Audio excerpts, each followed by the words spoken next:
夢に見ていたあの日の影に届かない叫び明日の自分はなんて書いても消えない願いに濡れる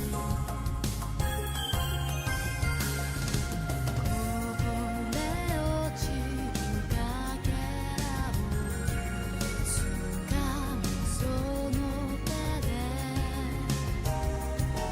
揺れる心抱えて飛び込んでけ夜へ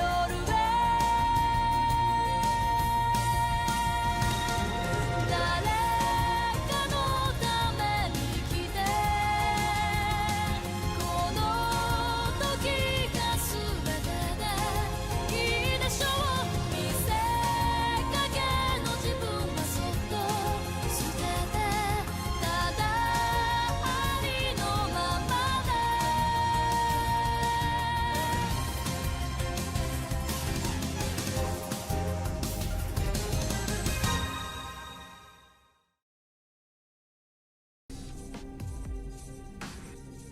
Hello everybody! It is once again Fate Friday. Today we are going to be ending off the first route of the game, the Fate route. Gonna be a lot of fun. Trying to remember. There are a couple things I need to cover before we get going. Because this is the finale of Route 1, next Friday there will be no Fate stream. There will still be regular Ace Attorney stream on Tuesday, as usual. That being said, next week, for those of you who are around for the Umineko streams, whether live there or archivally, Umineko Day, that being October 4th, is coming up next week. So I decided that on October 4th, which is on that Saturday, I believe, we will be doing something Umineko related, just for old time's sake. I'll keep what it is a secret until I post the premiere page. That being said, whatever that stream is will be a full Umineko spoiler zone, so don't show up to it unless you've read all of Umineko, otherwise you're gonna get spoilt. And also for those of you who do art every week, yeah, if you wanted another opportunity to throw some Umineko art out there, well, there you go. You have a week to do that. So, there you go. Other than that, I don't think there's anything else in particular that I had to talk about. Obviously, week after next, we will be returning to Fate.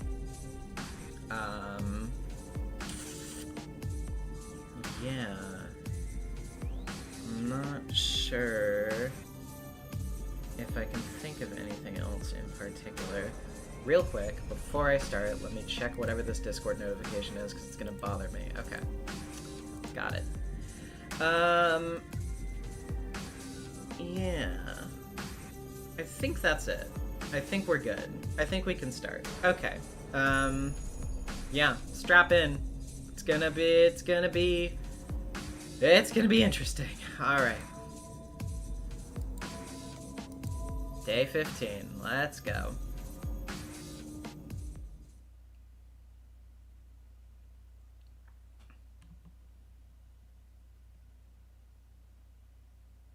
Utopia.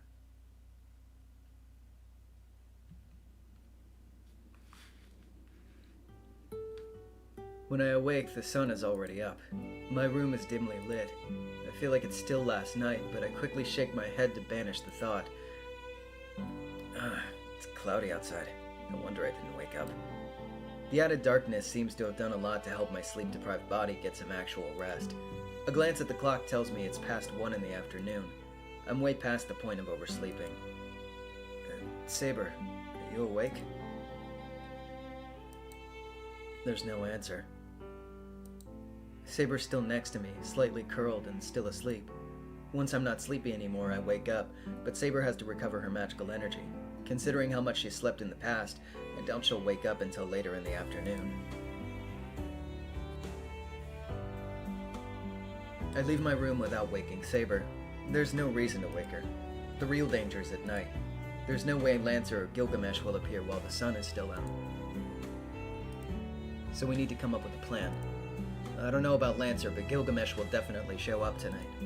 Given his personality and the murderous look he gave us before we left yesterday, we can definitely expect him tonight. But what should we do?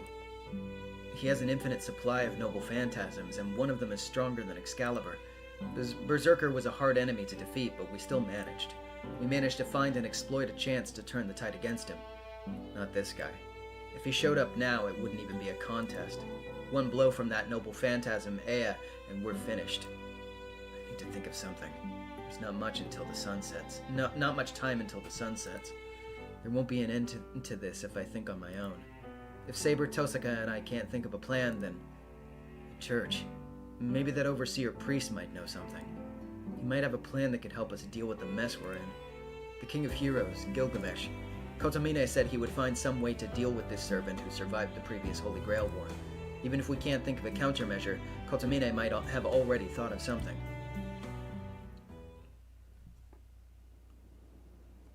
I walk up the hill. The sky is blanketed with ash-gray clouds.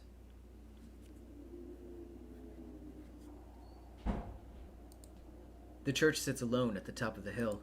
There's nobody there and not a sound to be heard, not even birds chirping. Maybe that's because it's so gloomy out? The place looks more ominous than holy. It looks like an execution site. I walk up the long hill and cross the wide open square, ready to be judged for my sins and cast down into hell. What am I talking about? That's no metaphor. Besides, the church is a place where people die. Hospitals work to prolong a person's life, but plenty of people die there. Churches are like that too. In that sense, death hangs heavy over this place. The wind is cold. I pull up my collar and climb the church's stairs.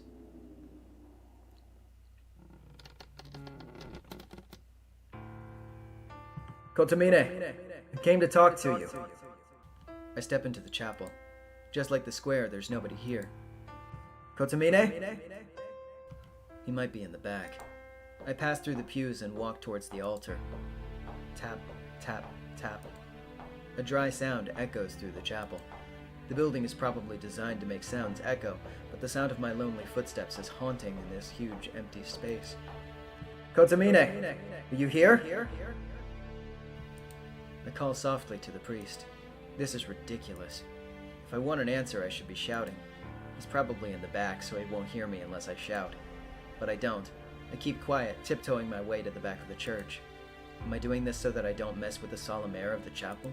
Or because I feel like if I'm spotted, I'll be surrounded by things I don't understand and maybe get beheaded for defiling God or something?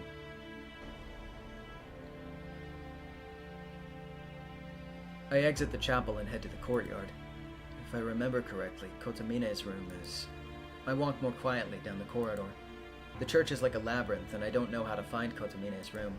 My memory is kind of hazy, and I'm sure I won't be able to find it on my own. There's something... I slow my breathing. It's hard to breathe. My throat is parched. I don't know why. But beads of sweat begin forming on my forehead, through the corridor, though the corridor itself is chilly. I use all of my senses to get a feel for my surroundings. I do so. But I'm not sure why. Why am I walking so quietly? Why is my heart beating so fast? Why do I have such a bad feeling about this place? Two words repeat over and over in my mind. Go back. Go back, go back, go back. Kotomine's not here, so you have no reason to stay. You're alone. You should go home. This is a mistake. It shouldn't be so cold. It's all wrong. Go back, go back, go back. Go back. For your own sake, go back. There's nothing bad happening here. This place is... There's nothing happening in this church, so go home. I feel nauseous. I think I might throw up. My intuition's always right about these kinds of things. For an untrained mage, I have a pretty good danger sense, which is why my feet don't stop. I try to get my racing heart under control as I search for Kotomine's room. And then I run into a deep darkness. There's a basement? I spot a set of stairs. In the deep shadows, I see a recess that I'd normally overlook. In it, I see a very, very narrow staircase. I shouldn't go down. I can bet Kotomine won't be there.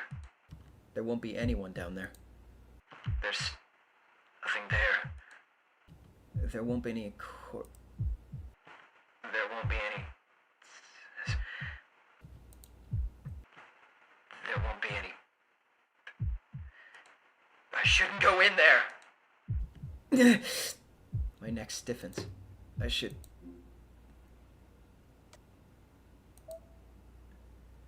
step into the darkness. It's a room made of stone. The lights are out, but the room itself feels like it's alive, and a faint blue light suffuses the whole place. There's a sanctuary underground? No dust or cobwebs anywhere.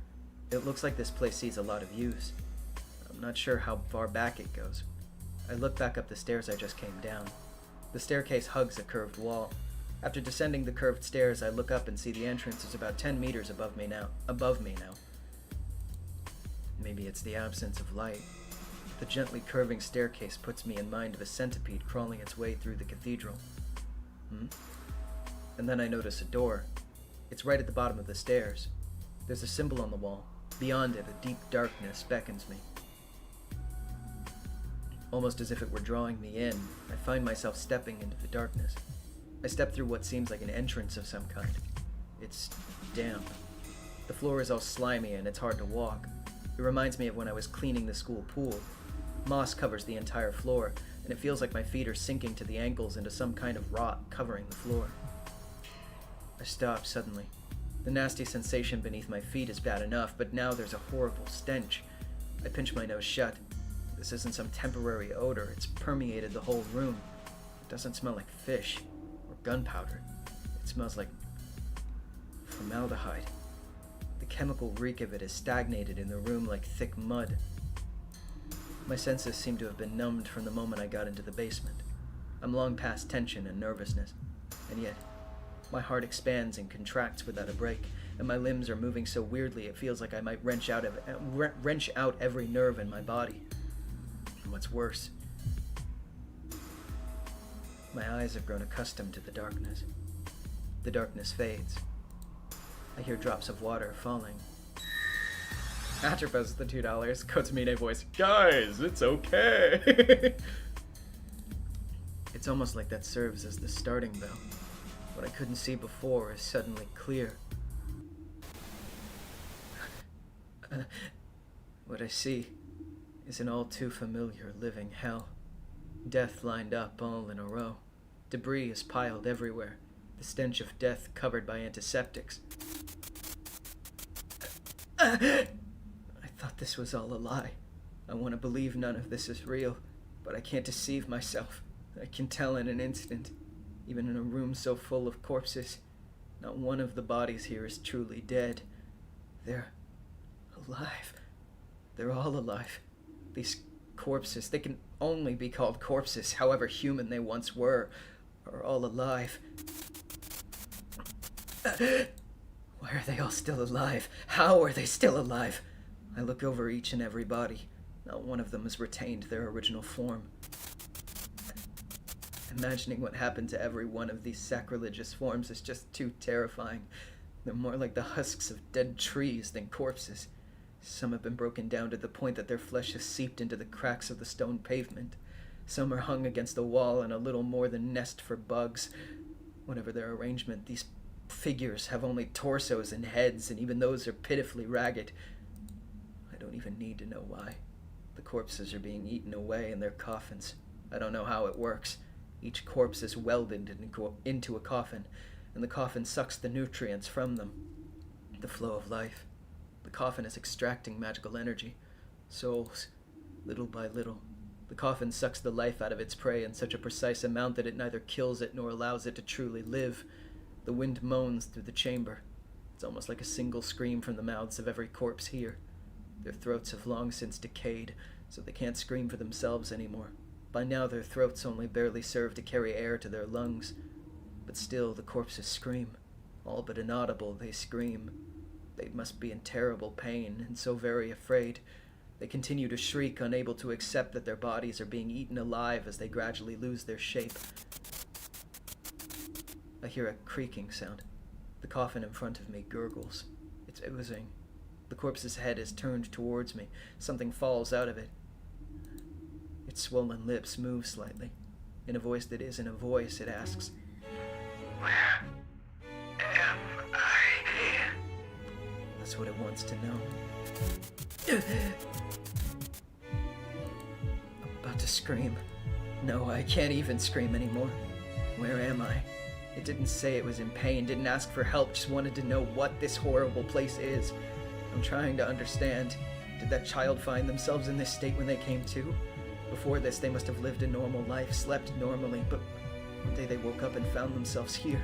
The question must have come from the hope that this is all just a bad dream, being trapped in a coffin, unable to move, their limbs rotting. My heart is breaking. This is so unimaginably horrible. But why? Why do they seem so strangely familiar? I've never seen any of them, but I recognize every one of the corpses. This is my first time here. I shouldn't know any of them.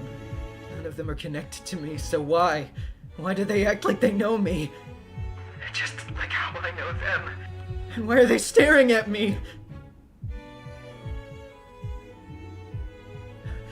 I have another question. Each of them shares something in common, unless that's just a coincidence. Why do all of these corpses look like children of the same age? And then... Welcome, Shiroemie. It comes out of nowhere. A hand claps my shoulder from behind. The voice is friendly, like a greeting from a close friend.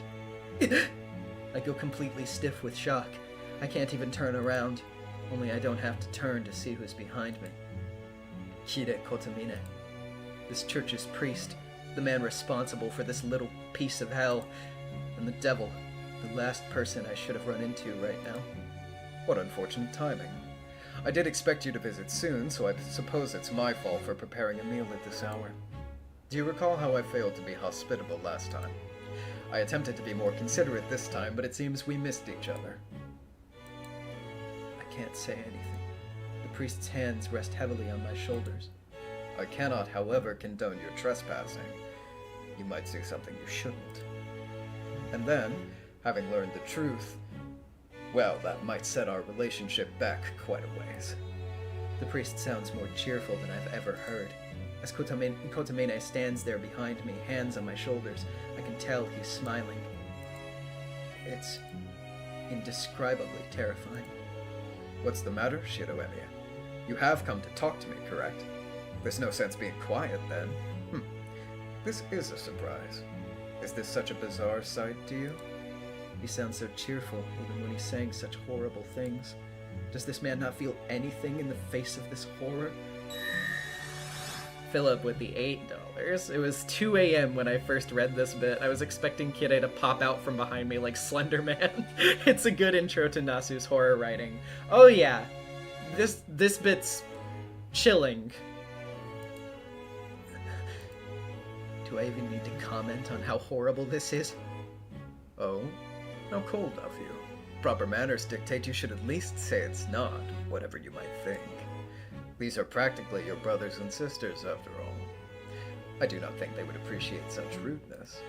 Huh? What did he just say? And so happily. What did you say? I said that these corpses are practically your siblings. By whatever means, you all survived that hell. You may not be related by blood, but I believe you all share what amounts to be a familial bond. Am I wrong?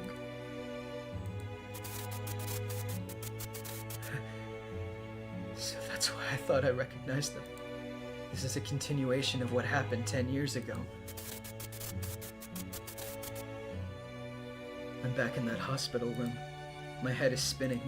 Children who have lost their homes and parents. They were sent to an orphanage until they were adopted. But before that happened to me, Kiritsugu Emiya adopted me, so I never knew what happened to those kids afterwards. I'd actually avoided finding out. The orphanage was at the church at the top of the hill, and I could have gone there any time if I'd wanted to. But I held back. I felt it wasn't fair for me, who did get adopted, to go visit the children who still hadn't been. That's why I decided that if I were to meet them, it would have to be in town. We would just bump into each other, chat idly to catch up, and most importantly, have gotten over the fire and hell. As small as our town is, I always dreamed of a reunion like that, but it never happened. That's correct, Shido Emiya. Had Kiritsugu Emiya not adopted you, you would have shared these things' fate. Do you understand? You were the only one who was saved, while everyone else died equal. You were the one who violated this harmony by surviving. What do you think? Do you not find that just a little unfair? My heart starts beating again. I'd been frozen stiff a moment ago, but suddenly I'm able to move.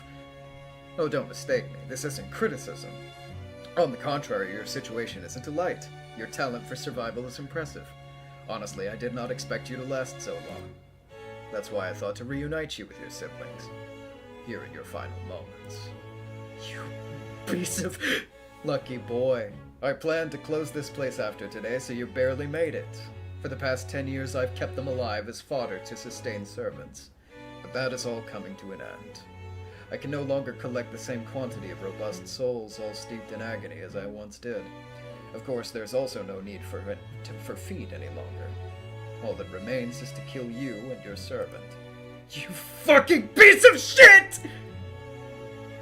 Those words shatter the restraints that have been holding me still. I move my paralyzed body. Pushing clear of the hands on my shoulders, I leap forward and whirl around to face the priest. Kotomine! It was you! As I face him, I put distance between us. In that moment, I feel a powerful impact from behind.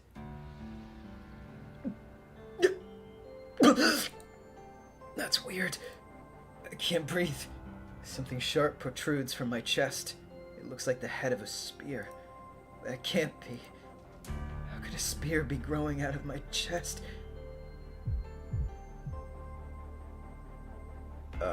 Yes. I also failed to mention. Allow me to formally introduce you to my servant.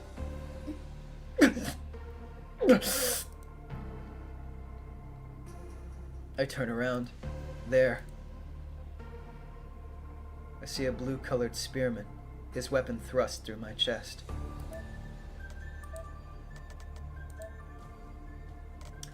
Master, Kide Kotomine. Oh, man. Hey, Lancer, been a bit. He jerks it free. At the same time, a searing, intense pain rocks my entire body. Red splatters the floor. I collapse onto the slimy, mossy ground. I try to push myself to my feet, but my body is too heavy. I can't move. While I may not be paralyzed anymore, my body is incapable of moving for entirely different reasons now. The pain in my chest is unbelievable, blotting out the blood loss and dimming vision. I can't pass out. I've sustained fatal wounds numerous times. They were all bad, but they numbed my senses. They all numbed my senses, but this is different. It's a fatal wound for sure, but the pain is just too intense.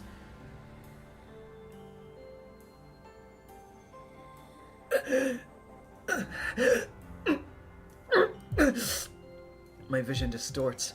The instant I pass out from pain, more pain jolts me back awake. I can't feel my limbs. I can't even tell where I am anymore. The only things I feel are vomit-inducing pain and the temptation to just disappear to escape this agony. I told you not to kill him, Lancer. Otherwise, there'd be no point in keeping him alive until now. I can only hear voices. My eyes are open, but I can't see anything. I hear you, even if I don't love the order. Lancer's voice is devoid of emotion, but I can barely hear him. Fine. Then we'll begin our preparations. The servant can sense when their master is in danger. We have about 30 minutes until Saber arrives here. Kotomine, this kid's not gonna last that long. If you want him alive, you should stop the bleeding. That will not be necessary. If he dies, so be it. My mind is fading. The pain finally becomes too much, and my mind lets me faint. I stop the pain by digging into my wound. The pain resumes. I'm on the verge of sinking into oblivion, only to be dragged into a world of searing pain. I want to die. This pain isn't going to stop. I want to die right now. I know that. I know, but if I faint here, I know I'm never going to wake up. I can't even remember what I'm doing. I feel like I'm just drifting through white-hot pain that will burn me to nothing.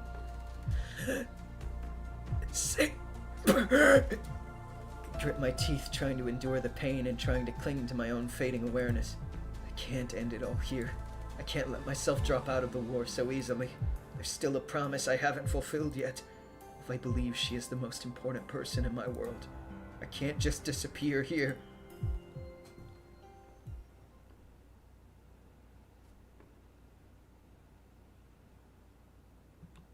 Interlude. Yeah, wakey wakey, Saber. When she awakes, there's no sign of Shido. She makes her way to the living room, thinking he might be preparing a late lunch, but she finds no sign of either Shido or lunch. He's gone out alone again. I've told him so many times now to bring me with him whenever he leaves. Why does Shido not listen to me? Saber sits on the veranda, muttering to herself. Honestly, I know he likes to walk around by himself, but is there any point in our cooperation if he simply keeps doing this? Saber lets her feet dangle over the veranda. Eventually, she grows tired of this, and she looks up pensively. The sky is an ashen gray. A heavy canopy of clouds slowly drifts overhead. She can see breaks in the cloud cover in the distance. It should clear up by nightfall. If the stars are visible, she'll be able to read her fortune for tomorrow. She still remembers how to read the stars. Her mage mentor taught her long, long ago. In life, she only looked there to see whether she was taking the right path. But tonight, just this once, she decides to try to predict a certain someone's future. If possible, she hopes for a bright tomorrow. She wants to predict any dangers that might lie ahead, and learn what she needs to guide him in the proper direction. He's so reckless. How can she not worry about him? She won't sleep peacefully unless she can at least read the stars. But the problem is which stars can be seen from this town. As she thinks back, she realizes she's not once looked up at the sky before today. Her priority has always been winning the Holy Grail War, not reading fortunes in the stars. She knows this isn't like her. Even so, she still considers trying to read the stars and anxiously waits for night to come. This represents quite a change of heart for her. She chuckles, thinking she's just like the girls in love she's read about in books before, as she looks up at the sky. Oh, Saber, do you know where Shido is? Rin! Saber bolts upright. What is it? I've not surrendered myself to Shido or anything. Saber gives a hasty excuse, blushing deeply. Oh? Was I interrupting something? Rin smiles wickedly. Perhaps it's because they've been living under the same roof, but Rin can read Saber like a book. Shido, too, for that matter. She has good instincts when it comes to other people's affairs, and she can tell there's something between the two of them. And so she has a pretty clear idea of what happened the night before. Well, I'll leave the teasing for later. But seriously, do you know where Shido is? Ilya has a fever, so I thought he could help me. Ilya's Vale is not well. I thought her condition was stable. Not really. I didn't tell Shido, but she's nearly at her limit. She won't go back to normal until the Holy Grail War ritual ends. Her capacity may be extraordinary, but she's on the brink of being completely full. There's still some room left, so extra functions are still working right now, but once she's full, she might have no choice but to abandon the most unnecessary function, being human. You see, Ilias Vale is designed to break down as the Holy Grail War progresses. Rin's words are ominous, and even a bit obfuscating. Saber doesn't completely understand what she's talking about. Oh, it's fine. I said it so you wouldn't understand. Let's put the topic of Ilya aside for now. I want to talk about Lancer. I found out who his master is. What? You've learned who Lancer's master is? Yeah, well, I guess I found out, or maybe it's more than I knew all along. Lancer's master was an outside mage dispatched by the Mages Association. I already knew that, and I finally found out their secret base earlier, but... Rin, you should avoid engaging in such dangerous activities alone. If you found their base, you should have told me. I was going to, but everything about it was weird. I figured there was nobody inside, so I went in. I found bloodstains and a severed left arm with no command spells. There was nothing else. The command spells were physically taken, and based on how much blood there was, I don't think anyone could have survived. Lancer's master is long dead. Huh? Does that mean Lancer is gone as well? Perhaps he was defeated by another servant after Shido was attacked 10 days ago. I can only hope so, but the bloodstains seem older. Do you understand what that means?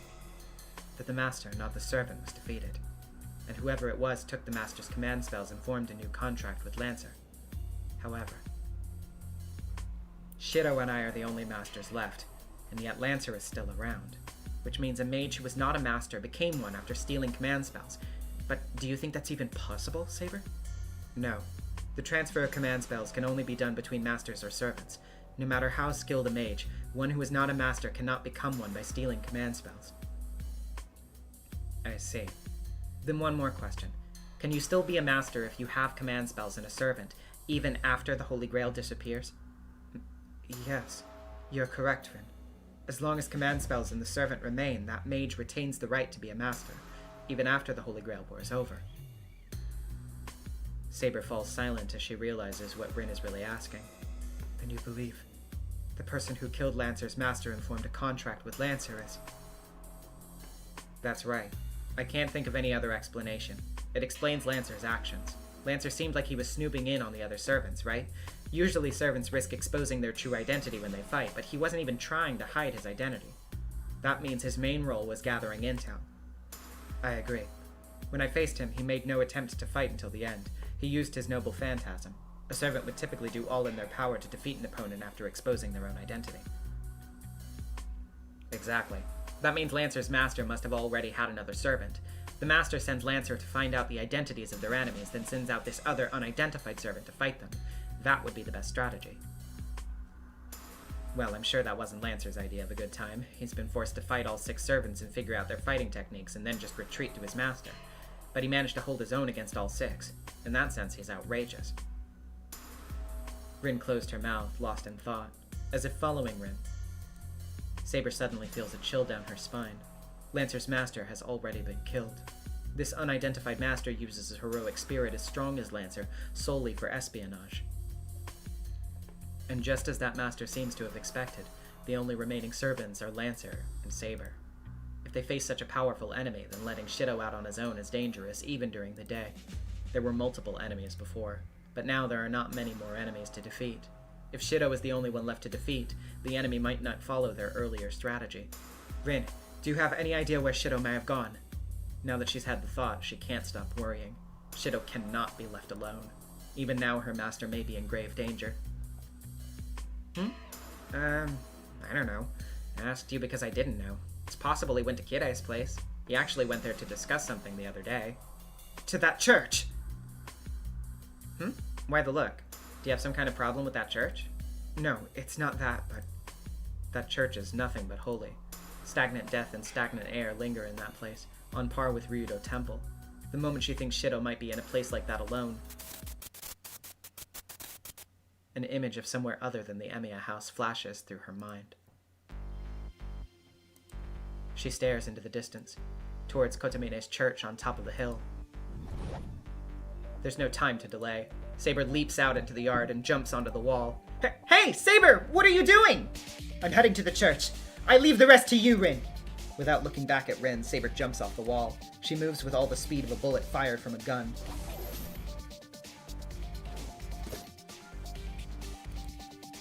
She neither slows nor stops on her way to her destination.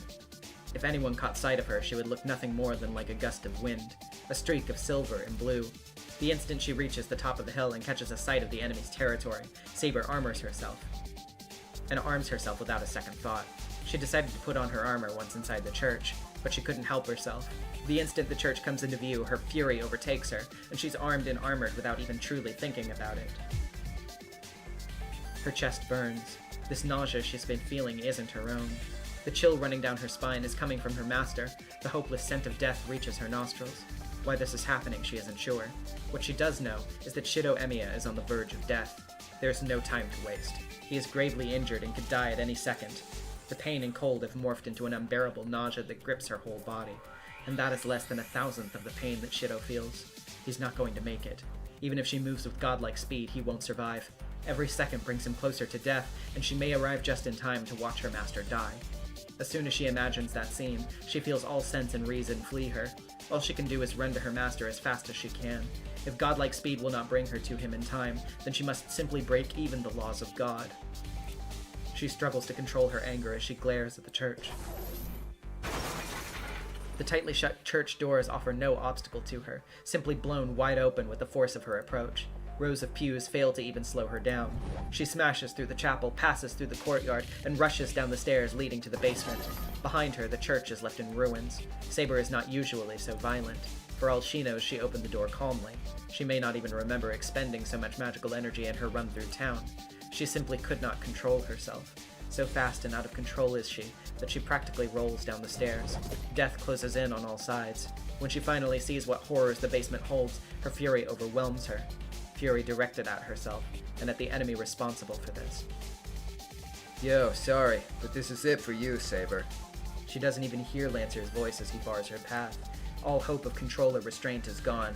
However much she might try, she can no longer control her strength. Her lord is somewhere in the darkness, in the back room. He is lying there, face down, at the center of a room peopled by living corpses. A pool of blood spreads out beneath him, and the sounds of his frantic breathing echo all the way to the sanctuary. He's alive. Relieved though she is, she shudders to think how long she had left him alone. Shido. Saber enters the back room, but a guard blocks her way. Holding his long spear behind him, the blue spearman meets Saber's gaze fearlessly. Yo, I said this is it for you, Saber. She doesn't hear him, so she doesn't stop. Hey, got some nerve ignoring me. His ability to insult Saber while parrying her attack is frankly impressive. Lancer manages to block Saber's surprise attack with his spear, but he can do nothing about the sheer strength behind it, and retreats back to the nearby wall. There's nothing in Saber's way now. She doesn't have time to deal with Lancer. Her master is on the verge of death and she has to save him. Huh. Is the kid really that important? I mean, it's fine with me, but that means you can't really ignore me. Saber stops as she heads to the back. What do you mean, Lancer? No, nothing. I'm just saying that I was the one who stabbed him. Second time I've done it, actually. Thought I killed him last time, but he survived somehow. This time I made sure to get him good. You used Gable, Gunshiro? Oh, don't you worry. I avoided his heart. Curse is still there, though. I'm sure even you know about the curse of my spear. This is the spear of causality. The reverse is cause and effect. Anyone afflicted by the curse needs to be real lucky or they won't be able to change their fate. In simpler terms, a wound from Gable can't be cured. The cursed one can never recover and will have to bear their wounds until their death. At least as long as the spear exists. At that moment, the air changes. A flicker of intelligence and reason lights in Saber's eyes. There you go. You get it now. Want to save the kid, right? Then you gotta settle things with me first. Lancer's bestial bloodlust drives him forward into Saber's reach.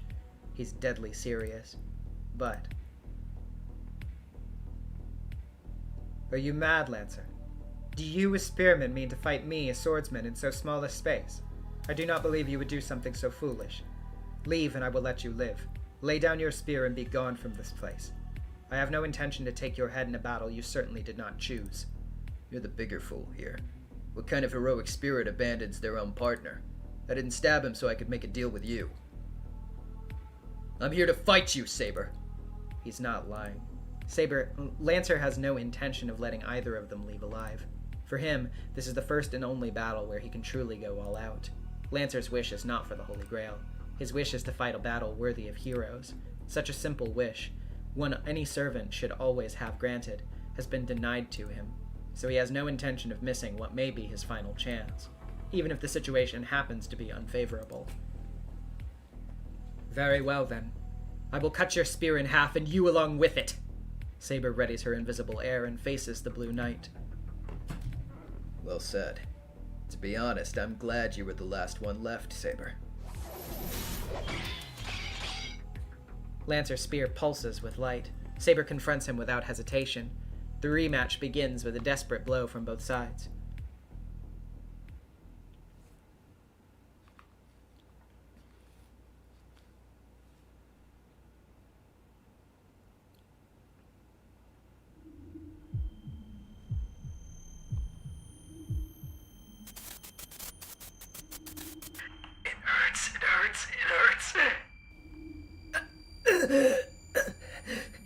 The sound of my ragged breathing fills my ears.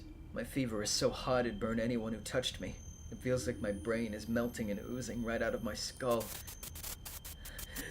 Stop, stop, stop!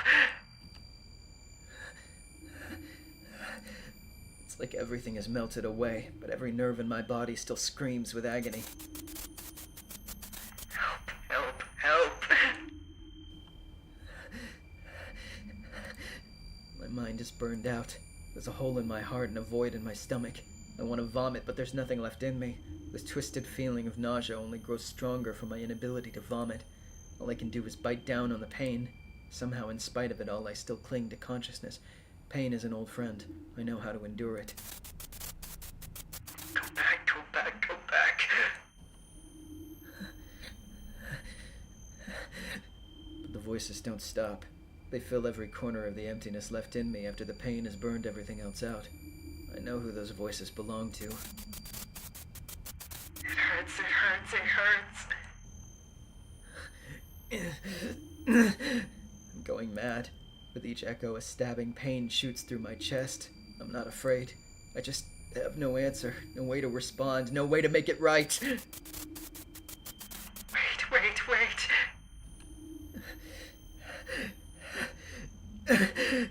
They beg and plead and cry, but there's nothing I can do. I so desperately want to help, but I can't. I can't even ask them to stop.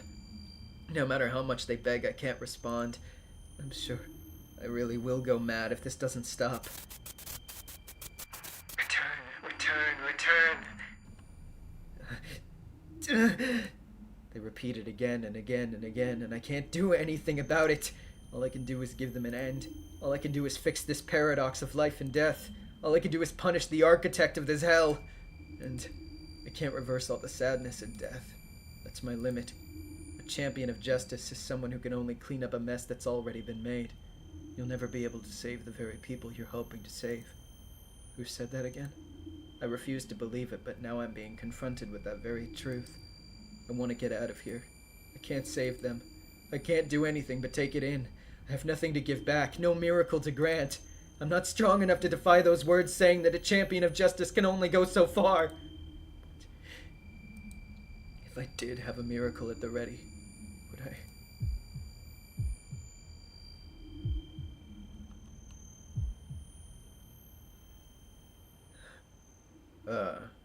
She has arrived. Awaken, Shido Emiya. Your servant awaits. I hear a voice. It's right behind me, but I can't make out what it's saying. My vision is blurry. I can't make out what's in front of me either. There are only the voices crying out for help. There's only a room choked with the bodies of those who have died.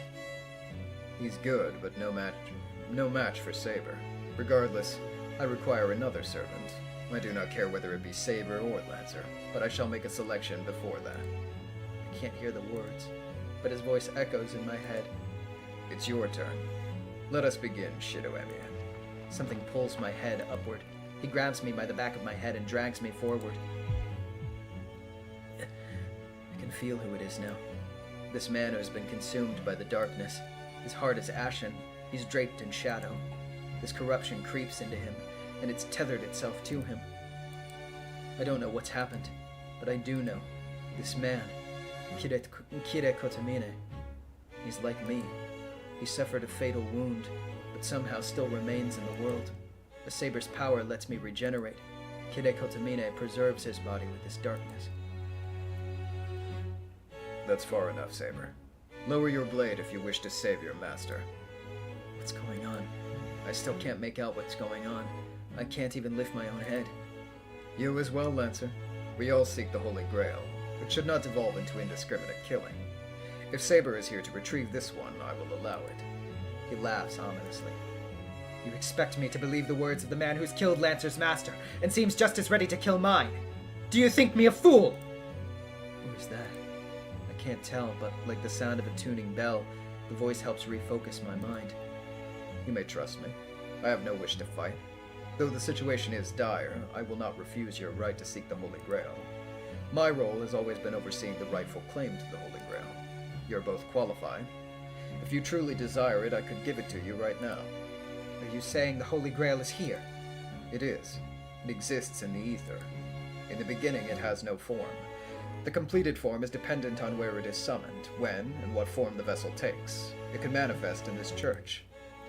Of course, the Grail would be incomplete with more than one servant left alive, but it should be sufficient to grant most wishes. If you feel that is inadequate, then continue your battle.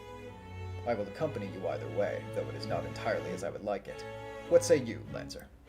No, sounds like a pain in the ass. You can fight it out here. Truly. You're at a disadvantage here. Meanwhile, Saber cannot fight at her fullest while she is consumed by worry for her master. I cannot imagine that would be a satisfying fight. Someone spits. The other man must have given in. Whatever. So I've got a question. What is the Holy Grail? I thought it was supposed to manifest when there's only one servant left. That a lie then? No, that much is true. The Holy Grail will not manifest until only one servant remains. However, the vessel itself is another matter. Its form is pre-prepared. The energy then flows into it until the Grail is fully summoned. As there are only 2 servants remaining, it should have already acquired a significant portion of its nature as the Holy Grail. Wouldn't you agree, Saber? You are a finalist from the previous war. You must have seen the truth. You know what kind of Grail manifests here. Yes. The Grail's true form stands ready. It waits patiently, its cup ready to be filled with the blood of the sacrifices. A tragic tale, no? You need not wait. Oh, wait. I think that's probably... Yeah, it's still Kida, actually. Yes. The Grail's true form stands ready. It waits patiently, its cup ready to be filled with the blood of the sacrifices. A tragic tale, no? You need not wait any longer. It should be able to grant what you desire now. So there's nothing to be gained from wanton slaughter now. Or wait. Actually, I don't know. What you claim has at least some sense to it. Okay, yeah. I think so. What you claim has at least some sense to it. But if that is all true, what of you? Do you not wish for the Holy Grail? I said I can make a selection. I'll gladly hand over the Grail to the right person. Whoops. Clicked out of the window. There we go. So to that end, I want to hear from you, Shido Emi.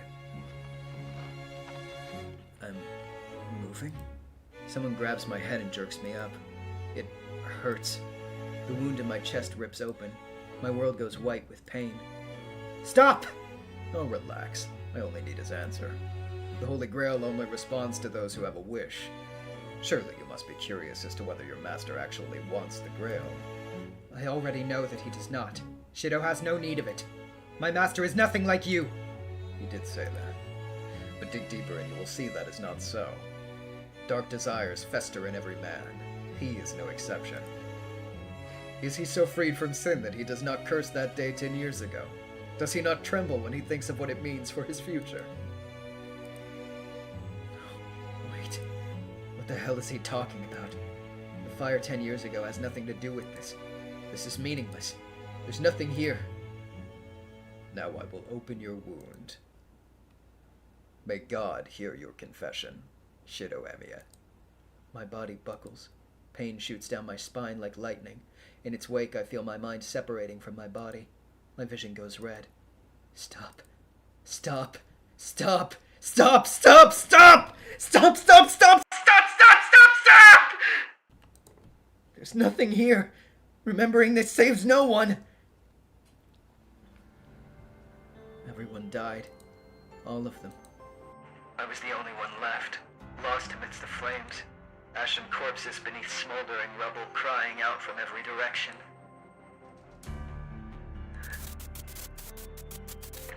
It hurts. I alone continued on. I needed help. I needed someone to save me. I kept on, never once looking down. Stop. The entire time. There were others calling out for help the moment they saw someone still moving. Stop. Help, help, help, help. I knew. Of course I knew. And I pushed through anyway. I turned my back on those voices. I turned my back on the sounds of all those trying so frantically to escape. I turned my back on those pleading not to die. I turned my back on mothers begging me to take their children. I turned my back on the dying gazes of those too weak to ask for help. I kept pushing forward alone, desperate for someone to save me. Wait. I couldn't stand seeing their bodies. I couldn't stand seeing people suffer and die. I was sure I couldn't save them. I was sure they'd die no matter what I did. So I kept pushing on. Stop. Give it back, give it back, give it back. That's why I never stopped. I thought I had to live even for just another second.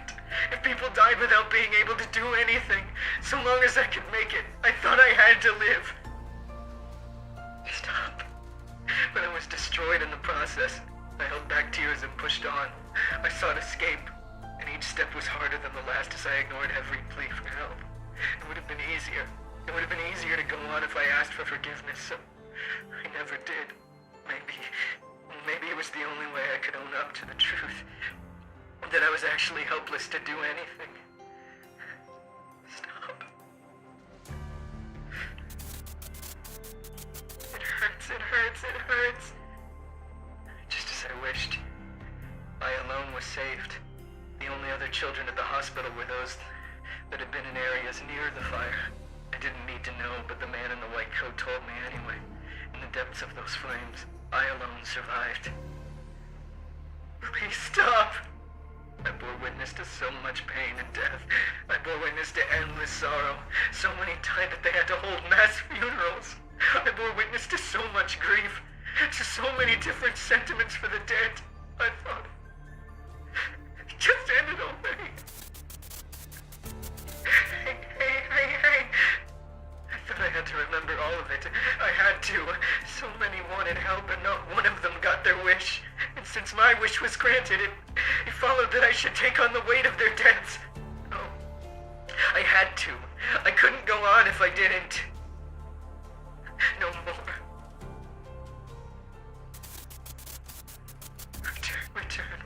Return. That's why I desperately tried to follow in Kiritsuku's steps. For those I couldn't save, for all I couldn't do. I looked to a hero who could be a savior. Everything I once was fell away when I ignored those cries for help. I kept moving forward, void of all reason. No more. Please. So, those I could not save passed on one last lesson. Go on. What was lost in all of that? All I thought about was going forward on behalf of the dead. I took all the memories I had before that, and locked them away, never to think of them again. The kindness of neighbors, being with my parents. I sealed all that up so I never think about it again, as if I were already dead. Don't open it up. I was no longer in pain. Kiritsugu Emiya adopted me, and I was finally happy, and that's why. So, you never thought just how wrong it was? I'm telling you, don't open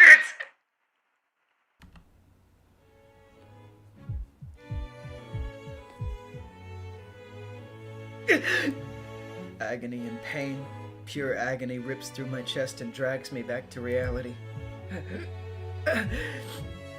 The nausea simply doesn't end. My arms and legs are numb, my head burns, I can't breathe. Return. Their voices continue echoing in my head. I vomit blood. Was that because I'm on the brink of death? Or because my psyche can't endure the voice any longer? My chest hurts. My heart hurts. It hurts so much, but I can't contain it. The wound deep inside me is the source of the pain. It will continue to hurt as long as I have those memories. It will swell up and never heal. I'm seeing things. For a moment I think I see her, but no, she shouldn't be here. Bite down on the pain. Begging for death is no longer an option. Even if she's just some dying dream, I can't let her see me like this. She has to think I'm okay. Your wound is deep. It will continue to torment you oh wait. I actually, yeah. I don't know. The wound is deep. It will continue to torment you so long as it remains. Do not end your life still bearing it. I can make out the priest's voice. It doesn't sound like him. It's too warm, too compassionate. You said you do not need the Holy Grail. Was that true? If you could undo what happened 10 years ago, would you not seek that power? With it, you can save all that was lost on that day. Eliminate that calamity. No longer be bound to Kiritsugu Emiya. Be what you were originally meant to be. Do you not want that? Is that not your salvation? Undo what happened 10 years ago. Remake the person I am now, who survived at the cost of everyone else that day. No, even beyond that, if I could make everything as if it never happened and no one would be hurt, why would I? I shake my head. Fevered as I am and completely unable to think, I still reject the idea and the image it raises. I curse this very weakness. Because there... It hurts, it hurts, it hurts. The voices echo in my head. My fingers desperately claw at the wet floor. Help me. Every single one of them cries out that they want to go back. And I wanted that too, even if my life was nowhere near as horrific as theirs.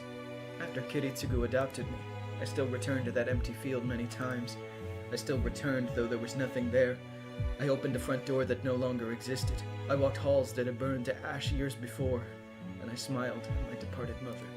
I wanted to go back to before it all disappeared, and wait for dawn to come and wake me from this nightmare.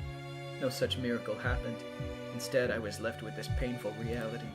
But if I could live in a world where that never happened, where nobody was hurt, surely I... Now answer. If you so wish, I will grant you the Grail.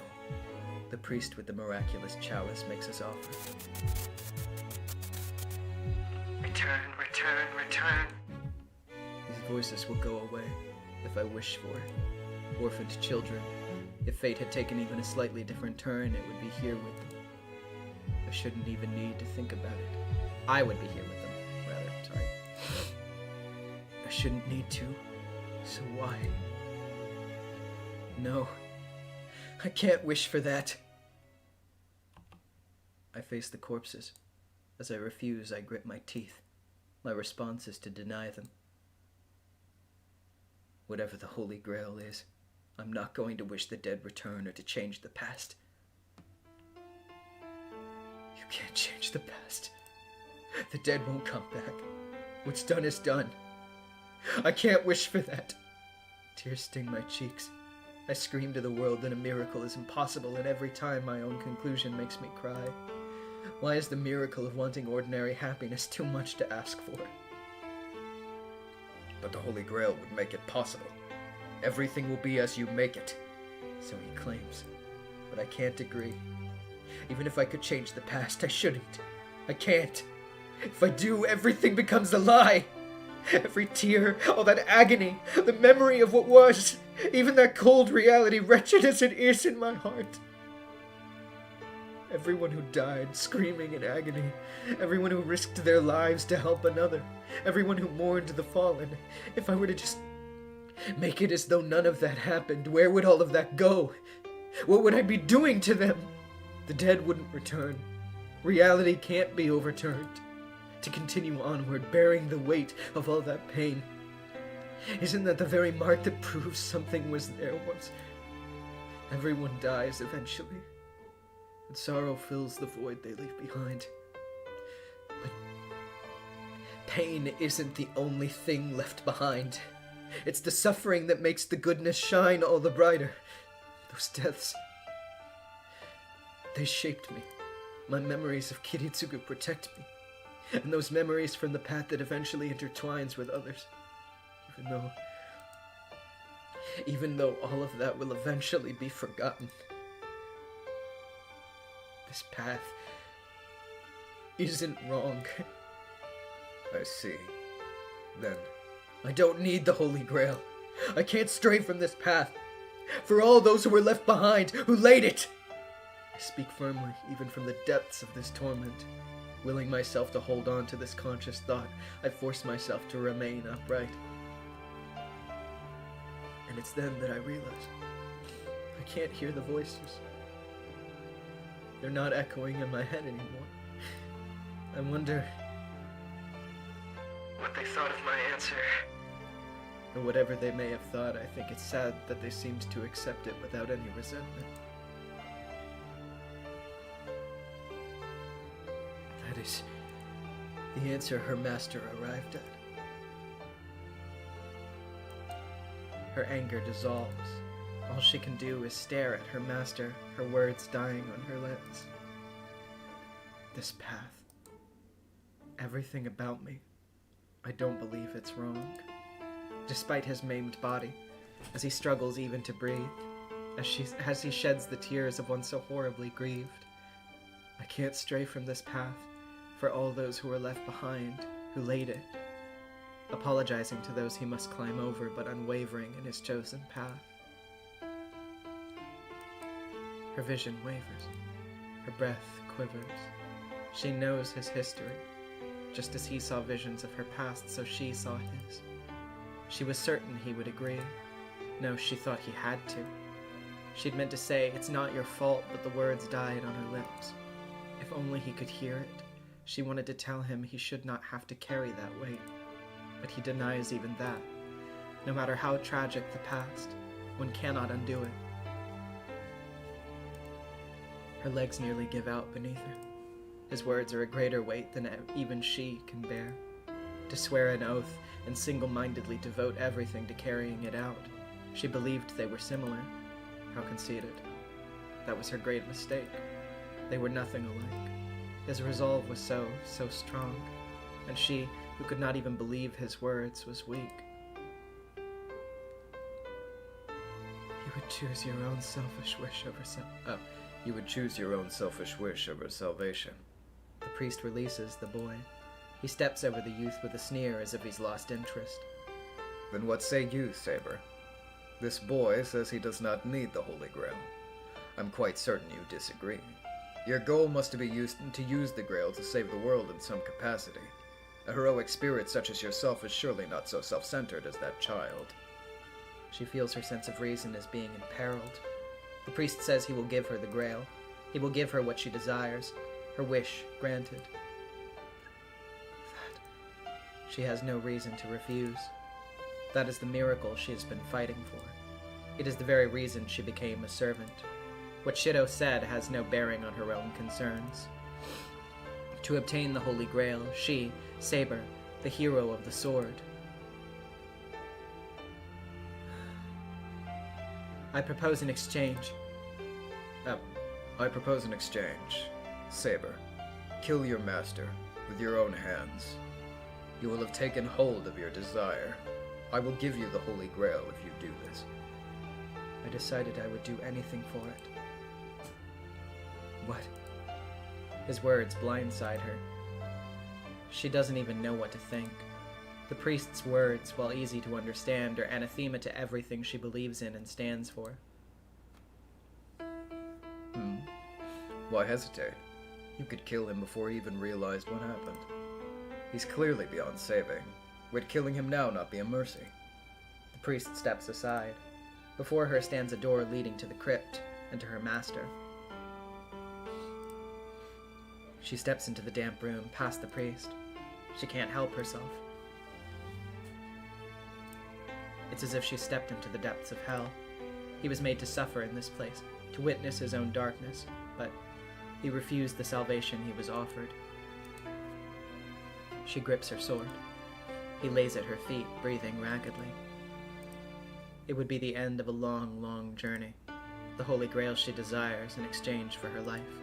All she must do is swing her sword but one final time. A master and servant are united only until they obtain the Grail. She could end it right here. What is the problem? Why do you hesitate? The Grail itself is at stake. It seems a reasonable offer to me. The priest's words ring true. For her to hesitate now would be the height of hypocrisy.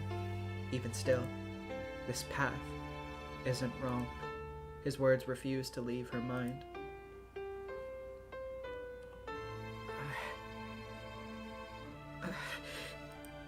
Though it disgusts her, she knows she is nothing like Shiro. She wants to upend everything.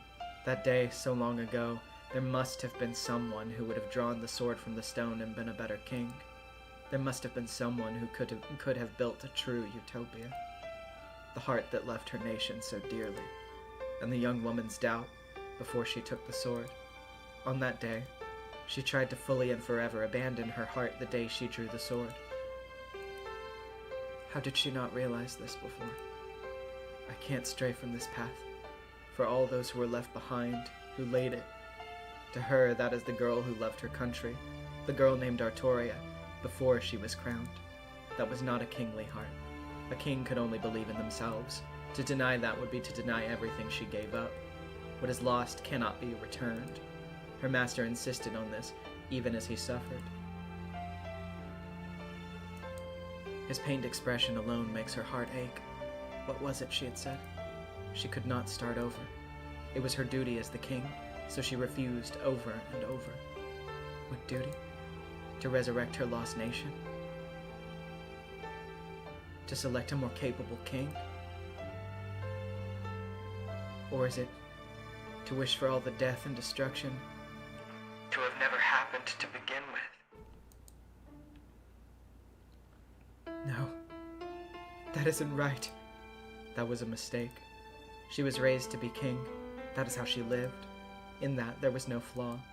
But if that led to ruination, why could she not accept it? She had no regrets. If she could take pride in the way she lived her life, wishing for another chance was a pointless waste. I see it now, Shiro. And so his anguished cries finally reached her heart. All the tears, all the pain, even her broken heart. Salvation could come from destroying all of it. But if it was undone, what would happen to everything swept aside in the undoing?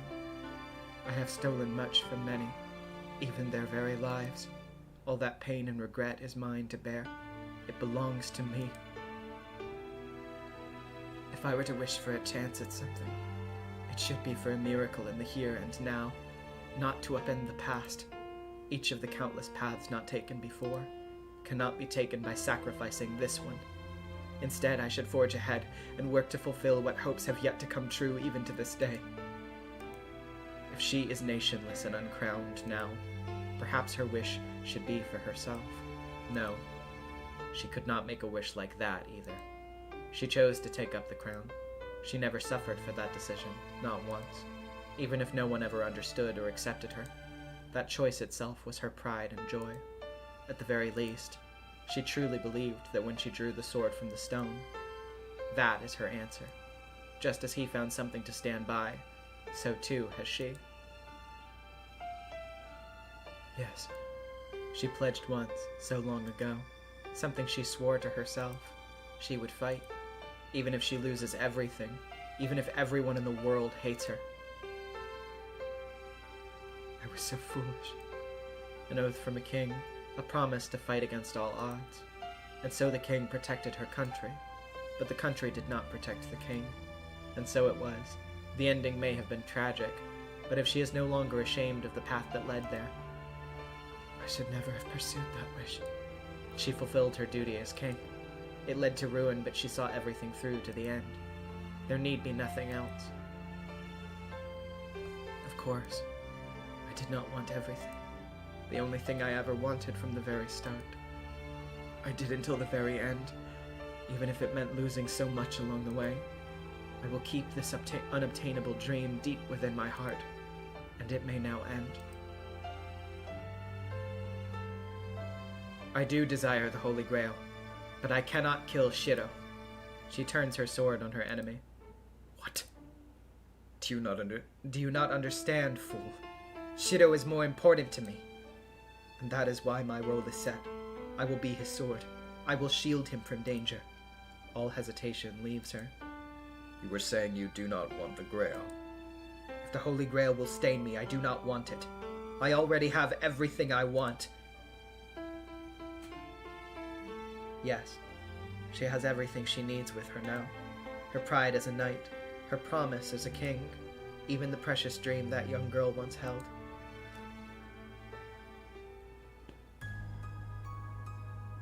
Those words I do hear. The girl who professed that her only goal was claiming the Holy Grail now says she has no need of such a thing. I call out to her as loudly as I can between ragged breaths. My vision still hasn't cleared, but I can still make out her presence. The pain is fading. My wound, which wouldn't close, begins to heal. Is it because she's close? Can you stand, Shino? If you can, please take my hand. Yeah. I can do that. I take her hand. Whoa. My vision returns. My head, so fuzzy from blood loss, rapidly regains focus. Saber, is this your... Yes, it can negate even the curse of Gaebolg.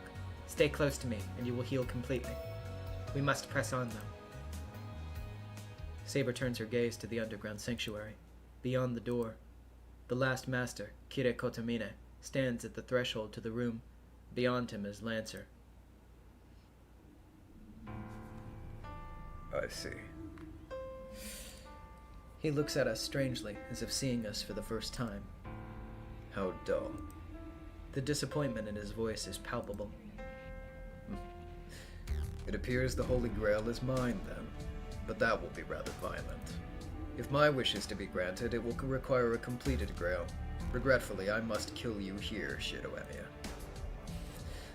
I try my best to brace myself, but my body still won't listen. Even with Saber's hand in mine, it's all I can do just to stand. I can't possibly fight, so I'll only be a burden to Saber. Do not concern yourself with this. I will handle it. Please just stay here. So... Oh no, wait. Do not concern yourself with this. I will handle it. Please just stay here. Wait. Or is it... God damn it, sorry. Third time's the charm. Do not concern yourself with this. I will handle it. Please just stay here. Such confidence. What say you, Lancer? Do you think it'd be wise for us to flee? Lancer is silent. Of course, Kotomine doesn't actually sound at all worried. He's just making a show of it. Kotomine, before I cut you down, I will ask, what exactly do you hope to gain? What is your wish, Overseer? In a word, entertainment. But I'm in no rush. To be honest, I have little interest in the Grail itself, but that's fine. If none prove worthy, I will take it for the sake of the world itself. You must think me a fool. You slay a master to become one yourself, but claim innocence. You intended to pursue the Holy Grail from the start. You jest, but it is the truth. It is the truth. I came to this situation by happenstance. Lancer's master had to die. Outsiders are trouble. I would not want them to discover the Grail's nature. So I was forced to retire that master early. Still, it would not have been wise to eliminate the servants at that stage. I needed a pawn to hasten the war's conclusion, so I borrowed that master's rights to Lancer. The hell? Kotomine became a master by killing Lancers? I see. Then I need no further information from you. I would, however, have you fulfill your duty, Overseer. Where is the vessel? Where is the heart of this war? What? Did you not realize you had it to begin with? He actually gasps. The brief moment of surprise passes quickly. With a smirk, he snaps his fingers to introduce the final piece of the puzzle. What? Both Saber and Lancer tense. Heavy footsteps from above echo from above. I suppose it's hardly necessary any longer, but let me introduce you. This is the servant, Archer. He's the heroic spirit I partnered with in the previous Holy Grail War. The golden figure makes his appearance. Gilgamesh, king of heroes.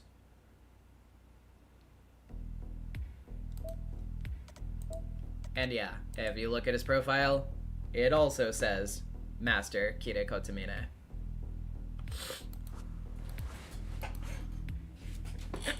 Hold on. Adjusting in my chair. There we go. The atmosphere shifts. After making his sudden appearance, Gilgamesh crosses the sanctuary grounds to stand beside Kotomine. So, what are your plans now, Kotomine? We're settling the score with these worms here? This is rather an underwhelming venue. Please, do not say that. This did not conform to my expectations either. Forgive me. Allow me to address all your complaints later. Alright. As long as you understand, do something about this primitive, would you? If he continues to fix his ugly little gaze on me, I may be forced to kill him. The hell is this, Kotomine? That guy's your servant? Ah, yes. I've not explained everything to you. He's my servant from the previous war. We had a mutual understanding at its conclusion. As he felt following me was acceptable, and I prepared suitable sustenance for him to remain, we would have been content to continue our cooperation. Philip with the 15. I've got nothing. Take my money. You absolutely slayed with that entire scene. It's my favorite of the route, since it's a fantastic culmination of Saber's entire arc. Aw, thank you. I appreciate that. It's very flattering to get kudos from the Fate veterans on the work. I appreciate it. So, that's why you kept that disgusting room. Why didn't you tell me about this?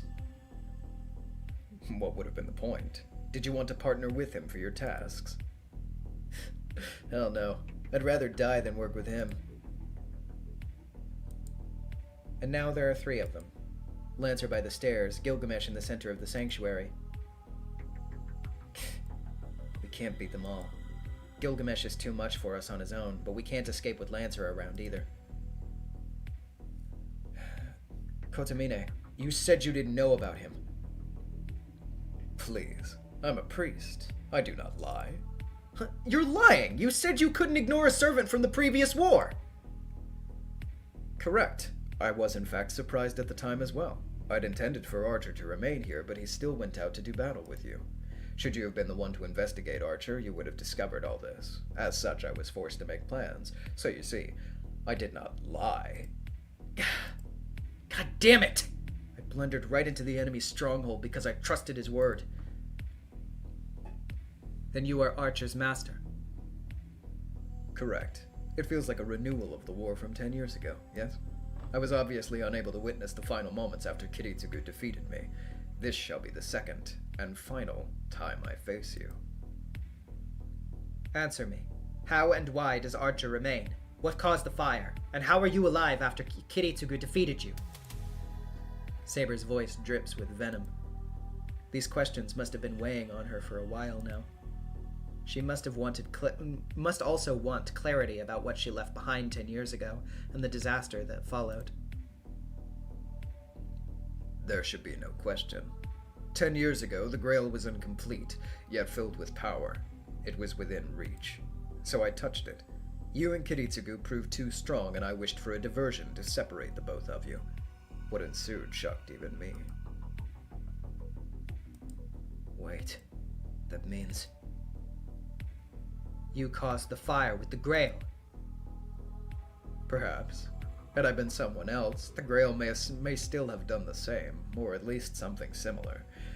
That is in its nature. It is called the Omnipotent Chalice, but only blood, darkness, and curses fill it. Did you not witness that as well? What emerged when you destroyed the vessel bathed Archer in its darkness? Perhaps he would not have become lost in this world had you not destroyed the Grail. Cease your drivel. The Holy Grail is a wish-granting vessel. It grants the wishes of the one to possess it, so you must have wished for that fire. I only wished for what resulted. I had no designs on the process by which it happened. I merely desired that everyone be gone from that place. You, on the other hand, seem to be lacking in imagination. Grant wishes, certainly, but how will a wish be granted? Did you expect the world to change instantly? I do not know what the original Holy Grail might have been, but this one is merely concentrated power. It is incapable of calculations or corrections. It is simply a power source. Think of it like a weapon. If the one who possesses it wishes for riches, it will kill all around them, thus granting its possessor their riches, their wish. Do you understand? It's a defective vessel that can only grant wishes through destruction. That is not what was promised. The Grail is supposed to grant any wish to the one who possesses it. And so it does. The Grail's methodology, though, is brutally practical, I dare say. Sometimes for one to live, another must die. Such equivalent exchange can be found all over the world. A miracle would require a means by which to make itself possible. Don't you reference Full Metal Alchemist to me. Okay, that's not what I was doing, but allow me to continue. A wish does not come true if one is concerned about things like equity. To enact such a paradigm shift would require the sacking of that which is lesser, an alteration via the most efficient method. I can only imagine what Saber must feel. If what Kotomine says is true, this is not the Grail she wanted. It's merely power to fuel the possessor's wish. It grants its owner's wish at the cost of everything else. So that is the true face of this supposedly omnipotent power. Then, the Grail. It is a tainted vessel that destroys all but its bearer. You will understand once you lay eyes upon it. It is truly a curse given form. And that is a delight to my ears. To touch the Holy Grail is a dream for a man of the cloth such as myself, but this Grail would kill everything and everyone. To hold such power in my hands would be a dream come true. The priest laughs. This time it's not for show. He laughs in pure delight. It makes me realize this is a man entirely without humanity. More than anyone else, he absolutely cannot get the Grail. Farewell, then. See to this garbage, Lancer. Kill the boy. Archer defeats Saber. The priest turns on his heel and ascends the stairs. All that remains are me, who can barely move from my injuries, Kotomine's 2 servants, and Saber, standing ready to guard me, glaring at our enemies. A tense moment passes. We need to beat Gilgamesh and Lancer if we're going to have any hope of getting back to the surface. But I don't care about defeating them. If we could regroup somehow, maybe, but... Shito. Saber's voice is quiet, but her eyes never leave the enemy. I know I am asking much of you, but stay by my side at all costs. She grips my hand firmly in her own. I can tell she's ready to go at any moment. All right. I'll do my best to follow you, so don't worry about me. I nod back. I can barely walk. We both understand just how bad this is. But Saber's telling me she'll do everything she can to get me through this. What can I do but agree? I have full confidence in you. Her voice is quiet but firm. Now! At that moment, she lets go of my hand to charge ahead. Both shadows react to her in an instant. What? Saber and I are struck dumb. What just happened? Lancer jerks his spear off course away from me and straight for Gilgamesh, who bats the attack aside with a longsword as if he'd expected it. Ha! Missed. My bad. Your accuracy certainly leaves something to be desired. Both men withdraw, unhurried and unconcerned. Let me remind you, the mongrel is yours. Saber is mine to deal with, right? My bad, but I don't really care anymore. He didn't give the order with a command spell, so he can choke for all I care. As he says this, Lancer turns to face Gilgamesh, almost as if protecting us. Lancer, you... If you're gonna say something stupid, save your breath. This isn't me helping you. I'm just sticking to my own code. Lancer levels his spear at Gilgamesh. His intent is clear. He actually does mean to let us go. Honestly, I've had it up to here with him anyway. I'm not doing what he says anymore. I'm cutting Kotomine off right here. Oh? You're breaking your contract with him? So, you're willing to be eliminated here and now, even with the Grail in reach?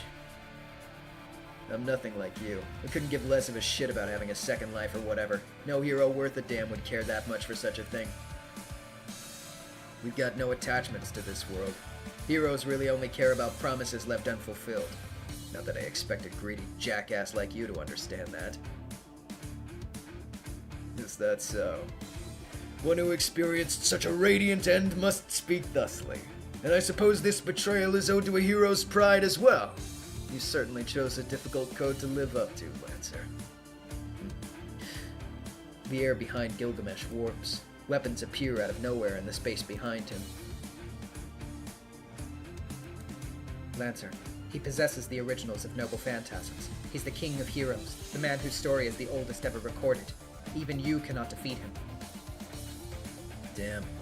A guy who would destroy his own country to do whatever the hell he wanted. No wonder he's so full of it. Lancer, this is no time for bravado. Oh, shut it. You ain't the boss of me. Me defending you here isn't the same as me siding with you. Man, this is why I can't stand you chivalrous types. In his own way, Lancer is urging Saber to run. Saber hangs her head for a moment. Then farewell. I will return the favor if I can. Taking my hand, she makes for the stairs. Oh darn, seems I let them go. Gilgamesh just watches us, making no move to follow. Wasn't Saber yours? Frankly, the command I was given did not suit me. Had you not done as you have here, I might have done so in your stead. We make it up the stairs. Saber must still be worried about how I'm doing, as we don't move very fast. The pain, on the other hand, doesn't much care how slowly we're moving, as it doesn't dull in the slightest. The rising tension and sense of impending violence grows. What's that? You wanted to let Saber go? Of course. I had no intention of killing her. She's mine. However, I suppose I can't wait about idly if I want the Grail. I need but one more servant to die for a complete ritual. A multitude of swords appears in the darkened basement. The Golden Knight smirks. This was why he was ready for Lancer's surprise attack. Lancer wasn't the only one planning to turn on his would-be ally. Well, shit. So you planned this from the get-go. Did you not hear me? We are, I suppose, of like mind in this situation. I offer my acknowledgement, Kukala. You scripted the most pleasant of circumstances. The two come together. We make it out just before I see the initial volley.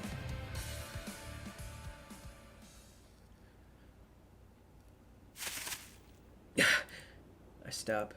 I make it out of the church, but my body tells me it's reached its limit. Shido, let us rest here. Your body will not last like this. Yeah. I hate that I'm causing you so much trouble. I lean away from Saber's shoulders and sit on the grass.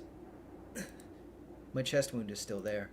It stopped bleeding, but there's still a gaping hole in my chest. I feel sick. The pain might be gone, but I've still got a hole right through me. Just looking at it makes me sick to my stomach. More than that, I can't believe I'm still alive. Shido, please show me your wound.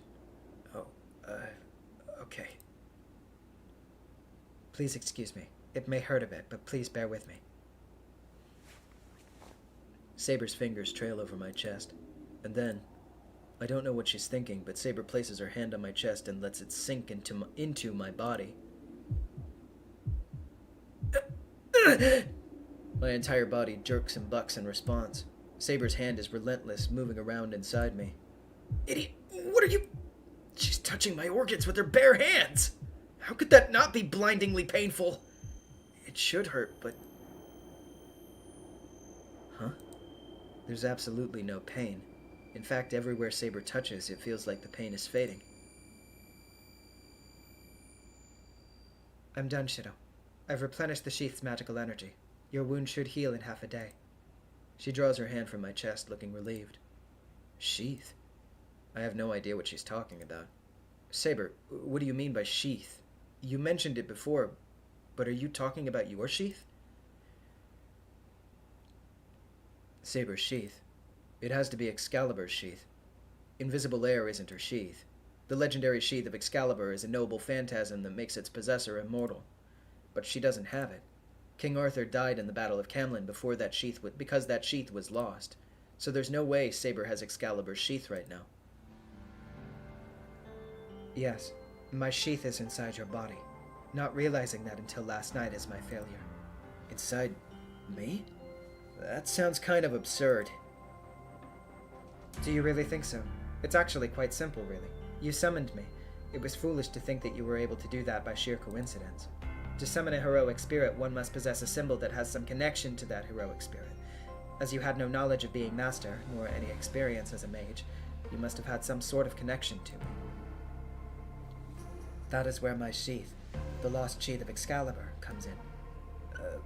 Well, that might be true, but why is something like that inside me? I expect that was Kiritsugu's doing. In the previous war, Kiritsugu Emiya summoned me using Excalibur's sheath as a catalyst. As the sheath is a noble phantasm that heals the possessor's wounds, Kiritsugu must have determined that it would be advantageous to hold on to it rather than return it to me. I am able to heal myself, which makes it difficult to kill me. Allowing the master who is more vulnerable to hold the sheath would increase his chance of winning the war. So my old man survived the war pretty much the same way as I've been surviving. Most likely, yes. And when the war was over and I disappeared, Kiritsugu was wandering through the fiery ruins and found a dying child. He did not have any healing powers, and it was probably too late anyway. And so, he saw only one method to save the child. My hand goes to my chest. On that day, 10 years ago, I accepted death as I was looking up at that sky. My whole body was burned. Maybe I really was little more than cinders. So when Kiritsugu found a kid that was barely alive, he had to rely on the one thing he had with him. The sacred sword sheath, said to protect the possessor's life. By implanting the sheath in me, he saved the child who was on the verge of death. So you're saying...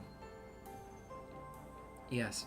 It has been disassembled and lacks its original shape, but your body does contain the sheath.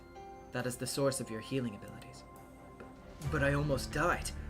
When Lancer stabbed me at school and... That's right. Someone saved me then. By the time I came to, there was nobody there, just a piece of rock lying next to me. I felt that was really important, so I brought it home. I wonder if it's still there. That is before you and I formed a contract. The sheath is my noble phantasm. Until I manifested and infused it with magical energy, it would not function as a noble phantasm. Until you formed a contract with me, you would not have the power of immortality.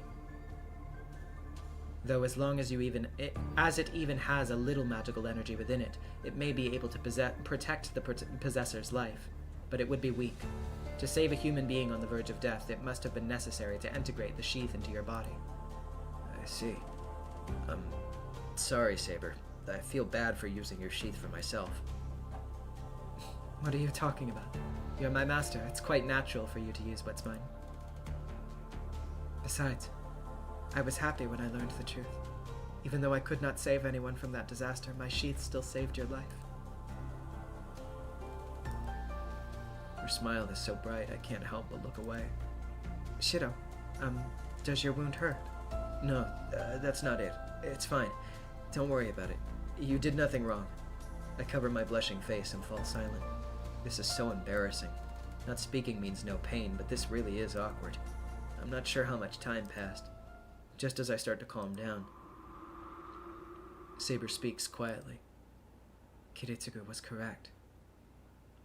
So he did not betray me. Her voice is heavy with regret. Saber? I should never have sought that Holy Grail.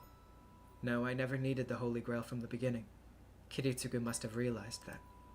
It sounds more like a confession. Saber is making an apology to someone she can't apologize to. Not anymore. She reflects on herself as a way of saying goodbye to the feeling she held for so long. Even if she doesn't say it in so many words, I understand just by being beside her.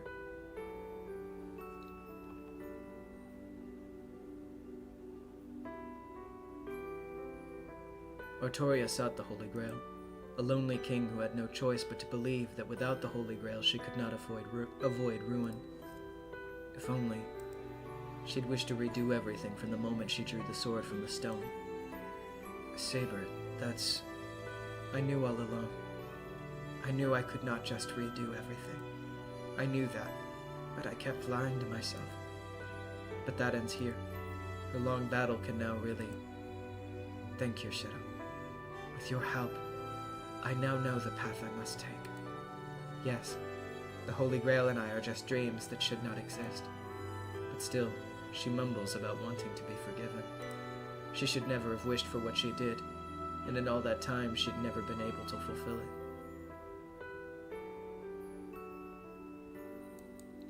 The weakness was only a fleeting dream.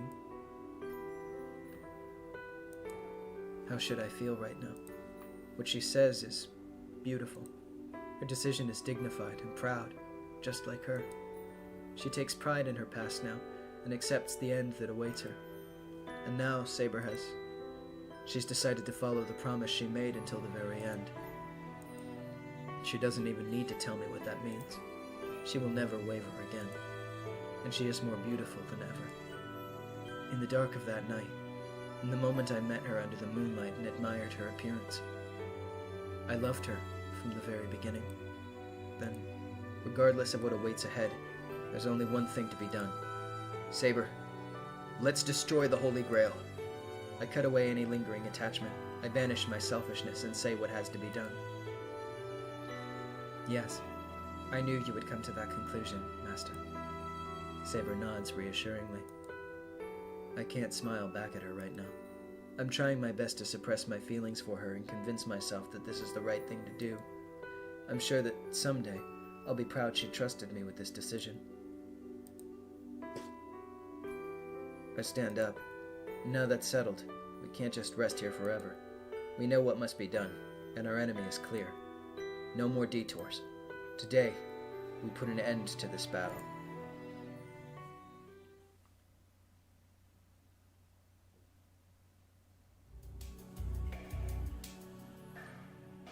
I am going to take a quick pause to go to the bathroom and grab some water and stuff, so give me just a minute and I will be right back.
You proceed.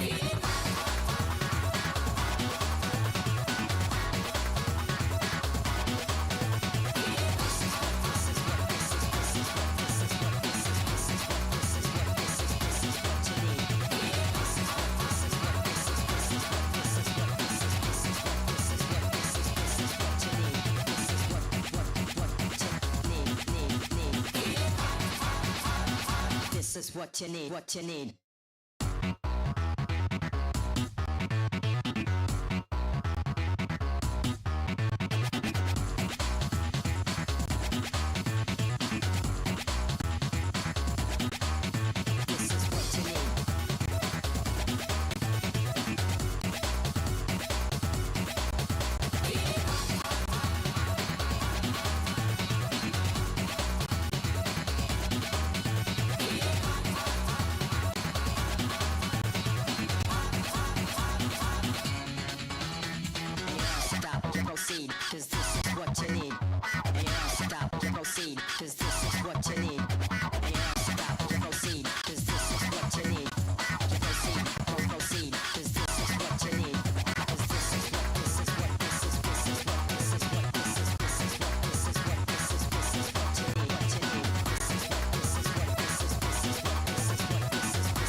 Alright, I'm back.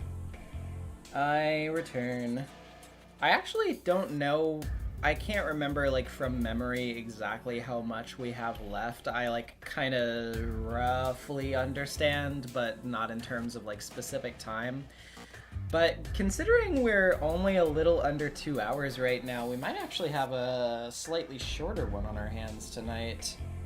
Which, I mean, would be fine by me, because I'm nearly done with my first playthrough of Silent Hill F, and I kind of want to get back to it before I go to bed. So... But anyway. Let's continue.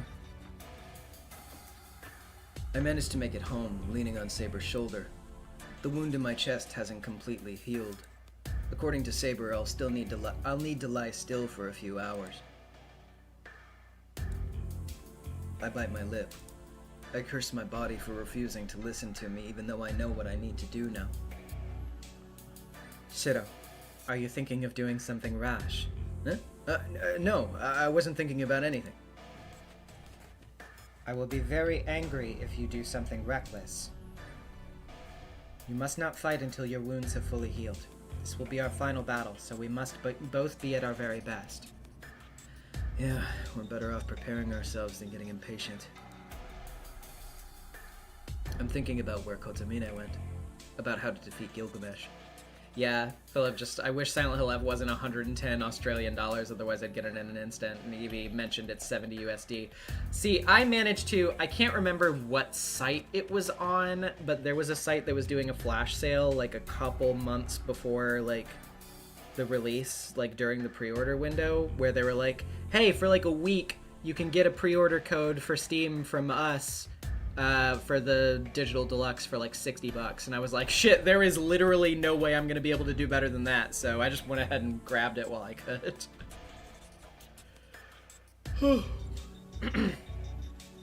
How Ryukishi is Silent Hill F?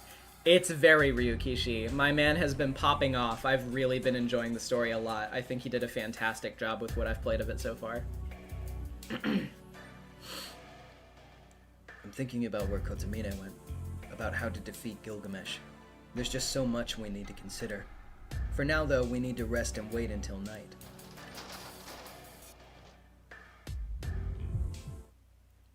At that moment, my mind freezes. There's nobody inside. The house feels different. Mingled with the smell of something burning, I can just pick out the strong scent of blood. I run. I ignore my chest wound. I run to shake off the chill running down my back. I run through the corridor, turn a corner, and pass through the familiar curtain that divides one room of the house from another. And the scene that greets me is anything but familiar.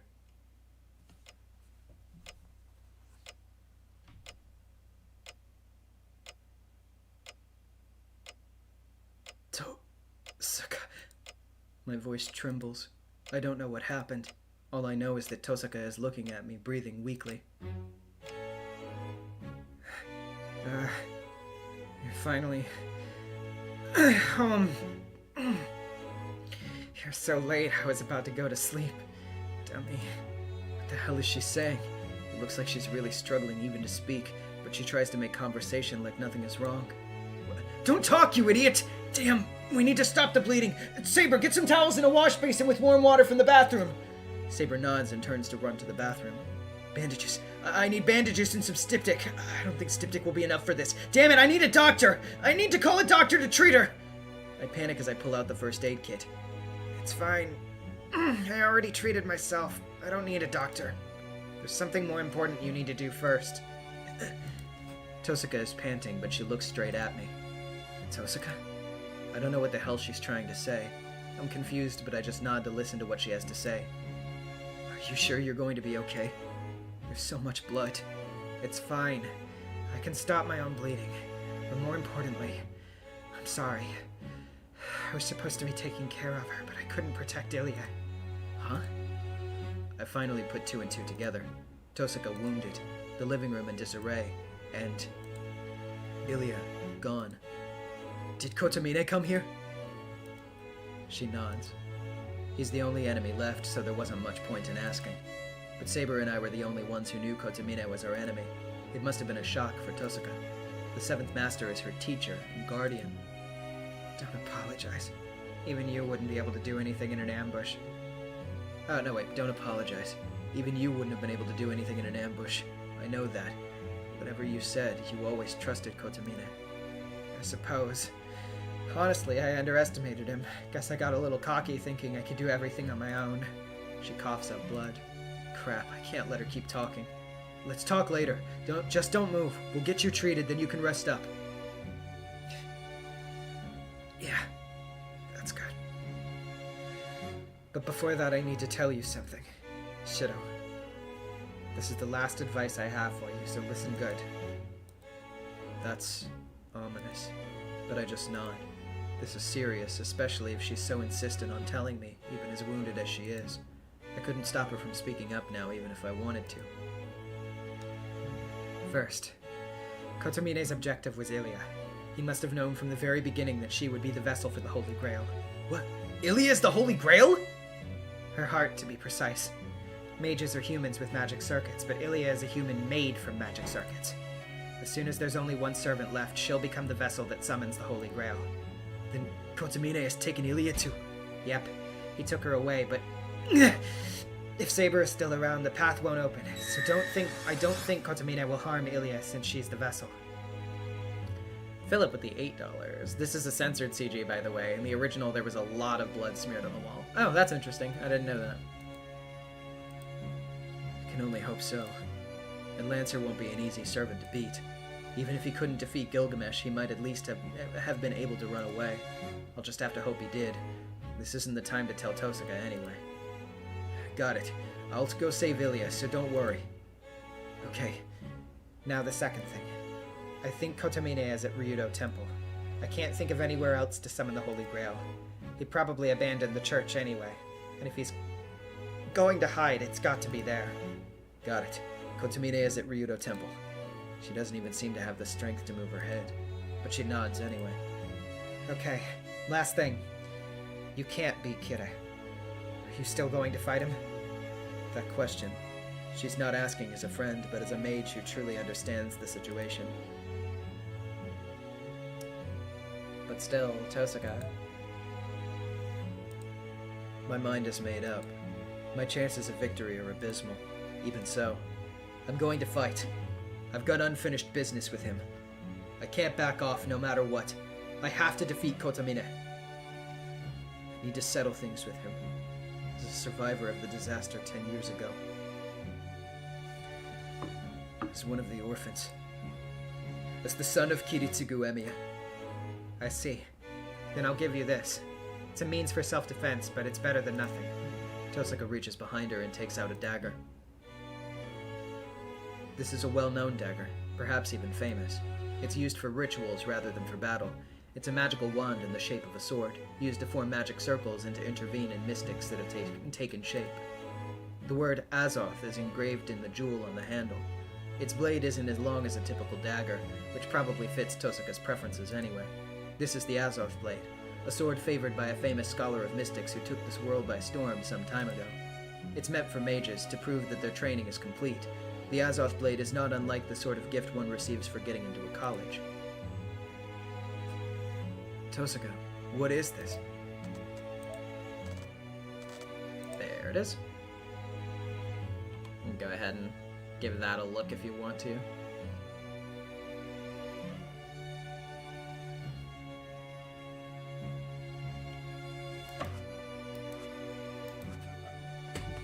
One second, I take a sip of water.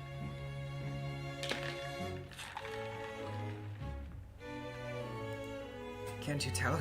This is my dagger. It's weak compared to my jewels, but I still infuse it with magical energy from time to time. It'll activate if you say Lesht, and flood it with as much magical energy as you can. Or is it? It's more Lest, right? Actually, now that I think about it. Lest. I think that's right. She hands me the dagger. It's surprisingly heavy. Not physically heavy. Rather, I feel the weight of Tosuka's memories in the dagger.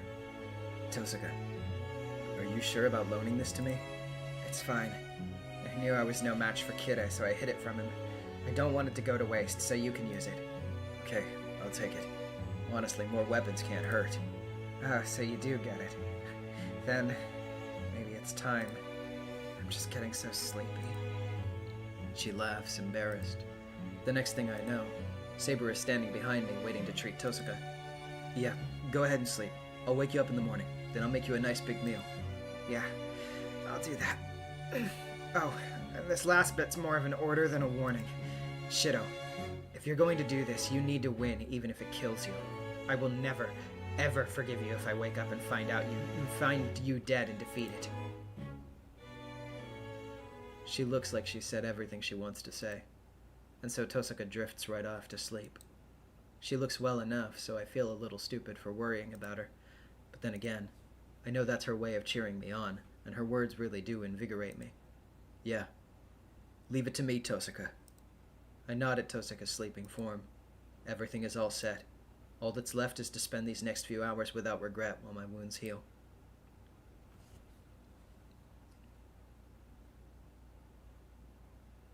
Today slowly ticks over into tomorrow. We treat Tosuka's wounds and take her to the room to rest while I make dinner and eat with Saber in silence.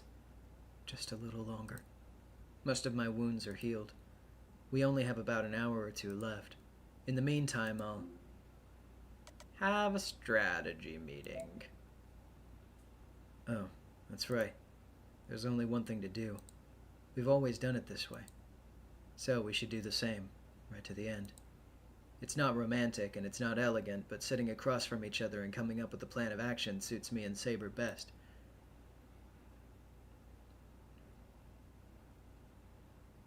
Shido, it makes sense to come up with a plan, but is this the place for that? Actually, it has to be here. Let's just go in. I have something in mind. If you say so. I only have to obey. Saber reluctantly follows me into the shed. Okay, now. There's a reason I had Shaber go into the shed. Okay. There's a reason I had Saber go inside the shed. Right now, we have neither a plan nor the means to defeat Gilgamesh, so it goes without saying that we need something extra. So, return the sheath to Saber. I should return the sheath to its rightful owner. I don't know if it'll work, but I have to try. But Saber did manage to put her hand into my body to check whether the sheath was there, so it's probably not impossible to extract.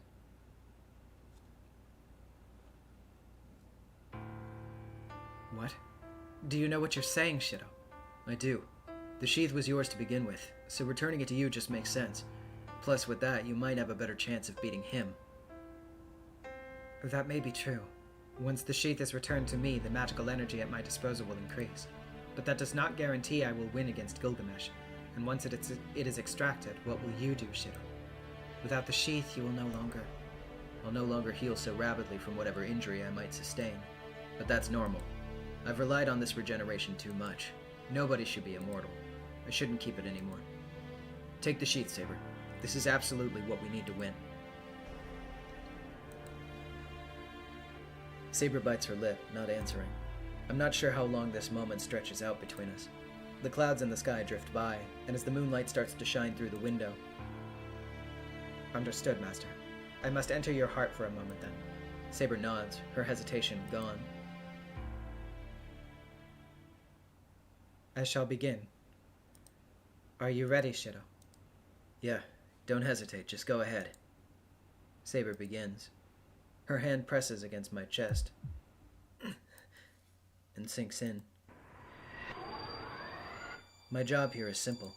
The process of extracting the sheath is similar to projection. The sacred sword's sheath has integrated itself throughout my body. I just have to collect all the dispersed bits of it and reform them into the sheath. This is all just my impression of what's going on, though. I may say I'm reforming it into the sheath, but I'm just gathering the waves of magical energy. Saber is the one who will give it shape. She, the original owner, forms the shapeless bundle of magical energy into the sheath itself. I'm just helping her. It's like making something from nothing. The scattered pieces of the sacred sword's sheath are reproduced with precision and painstaking care, without a single error. My body grows hot. Projection is way beyond my means. It eats away at my body every time I use it. It destroys my nerves, burns my skin, and even has the power to cripple my brain. But it's the only weapon I have, and it could be the one thing that might help Saber. I think back to when I saw her in my dreams. The golden sheath, fit for the King of Knights to carry into battle. The legendary sheath that protected its owner and led her to so many victories. I reproduce it vividly, without deviation, and as beautiful as it ever was.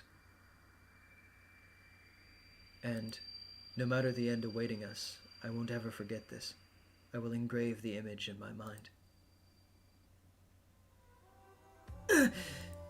I hear Saber's voice. I feel something that was within me for the longest time escape from my body. This is amazing. This is truly incredible, Shido. Nobody but you would have been able to reproduce this so perfectly. It must have come out great. As Saber's so elated, it surprises me. My body is still so searing hot that I just topple face first onto the ground. Shido, you're drenched. I'll bring you something to wipe you off right away. Saber hurries back toward the house. As I listen to her footsteps, I take a deep breath. I think that turned out great. It was perfect. I don't think anything else I project will ever turn out so perfect. See ya. Thanks for everything. I bid farewell to the thing that had been a part of me for so long. The golden sheath that protected her. I will never, ever forget it. Though it's left my body, its form has been forever engraved into my heart.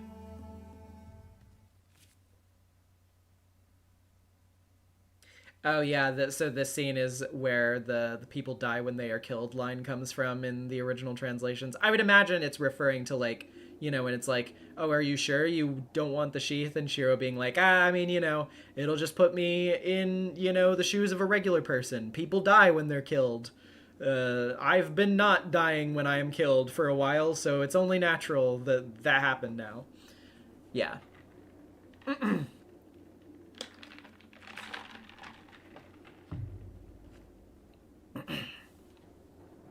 The moon hangs high in the sky. The clouds have finally cleared and the black of night is giving way to indigo. It will be dawn soon. The long night is about to end. It will be the last one. During the night, Saber and I traveled to our final destination.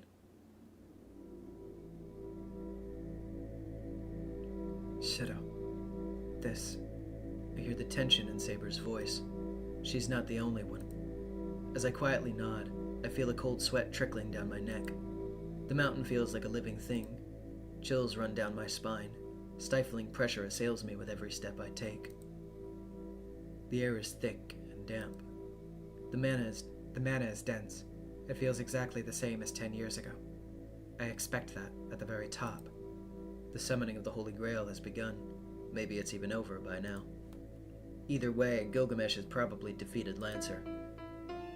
Let's go over it one more time, Saber. Once we reach the top, the only thing left will be the fight. You take care of Gilgamesh, and I'll take care of the Master, Kotomine. Neither of us will get involved in the other's fight. If one of us defeats their opponent, that will be the end of it. Yes. This time I will concentrate on my own fight. Kotomine is an enemy you must defeat yourself. Right. Yeah, leave him to me. And Saber, don't let him beat you. Yes. On my honor, I will not lose to him. Not as a servant, but as a heroic spirit. I shall not submit to that king. There was no longer hesitation or worry in her voice. I don't need to say anything else to her. We will head to battle and determine the final master in this war. But if in the process, if one of us dies, the survivor just has to kill their opponent. Even if I'm defeated, as long as Saber defeats Gilgamesh, Kotomine won't get his hands on the Holy Grail. At the same time, if Saber is defeated but I defeat Kotomine, Gilgamesh can't stay manifested. So we don't have to cover for each other. This battle is now each of ours alone. And so we climb the stone steps. The closer we get to the temple gate, the denser the air gets. Sweat trickles down my back. An ominous premonition creeps over me. At the top of this stone staircase, our greatest enemies await us. But I don't really care about that. We go up the stairs, closer and closer to the temple gate. Everything will be over. No matter who wins this battle, Saber will disappear. The endless but fleeting days of fighting will finally be over, and Saber will disappear from the world. She'll return to her time, where she belongs, and I can't say I don't have any regrets. I'm going to lose Saber. I'm going to lose the person I vowed to protect, the person I most want to be happy. Even now, I don't know just how painful that will be. For now, we're still walking together, and I can feel her presence. I'm not prepared to lose her. Even if I knew a few days before, even if from the moment we met I knew we would eventually part ways. Thinking back, we made so many memories. We walked together some nights, fought together some nights. At first, I did everything I could to prevent Saber, a girl, from fighting. She also kicked my ass in the dojo. I also slept in the shed because I was too embarrassed to sleep in a room right next to hers. We ate lunch together. Saber liked baths. She liked my cooking, liked the clothes Tosaka bought her. She had incoherent conversations with Fujine. She pushed herself, shouldered all the burdens herself, and finally collapsed. And then we explored the depths of our hearts in the ruins. Things took a turn after that. I couldn't stop thinking about Saber. My purpose for fighting changed, and I realized I loved her. How can I lose someone like that? Saber doesn't say anything. I can't think of anything to say either. Once we've climbed the stairs and reached the top, there will be nothing for us to talk about. A little while later, I'll lose Saber and have to say goodbye. But this is the only time we have to say goodbye. We climb the stairs. If I want to avoid saying goodbye, I just have to chatter about insignificant stuff like before. For example, let's go to town when we get home. What should we eat for breakfast tomorrow? Insignificant stuff. I can't even seem to do that, though. Because whatever I say, those could end up being our last words. A clear end. Neither Saber or I could say a clear goodbye. And now, we're at the temple gate. This is my last chance. If we proceed, it will all be over. But if we go back, maybe I can think of something that would stop me from losing her.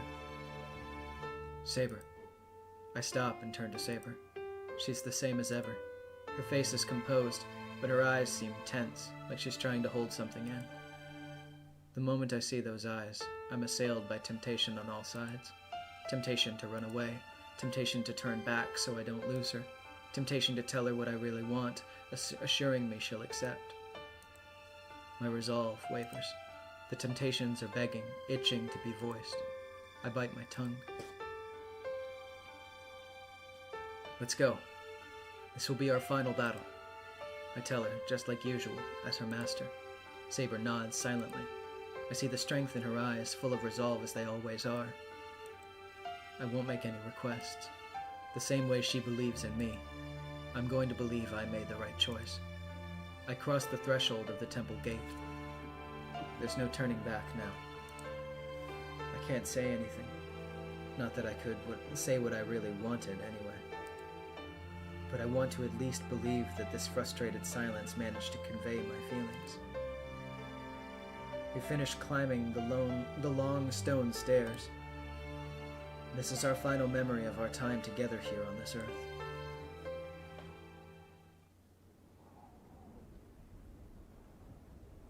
The summit is bathed in a crimson glow. Wind whips at my face, seeming to come from that red light somewhere at the rear of the temple grounds. The air is heavy with death. It reminds me of that fire 10 years ago. But it's different. Bound up in the red light, I spy something that looks like it's going to ooze out over the temple itself. It's out, past the building. A glistening blackness like mucus spreads over the vivid red. The mud spreads like oil over the clear ground. It oozes over the ground, contaminating it, killing everything it touches. It's like a visible curse. Even a mage like me, still in training as I am, understands that stuff only acts on the human psyche and will only swallow human bodies. You're finally here. I've been waiting, Saber. Gilgamesh stands there, haloed by the vivid red glow. He pays no mind to the blood-red glow or the death-shrouded blackness.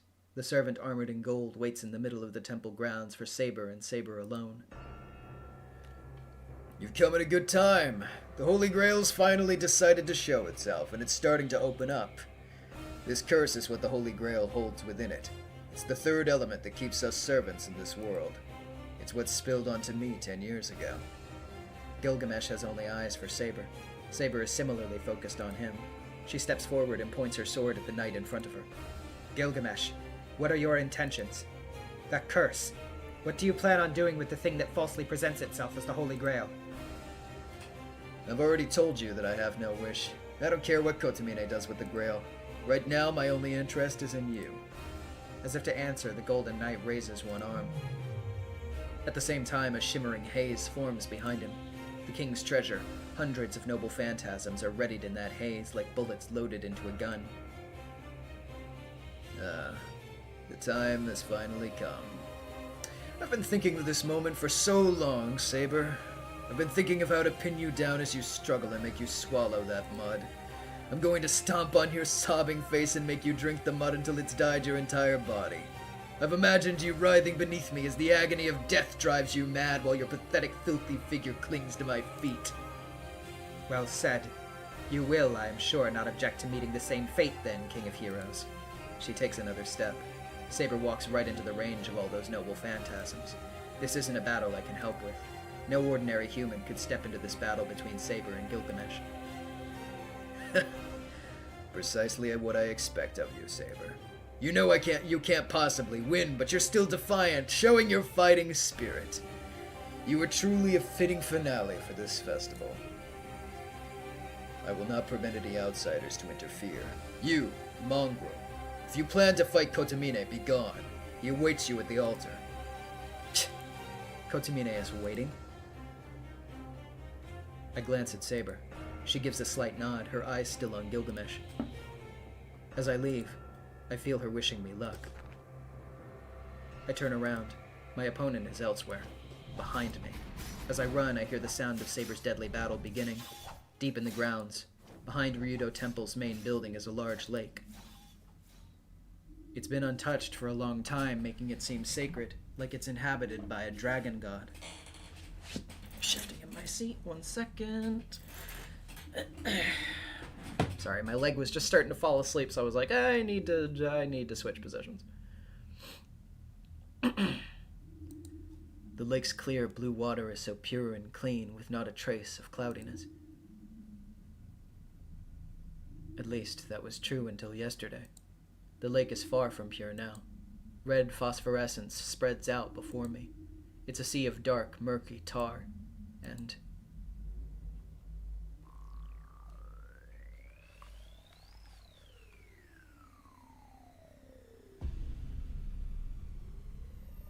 a hollow chasm yawns in midair, the body of a young girl floating near in offering.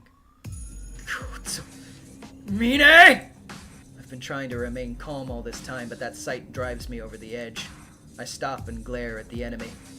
Welcome, Shiro Emiya, the final surviving master. The ends of his lips curl up in a smile, and he spreads his arms in greeting. Our final battle will be fought here. This will be the summoning altar in this Holy Grail war.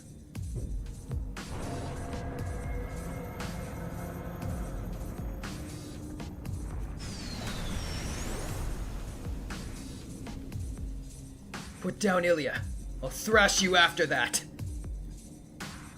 We're about 10 meters apart. As soon as I take another step, the battle will begin. I don't know what kind of mage Kotomine is, but he likely uses projectile weapons like Tosaka. On the other hand, my only option is to get close and punch him in the face. Even with Tosaka's dagger concealed behind me, I still need to get close. Once the battle starts, my only option is to rush him and stab him in the chest. But before that, I need to do something about Ilya. Hey, did you hear me? I told you to put Ilya down. What kind of scum are you, taking pleasure in tormenting a child like her? Oh, I heard you. But I cannot do as you ask. The Holy Grail has appeared, but its hollow is still unstable. As a point of contact with the Holy Grail, I need her to endure for as long as her life lasts, or else my wish will not be granted. As long as her life lasts? Then Ilya is still alive! If you have no intention of bringing her down, I'll have to make you. I'm going to stop your wish. This dark mud. Right here! Right now! I see. Do you believe this is my wish? I have to hand it to Kiritsugu. His son has such a keen sense of things. What a shock. 2 generations of Emiyas, completely mistaken. What? I did not create this mind. This is the power flowing from the Holy Grail itself. Though it should normally be colorless, it should be omnipotent. No mere human could dye it black. This Holy Grail has always been like this. The moment it is opened up, it will pour from the Grail without end, causing an unimaginable catastrophe. That is the Holy Grail's true form. It is filled with all manner of malignancy, with things that curse the world and mankind indiscriminately. No one can control such a thing. What is he talking about? If that's true, he didn't become a master because he had a wish to fulfill, but instead just so he could open this thing? Kotomine, what is your wish? I grind my teeth and glare at him. He smiles wider. For fun, I suppose. It's such a simple answer. What?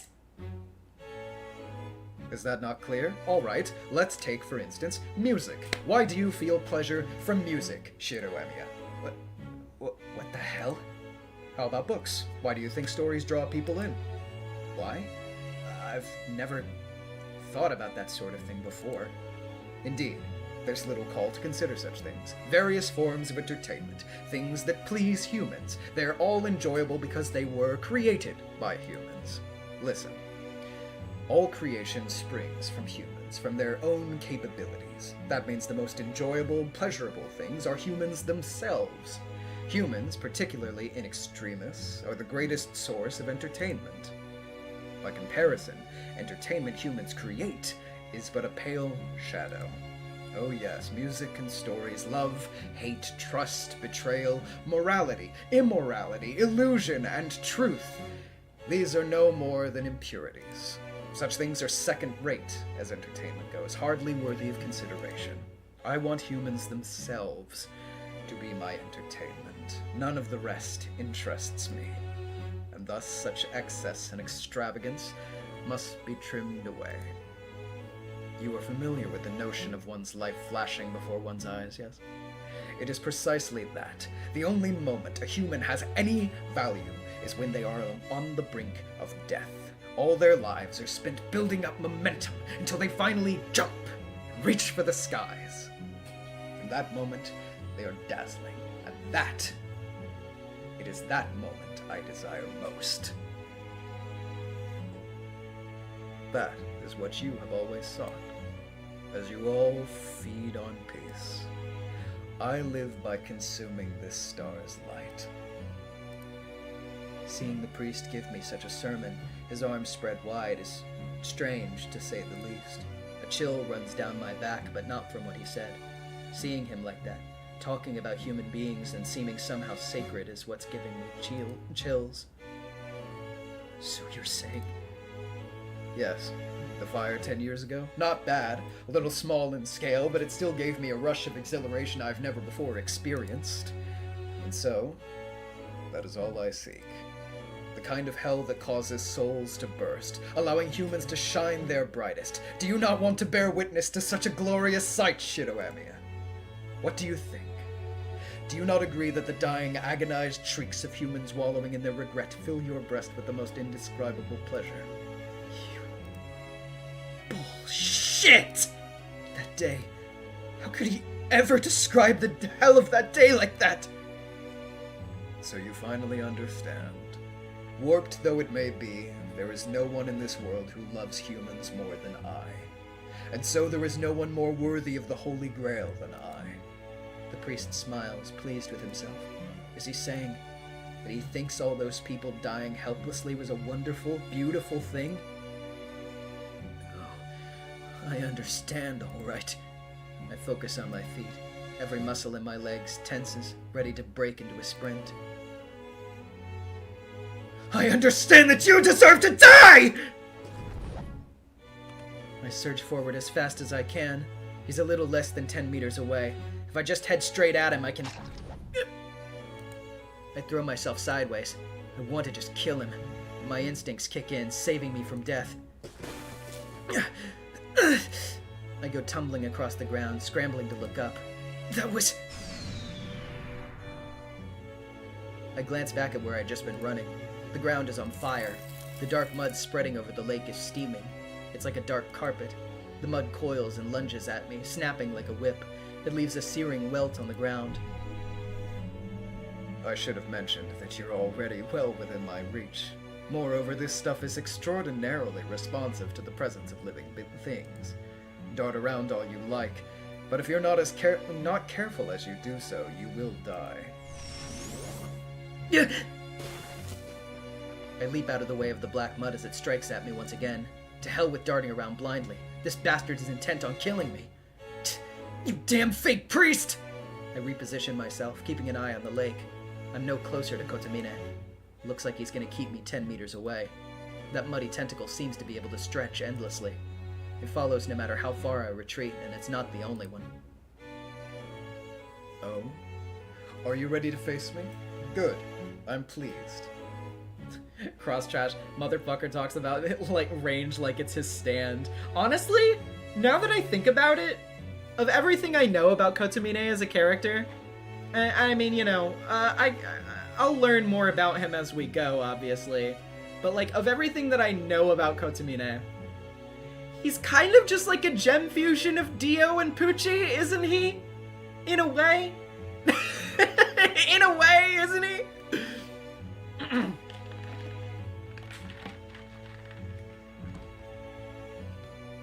Anyway. Oh, are you ready to face me? Good. I'm pleased. Had you just walked away, I would have no way to kill you. But if you desire to fight, I have no issue. I am, after all, a humble servant of God. Could never kill one seeking salvation or aid. Do you even hear yourself? I don't think that quite fits for a guy who has no problem attacking someone while their back is turned. He's probably remembering what happened with Lancer when I say that. Kotomine laughs as if impressed. Yes. I got rather fed up with you at that point. We needn't put this off any longer. To be honest, Shidoemiya, I had hopes for you. On the night Rin brought you to the church, I even felt the hand of fate at work. You have no idea the joy I felt when I learned you were Kiritsugu's son, and so like him as well. 10 years ago, I didn't get my wish. I never expected a chance to get my revenge on Kiritsugu like this. The tentacle twists towards me. It looms over the lake, its sickle-shaped head like a dark serpent. I bite my lip. I'm in about the worst possible situation here. More and more tentacles emerge from the lake. I'm not sure how much longer I can even survive, to say nothing of getting near Kotomine. You obviously have no chance of winning. The gap in our experience is considerable. Unless you have some major factor which can multiply your experience, that difference will not be easily overcome. The priest raises his hands. He stares at the heavens like a conductor leading an orchestra. Put your life on the line. Maybe then you will be able to reach me. The serpents surge forward.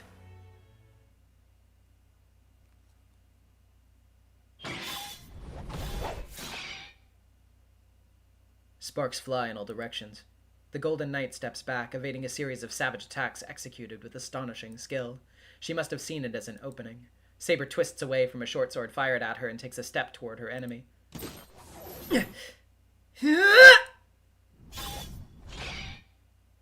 Her shout tears through space. Her sword strikes like a comet. She presses the attack on the Golden Knight. He stumbles backward, overwhelmed by her skill and ferocity. Her sword dances. So titanic is the strength behind her every blow. Each could shatter boulders, smash down the walls of even the most impregnable fortress, and yet... The myriad deadly weapons appearing from behind her enemy turn aside every strike. So annoying! Gilgamesh steps back from the onslaught, another sword in his hand. It's easy enough for her to repel his strikes, but she can't meet his attacks directly. Each of the enemy's weapons has abilities she simply does not know. Being struck by a weapon and not knowing what it might do is suicide.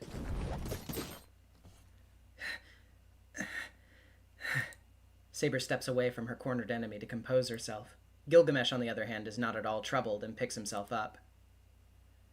You are nothing if not persistent, woman. Can you not see how futile this all is? Gilgamesh shows no signs of fatigue. To him, this battle is merely a bit of entertainment. He can't very well feel nervous or tired when he knows with perfect certainty that he will win.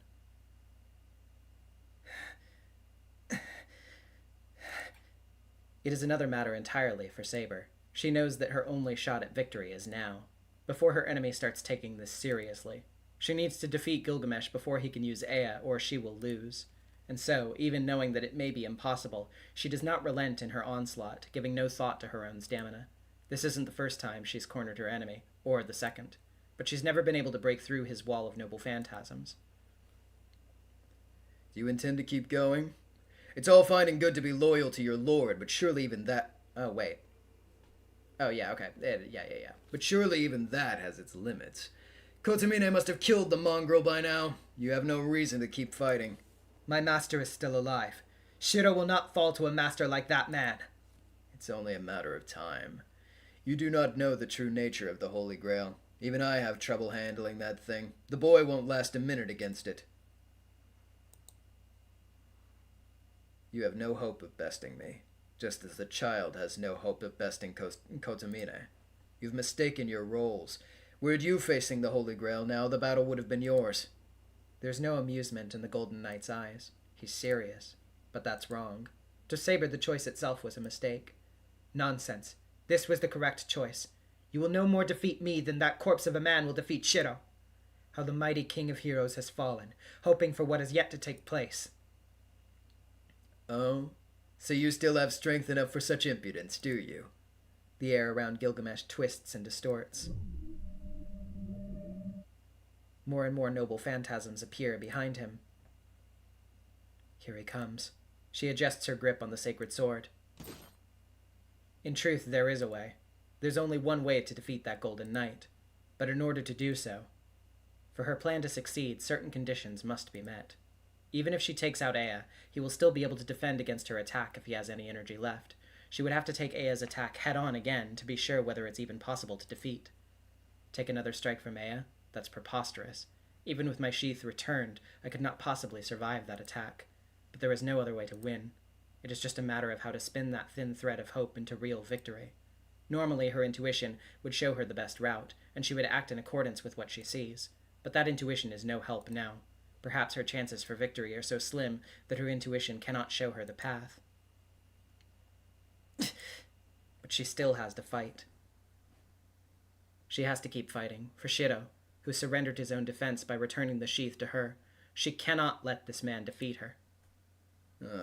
It appears that to convince you, I must confront you with absolute defeat. Even more weapons appear behind Gilgamesh.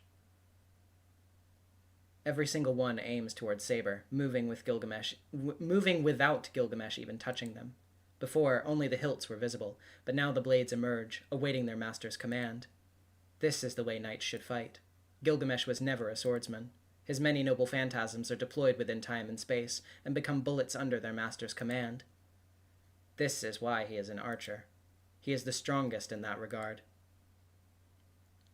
Dodge these, if you can. If you're lucky, they'll only impale your limbs.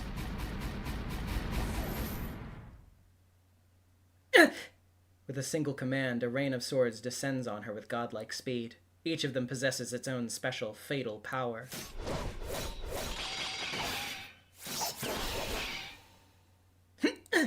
She evades every single one as if gracefully slipping between falling leaves.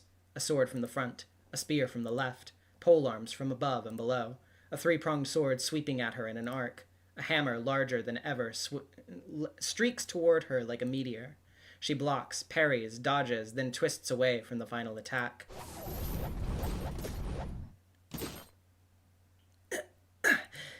Saber's breathing is labored, and she struggles to regain her ground after being put on the back foot. At that moment, she sees something behind her enemy, behind Gilgamesh. 47 noble phantasms are already deployed, all at the ready.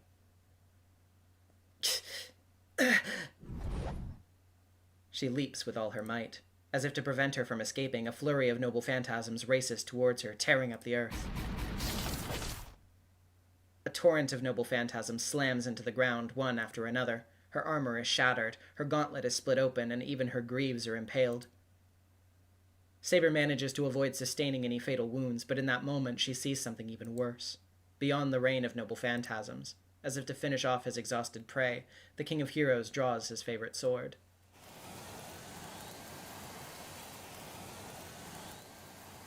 Yeah. Saber lets gravity carry her back to the ground. She lands hard and immediately pours magical energy into her sword, but she isn't sure she can make it in time. The wind howls. The blade of light emerges, and she raises her sword without waiting for the wind to finish unraveling.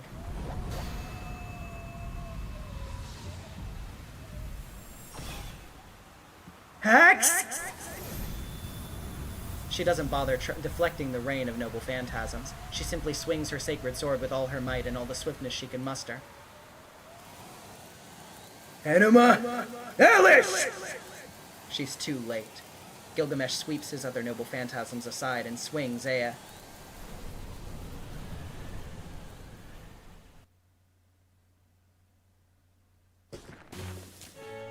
I try to kick away the mud clinging to my ankles. I'm kind of wondering, by the way, and I don't know if anybody's memory is good enough, like, the veteran Fate fans are here. I don't know if any of y'all's memory is good enough to remember this for sure. Was that scene supposed to have music? And is my game fucking up? Because I hope it's not. I know that some scenes have, you know, silence in terms of the music, but I can't remember if that scene was supposed to have music or not.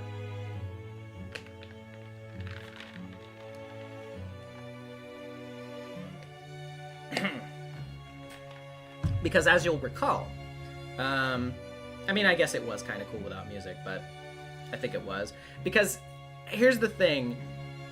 If you'll recall, at the beginning of the streams, I did say that I installed a mod to restore an original version of one track. Because I like the original version of that track. But if it didn't work, and it just rendered it silent, that would kind of suck. So I kind of need to know.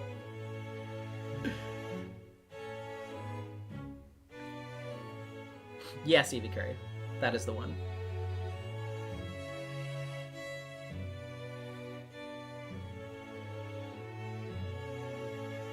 There are only a few scenes that are naturally silent in the novel. Yeah, I know that they do exist, but I just wanted to be certain. I mean, if I have to, it would be kind of annoying, but I could just pull it up on the side and play it in another window when it goes silent like that.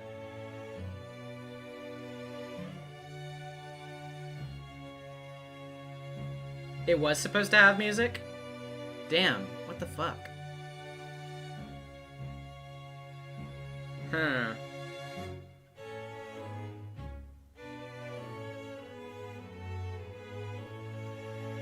At least in the OG version it did. I don't know.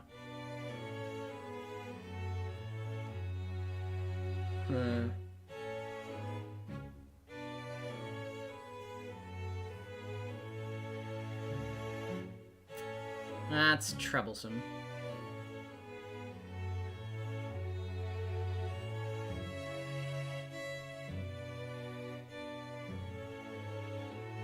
And it did have music. Yeah, that sucks. Okay, tell you what. Hate to do this, but let's take 5 for just a second. I'm gonna save.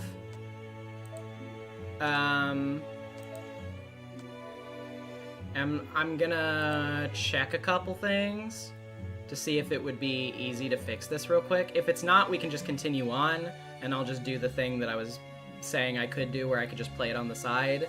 But if it's a quick fix, then I might as well just disable it. Sucks that we wouldn't have that original track, but I would rather the music actually work. So, but for that scene alone, it was fine. I think it worked for the dramatic effect. But for the future, I would like to make sure that that's worked out. So let me just go ahead and check that real quick. I'll be back in a few minutes.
I hear tell report. Sorry that the window closed. I was actually going ahead and closing the game just in case I need to modify the files.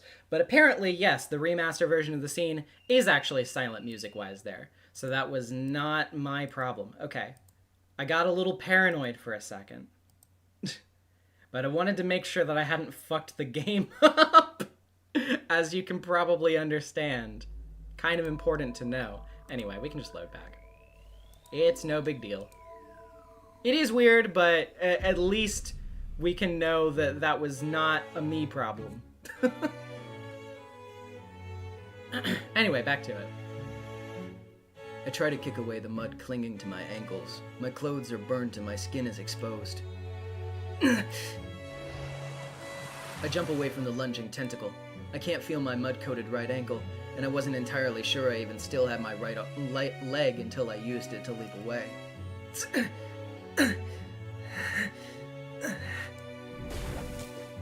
I check my body while I roll. Ankle. Okay, yeah, it's still there. Just can't feel it. If it's more or less intact, I can probably still run. I jump into another direction to avoid the mud's relentless attacks. Beside me, I hear a splash. The scent of burning earth wakes my dizzy head, and I push myself back up to my feet. A burning sensation sears its way down my back. The hell?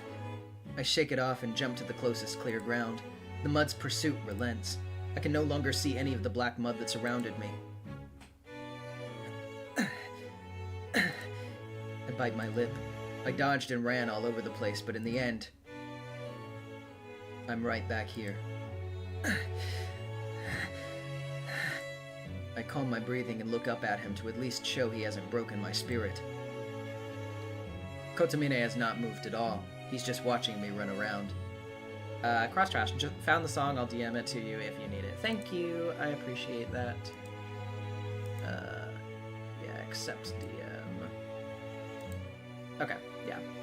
So if there's another awkward silent space where that would have gone, then we can pull that up and see if we can show it on the side. Kotomine has not moved at all. He's just watching me run around.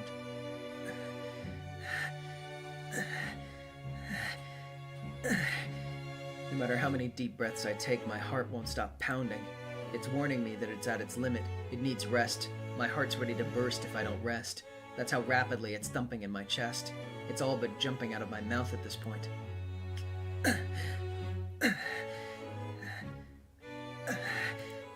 I can't do anything. I can't get near Kotomine, and I can't stop that black mud. There's not enough time for me to hold back about using projection. It's my only hope. If there's no way forward, I just have to project Saber's sword again. It should be able to cut through that black mud and give me a chance to rush Kotomine. Is that all? If you've given up, say so. The moment he speaks. Huh? A tidal wave of mud crashes over me. I look up just in time to dodge. The mud itself isn't bad. It's slow compared to Saber's strikes when we sparred, and it doesn't change direction, so it's easy to dodge. But that only applies when there's just one tentacle. I can't handle multiple attacks at once, or those that strike from behind as soon as I've dodged another. As a result, I can only move around, and still mud slowly covers me. Get away! There's no time to rest. I'm not going to be able to use my projection. Projection requires me to form an image of a weapon from the very beginning, so I need at least a full minute on concentration. But if I give Kotomine an opening like that, the only thing left of me will be smoking bones.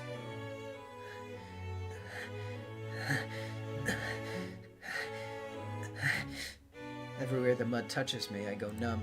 At least it's not painful, but if that mud covers my entire body, I might not even know whether I'm dead or alive. If that happens, I'm a goner. I'd melt away, bones and all. I can only run. I know it's only a matter of time until I run out of steam, but I have to keep running for now. I have no chance of reaching Kotomine while all I'm doing is avoiding the mud. The mud pours like a waterfall behind him, so trying that way isn't an option either. If I'm going to have any chance of getting near him, I have to do something about this mud. Ow! I can't believe it. I picked now of all times to trip. Kotomine stares down at me as if I were a piece of trash. He points a finger at me and several snakeheads rear up from the lake. What the? Get up. I try to get up but fall again. I fall. I fall. The snakes pursue me. But I still fall. Why? Why? Why? Black mud splashes all over the back of my neck. Why? Now that I look closer, my right leg is entirely black.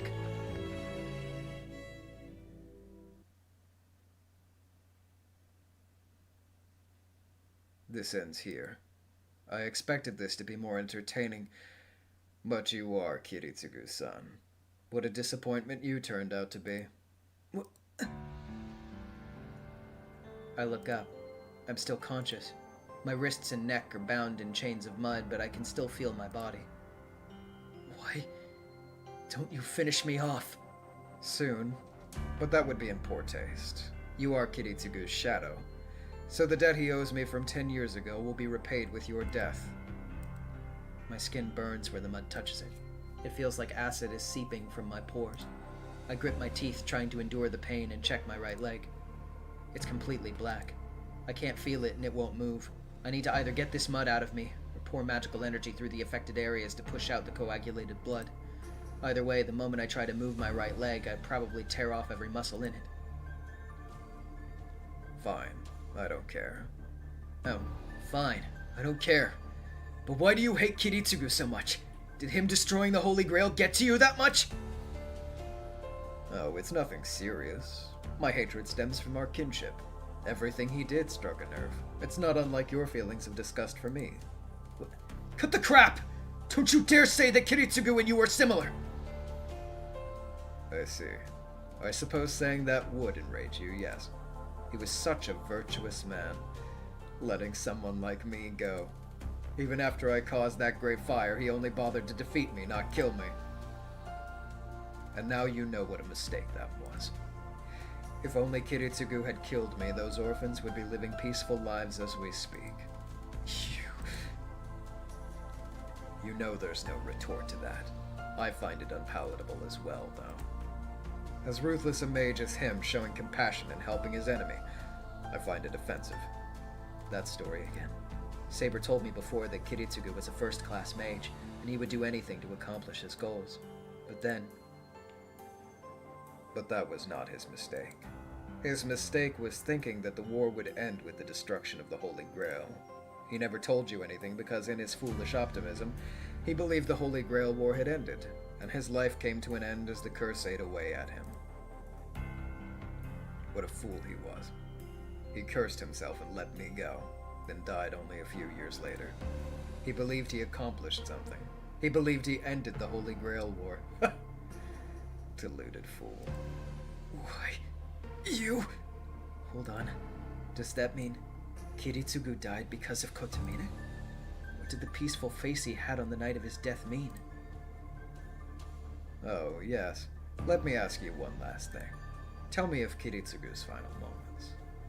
Did he pass on something to you? His son? Did he croak satisfactorily? The utter cretin. He accomplished nothing at all, and simply put all the responsibility on you. I bet his death was absolutely comical. Shut the fuck up! I kick at the ground. I force my leg to move, flooding it with magical energy. Muscles tear, but I ignore it as I lunge forward on all fours like a wild animal. Good. There's the ferocity I expected. Kotomine holds his hand over the waterfall behind him. I don't know what he's thinking. That cascade of mud is a curse so dense it can be seen. It would be fair to call it a mass of magical energy meant only to destroy people. There's no room to modify it, to change its shape. Anyone who touches that mud will be contaminated by its potent curse and then dissolve as if the stuff were digesting them. Which means the pain and fear felt in those dying moments lingers as magical energy, becoming the next curse to seek out the living. Whoever touches that stuff will die. Any who touch it will die unless they can get the mud out of themselves. Even so, the priest sticks his hand into the waterfall, smiling. It's time for your reward. You shall die in the same manner as Kiritsugu. He fills his hand with darkness. I know instinctively that this will be different than before. A flash of light illuminates the world. The moment I realize it's the light of Saber's noble phantasm.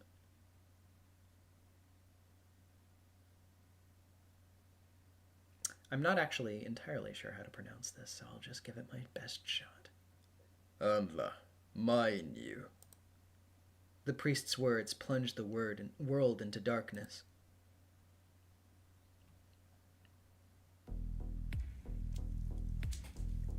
She had been blinded by light a moment ago, but now she's cast into darkness. Angla, mind you? Okay, so I was close. I was literally only one sound off. That's pretty good for a girl who doesn't know what the fuck she's doing.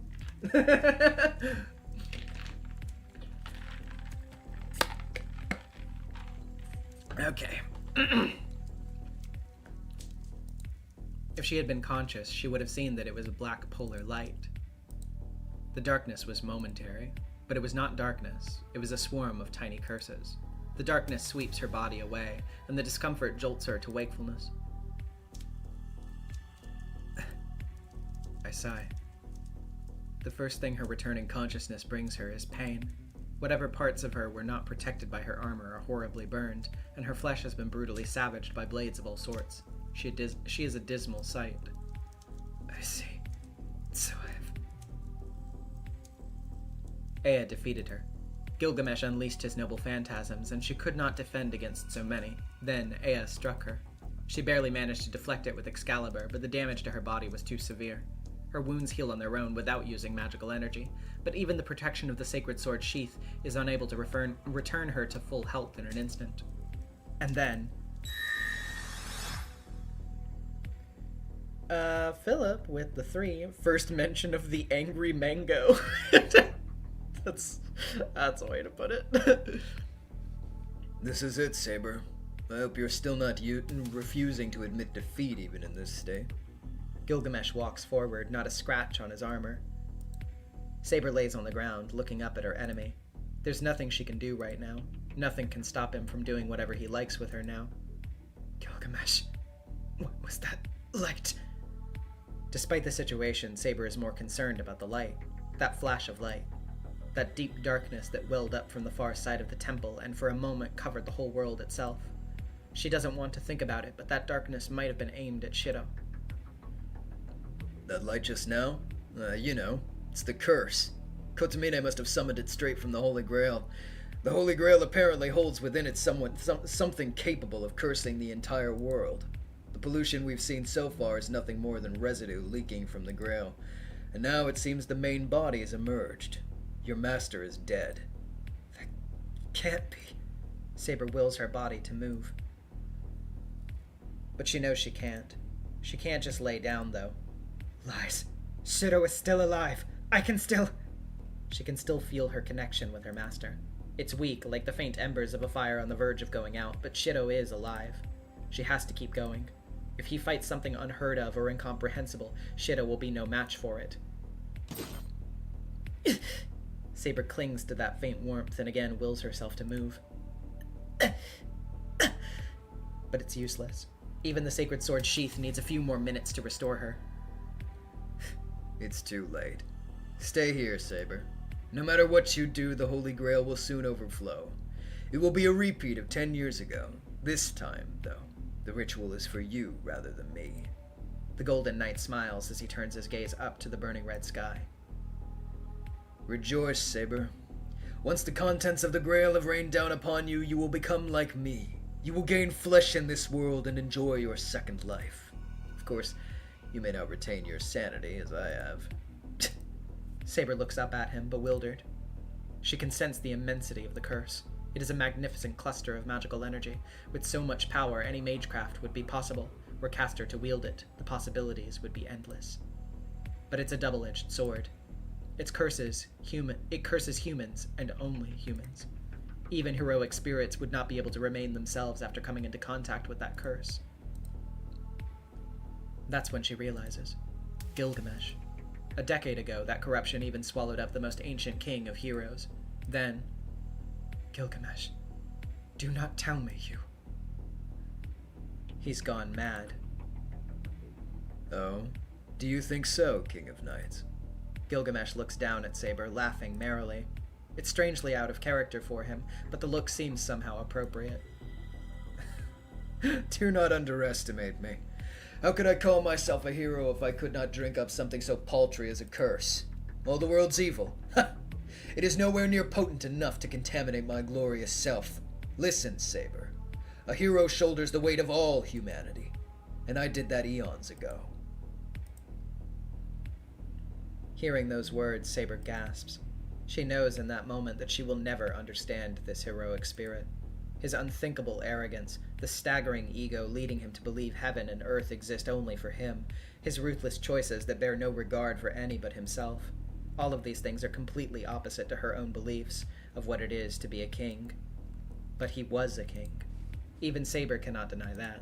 No other servant than Gilgamesh could have retained their sense of self after being bathed in that immensely powerful curse. Forcing you to swallow the mud may be entertaining, but once you lose your mind, my fun will be over. Let us resolve to be married before that happens.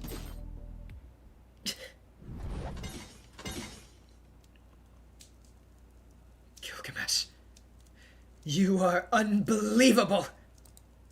Oh? Do you dislike such rough treatment? You had best get used to it.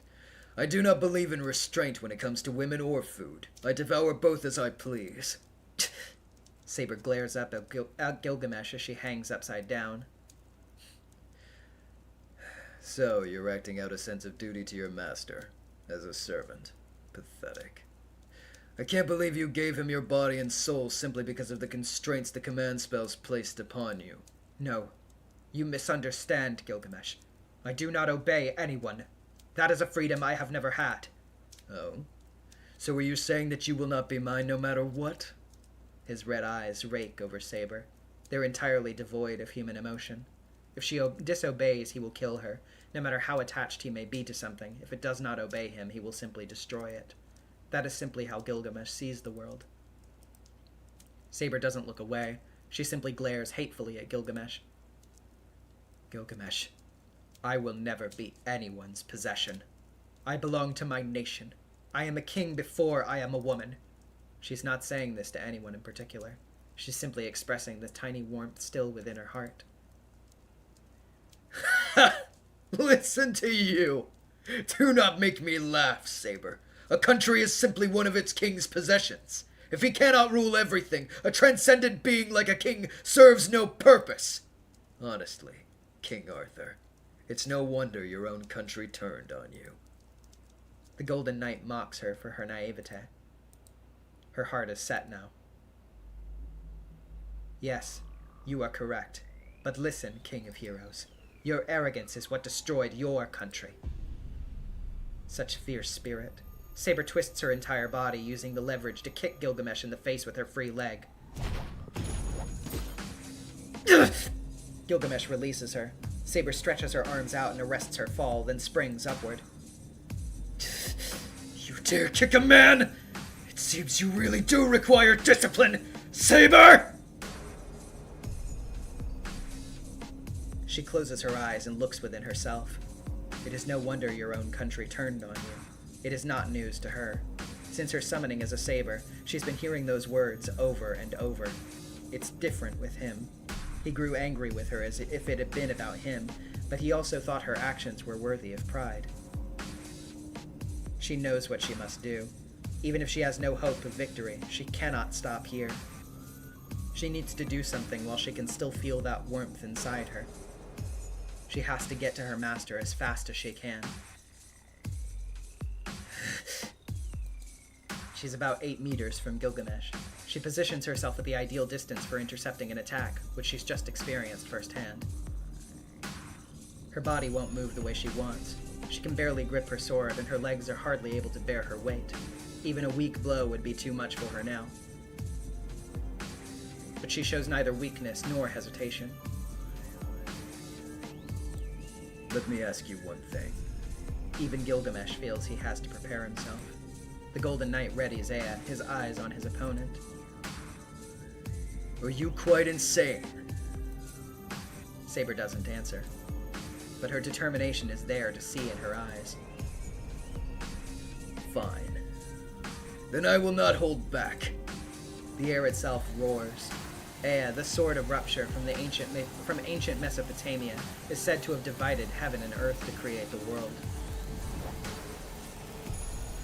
Gilgamesh, the king of heroes, readies his supreme sword to finally put an end to his enemy. The atmospheric vortex it creates, the sheer quantity of converging magical energy, far exceeds Saber's Excalibur. Begone! You are no more than an eyesore now, woman! Gilgamesh raises his sword. Saber mirrors the movement in perfect synchronization.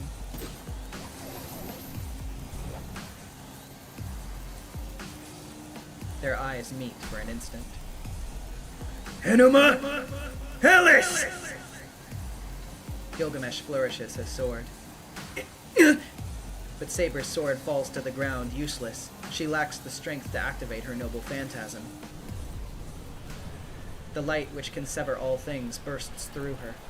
Unable to do anything, she is swallowed up by the light.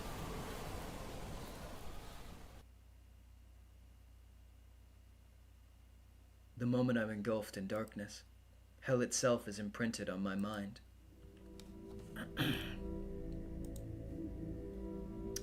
One moment.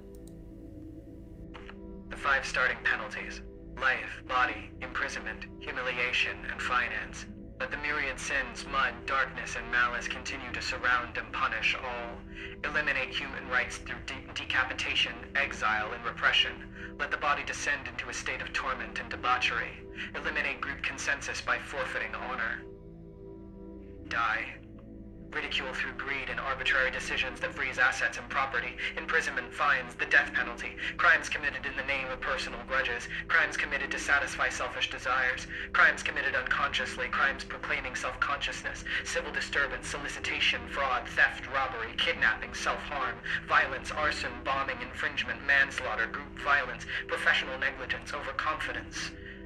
Die, die, die. Accidents by intoxication, cover-ups, crimes for personal gain, crimes committed in the name of ego, crimes committed in the name of love, crimes committed in the name of virtue, crimes committed for themselves, theft and embezzlement, fraudulent cover-ups, contraband, crime, hate, grudge, attack, dirty, you're all dirty, atone, violence, crimes, victims at once. This world is ruled by non-humans. Know your conscience to rectify your sins. Die. Know the penalty of your sins. Herein lies the goodness of man, so plentiful that he is unaware of the totality of what he is exposed to.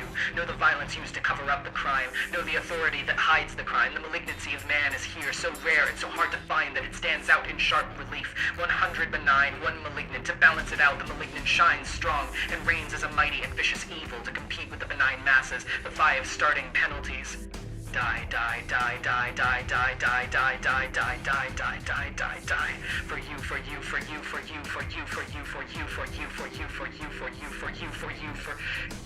Solicitation, fraud, theft, robbery, kidnapping, self-harm, tyranny, arson, infringement, dirty.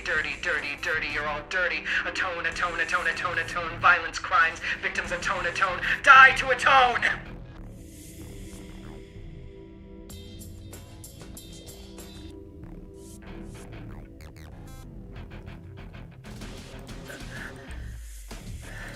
My brain is going to explode. The mud eating away at my body does not peel off. It mercilessly robs me of my warmth. I feel the horrible curse crushing all of my senses, crushing me. Darkness I can't look at directly. Ugliness I can't acknowledge. Crimes I want to run from. All man's sins. I'm going to die. Anyone caught in this darkness wouldn't be able to resist letting it devour them, just from the sheer pain and disgust. But Kotomine said it once. This curse is what killed Kiritsugu. That's enough to banish the darkness. Heat returns to my body. Blood rushes through me, wounded as I am, and helps me get back to my feet. And why not? I mean, Kiritsugu Amiya shouldered all of this for years. Did he die, his own wishes unfulfilled, because those voices never stopped screaming at him to atone? He said he wanted to be a champion of justice. He ran around like an idiot, trying to be useful to someone, and in the end, nobody let him do what he wanted to do. Even so, he still pursued something. the ideals he'd given up on.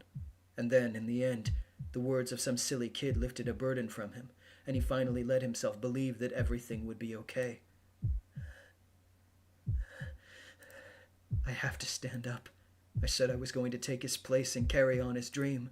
If I really am the son of Kiritsugu Emiya, the champion of justice, I can't let the bad guy beat me. Tosaka told me. I need to win even if it kills me. Saber told me. Kotomine is the enemy I have to defeat. Even Kotomine said, if I'm going to fight, I should put my life on the line. That's right. What can I put on the line here if not my life? I don't have anything else to offer anyway. I desperately leap out of the mass of black mud. I can hear his surprise. My throat is burning. Every breath is like swallowing glass. I don't care. Tears of frustration stream down my face. I might just burst from sheer anger before the curse can tear me apart. Impossible! Have you truly just shaken the curse off? I push my body, forcing it to run. One hand goes behind my back. I grip the dagger I've been concealing this whole time. Unbelievable. You managed to escape and your next action is so pathetically foolish. I suppose you must simply have run out of ideas. Shut your damn mouth! I never had a plan in the first place! I run. Kotomine sticks his hand into the waterfall behind him and draws out another lump of darkness. Then you can follow your servant. That light you saw earlier was Saber's defeat. You have no one to help you now. There's no more hesitation now. If I get my hands on Kotomine, he will regret what he's just said more than anything else. I still have a command spell on my left hand. I don't know if I'm alive or dead, but that is the proof, and I can feel the truth of it. As long as I still have my command spell, Saber is still with me. If she's still here, she must have defeated Gilgamesh and beheaded to me right now. And if I don't greet her with open arms when that happens, well, I know her enough to know she'll be mad. So I'm going to beat you, here and now, to fulfill the promise I made to her! Darkness closes in on me. Kotomine releases a giant mass of curse. My body begins to crumble, starting with the extremities. I won't look away. If this is my role, I'm not done yet. Enuma Elish! A fault line splits space itself. With a flash of light and a roar of wind, Ea releases a vortex of pure destruction. The sheer intensity prevents Saber from using her own noble phantasm. She lowers her sword and lets herself sway as if collapsing.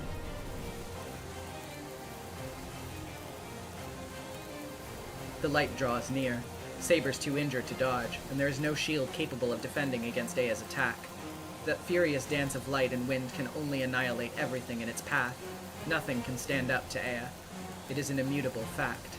Both of them knew it to be true, a few hours ago. For once, that astonished cry comes not from Saber, but from the Golden Knight wielding Ea. Ea continues to release its torrent of magical energy, unleashing a ravening beam of destruction. But Saber is on her feet, stepping into the light of Ea's power.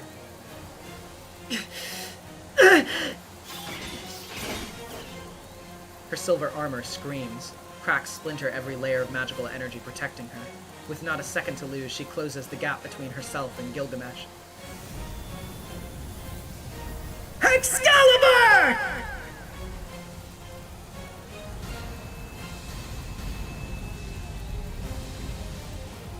To counter Ea's destruction, Saber releases every drop of power at her command.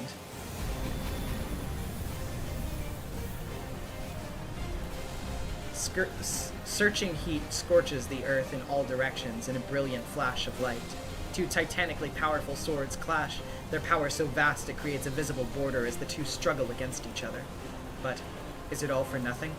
Excalibur cannot beat Ea.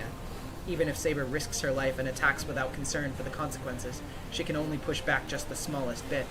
The scales tilt in favor of Ea, and Excalibur's light weakens, pushing Saber back. I see. So you have lost your mind, Saber! The Golden Knight draws Ea back, but then sees his enemy's renewed, reckless advance. so he pours yet more magical energy into Ea. There's no turning back now. All there is to do is use his full power to utterly annihilate Saber. Ea's segments spin faster, faster, faster, reaching their maximum speed, and the light that envelops Saber cuts Excalibur down. But in the instant before that happens, Saber charges. A tiny opening created by Excalibur's power allows her to take a single step closer. In the instant she reaches that space, her noble phantasm appears. Darkness buffets Shido as if he were caught in a wind tunnel. There is no avoiding or deflecting darkness that coats space itself. Those swallowed by the darkness can only be consumed by it. He's corroding from the fingertips inward. His legs kick at the air as if swimming. His outstretched arms are swallowed up in the black mud. His vision fails him. It's like being erased. Shido feels himself shrinking, but he refuses to die. He tries not to look away, pours every ounce of strength he has into resisting. He fights the darkness covering him, the pain trying to melt his body, and the curse trying to dissolve his mind. It's all in vain. No human could resist this corruption, and yet he continues to move. His arms still raised, held out, trying to grab something. But his heart is already broken. His thoughts are smothered in darkness, and soon it will consume him. But in that moment, you are mine.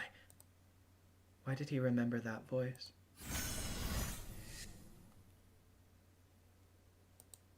A light in the darkness.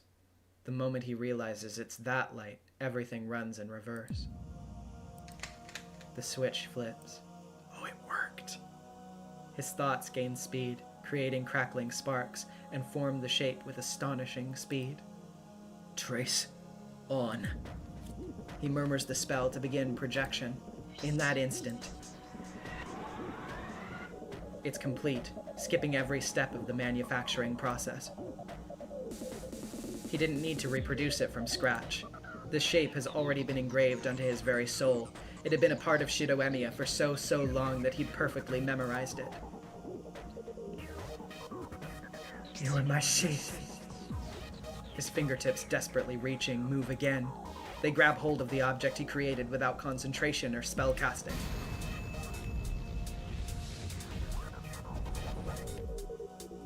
The world turns on its head, darkness eradicated by golden light. In Shido's grasp, duplicated flawlessly, is Saber's sheath. And so, as Ea's all-destroying light burns away everything in its path, Saber releases her own noble phantasm.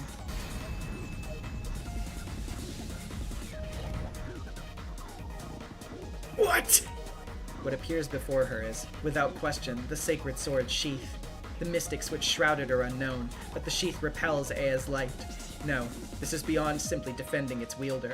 Instead, it cuts her off completely. The wall that keeps the filth of the outside world from fairyland. A world that cannot be reached, forever isolated from the rest of the world. Saber is protected by the sheath of the sacred sword, and for a moment she exists apart from all reason and logic in this world. It is the greatest protection in the world. Nothing, not even the 5 magics, can pierce this perfect defense.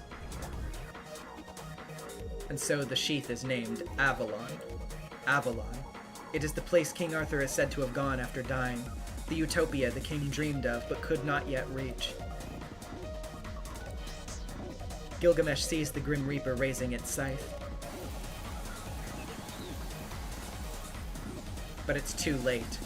Ea won't stop rotating, and Gilgamesh can't retreat. How could he? Who could ever have believed an attack with so much magical energy, such unimaginable power, could ever be blocked? How dare you stoop to such a petty trick!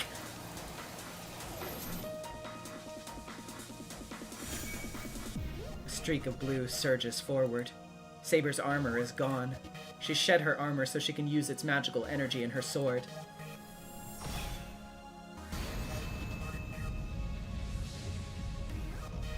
Hex! Saber!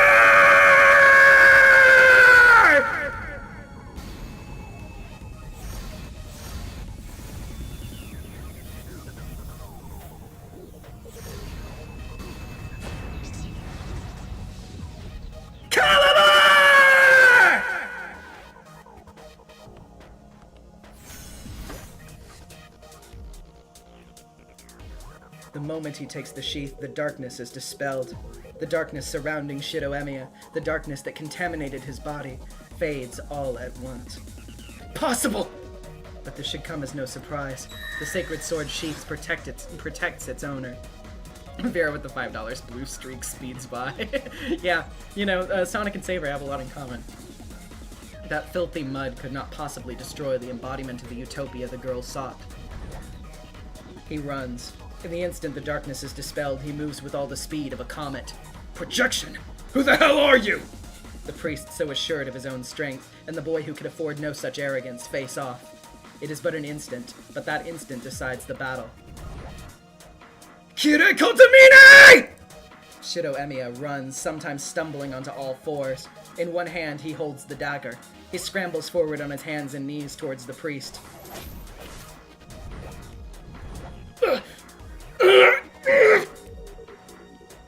Shido doesn't stop. He thrusts the dagger of retribution into the priest's chest. The priest turns slowly, before he can leave. Shido steps down on one foot to ground himself and turns in a circle using the momentum of his dash. He inverts himself like a top and he floods his left hand with magical energy, and like a whirlwind,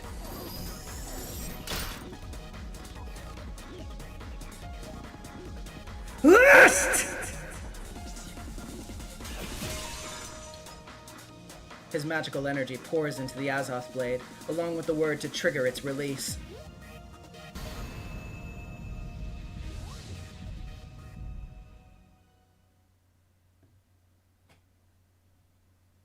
New servant data.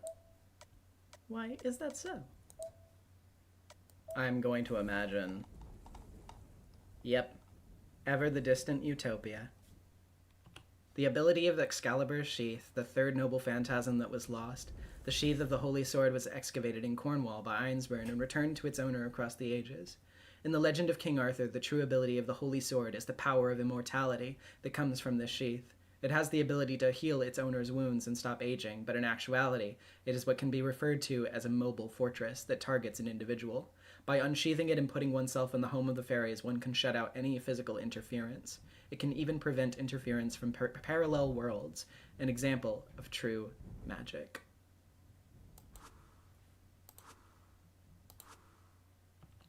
Saber swings her golden sword.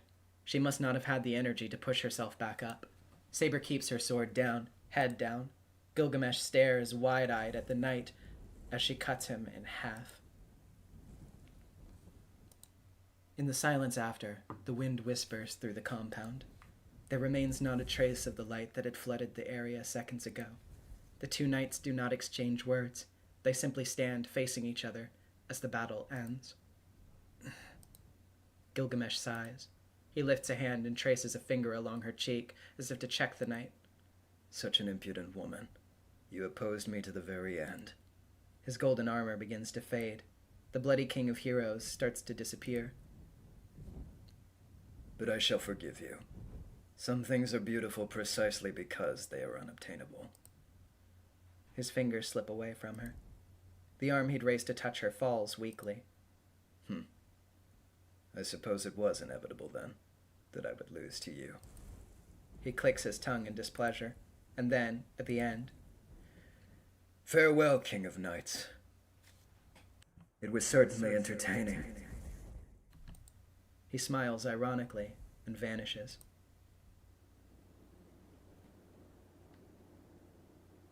Pale blue sparks flicker along the priest's form. They spread in all directions from where the dagger protrudes from his chest. No flesh falls away, and there is no sign of bleeding. Even so, the battle comes to an end. He's not even looking at me. Instead, he stares down at the dagger in his chest in confusion. The wind is blowing. A gust of wind blows from the hollow overhead, muffling the sound around him. In the silence that follows. Why do you have that sword? Kotamine's voice is low, mumbling. It's not mine. Tosaka lent it to me. I'm not sure how long he was thinking. He takes a deep breath and finally moves, having been motionless from the moment I charged him and impaled him with the blade. I see. I once gave it to some girl as a gift, maybe 10 years ago. Yes. No wonder I've gotten so weak. Kotomine collapses. I watch it all unfold. Even on the brink of death, he spoke of himself as if he were talking about someone else. Finally, the priest sinks into that which he summoned, the very thing he wished for. And that is the end of Kire Kotomine. The true end of a long battle.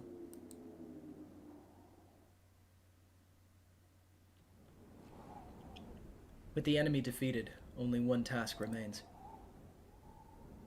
The dark hollow in the sky.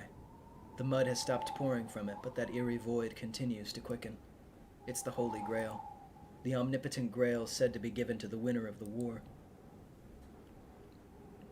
The wind howls. With Kotomine gone, the power binding Ilya vanishes. Ilya's been released from the hollow, and now she sleeps beside me. She doesn't seem to be in danger of dying. She'll probably wake up after we go home and have Tosaka look her over. The war has ended. No one else will get hurt. We won't have to lose anyone else now. No more masters, and the servants will disappear now that their roles are over. I knew this was going to happen. I climbed those long stairs with her earlier. We've already said our goodbyes. All that's left is to bring the curtain down on this whole war. I look up at the hollow and wait. My heart is empty as that void. And then she appears. She walks straight towards me, looking no different than when we first met. She stops once we're close enough to touch each other. We neither ask about each other's well-being nor offer any congratulations. This has already been decided. There's only one thing left to do. I will destroy the Holy Grail. That is my role. Saber starts walking forward. The strong winds coming from the hollow do not deter her. She approaches, one step at a time.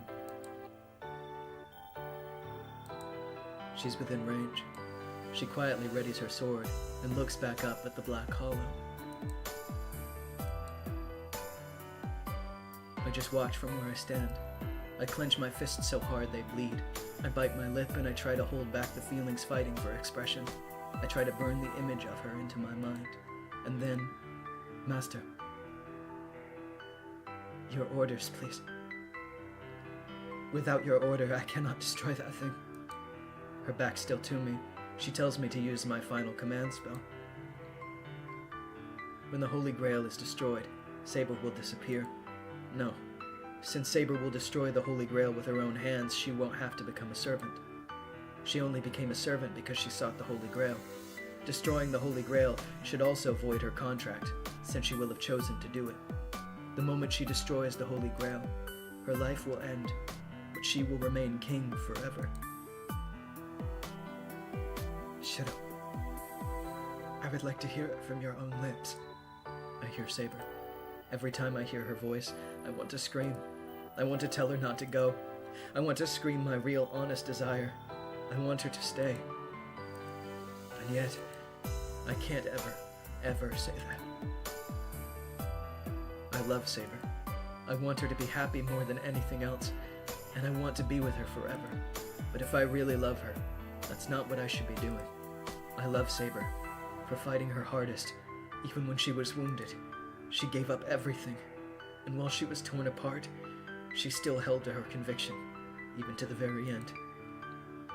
If I think that is beautiful, if I think that is something worth protecting, then I can't destroy everything she stood for just for my own happiness. She was born a king, and that's how she lived. Nothing can change that. From the moment she drew the sword and made her vow, she was king, nothing else. That is her conviction. She fought her battles until the very end, believing she was doing the right thing. The dream of a young girl named Artoria. She abandoned her own life and chose to be king. She chose to fight. Even when she was told that everything she does would go unrewarded, she still wielded the sword and kept to her vow as king. That lasted for many years. I can't do anything to tarnish the pride she held onto until her final moments. Saber, fulfill your duty, please. My voice is heavy with emotion.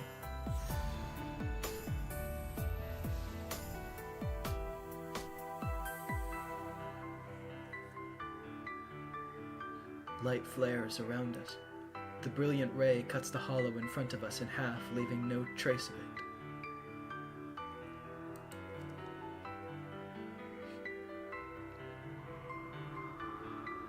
Nothing remains. The mountain's summit has been blasted away, leaving only a smoldering wasteland behind. In the distance, the first rays of dawn light the sky.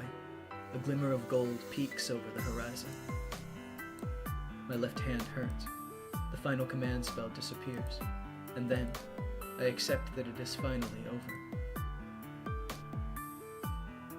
So, it's come to an end. Yeah, this is the end. There's nothing left. I see. Then our contract has also ended. I was your sword. I defeated your enemies and protected you. I am glad that I could keep that pledge. Yeah. You did well, Saber. I don't know what else to say. Saber's far away. I don't try to run to her. The sun rises. The wind starts to pick up. A golden glimmer shines, seeming to last forever. In it, there is one thing I must tell you. I can hear the determination in her voice. Yeah? What is it? I try to at least sound strong. Saber sways.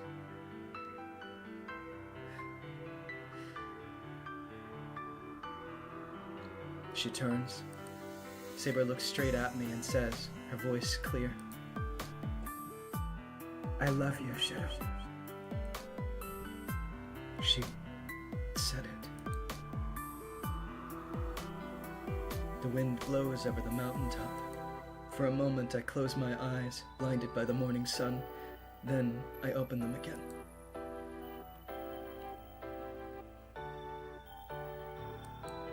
I don't think I was surprised. I just had a feeling our goodbye was always going to be like this. All I see is the wasteland. Saber is gone, carried off by the gusting wind. Just like when she appeared. She left with grace, without a trace. Yeah.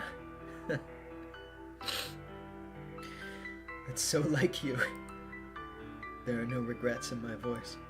Every memory, both of what I've lost and what I've gained, remains in my heart. I'll keep them all here. Forever.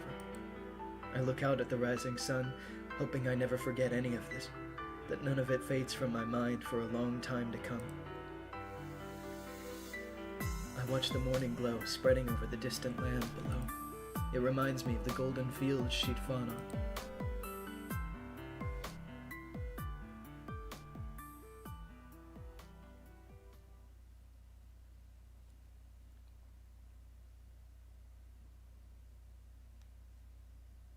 Epilogue.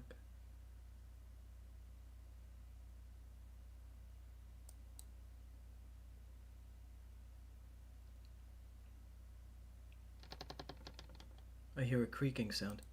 It's the old, heavy, rusted door of the shed opening. Light pours in through the crack in the door. It's enough to wake me up. Senpai, are you awake? I don't even need to look to know who's approaching. It must be that time already. I take a deep breath and open my eyes. Good morning, Senpai. It's time already. I see that. Morning, Sakura. Thanks for waking me up. It's nothing. I knew you'd wake up anyway, so I didn't need to do anything. Got it. So, how come you came all the way out here to wake me up? It's no trouble. I just wanted to wake you up this morning, so I woke up half an hour earlier than usual. Today's a special day after all. Oh, then I remember. That's right. It is a special day. Sakura, I don't think I even need to ask, but Fujine's not here yet, right? No, Miss Fujimoto's not here yet. Oh, but Ilya's already here. I knew it. If Ilya is here, that can only mean one thing. Crap. Sorry, Sakura, but I need you to take care of breakfast this morning. I'm going to go and wake Fujine up. Oh, okay. Good idea, Senpai. Luckily, I was up late last night, so I'm still in my work clothes. I'm glad I don't need to change to head out. I'll be back in 10 minutes. You're in charge of the house until then. Yes, you can count on me. Hey, Shiro's awake. Yeah, I just woke up. I'm gonna go wake Fujine up, so go help Sakura with breakfast. I pat Ilya on the shoulder and head to the front entrance. She beat me to it! Ugh! I said I was gonna wake Shiro up, Sakura! Ilya fumes at Sakura as she stomps over to the shed. This sort of thing is hardly unusual anymore. Ilya said she wasn't going to return to her home country, so I talked to Fujine about taking her in. She was vehemently opposed and suggested that she'd take in Ilya at her house. Since then, Ilya's been staying at the Fujimura house, and of course she's been coming over with Fujine mornings and nights. It goes without saying that they're coming to breakfast and dinner. For breakfast and dinner. The two have been living together for 2 months now, and they're practically joined at the hip. When I pass near the shed wall, I hear Sakura and Ilya talking. Ilya is pretty blunt, so I thought she wouldn't get along with Sakura, but that doesn't seem to be the case. They're like an odd couple. Ilya is energetic, while Sakura is more laid back. It seems they get along in spite of their differences. In fact, Sakura's regained her usual cheer thanks to Ilya. Ever since Sakura's older brother Shinji disappeared and was listed as missing, she's stopped smiling. She must have sensed that he had something to do with the mass coma incident at school. Fretting over Shinji, Sakura shut herself away. It was Ilya who forced her to get over it, and Sakura is her normal cheerful self whenever she is with Ilya. Yep, Sakura's smiling again. I'm truly happy about that. Sakura's most herself when she's smiling that gentle smile of hers.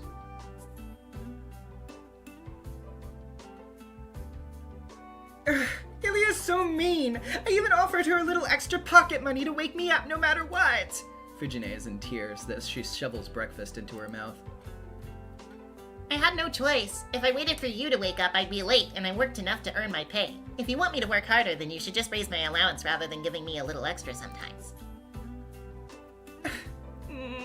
I know you get money from grandfather, too. Why is this child such a miser?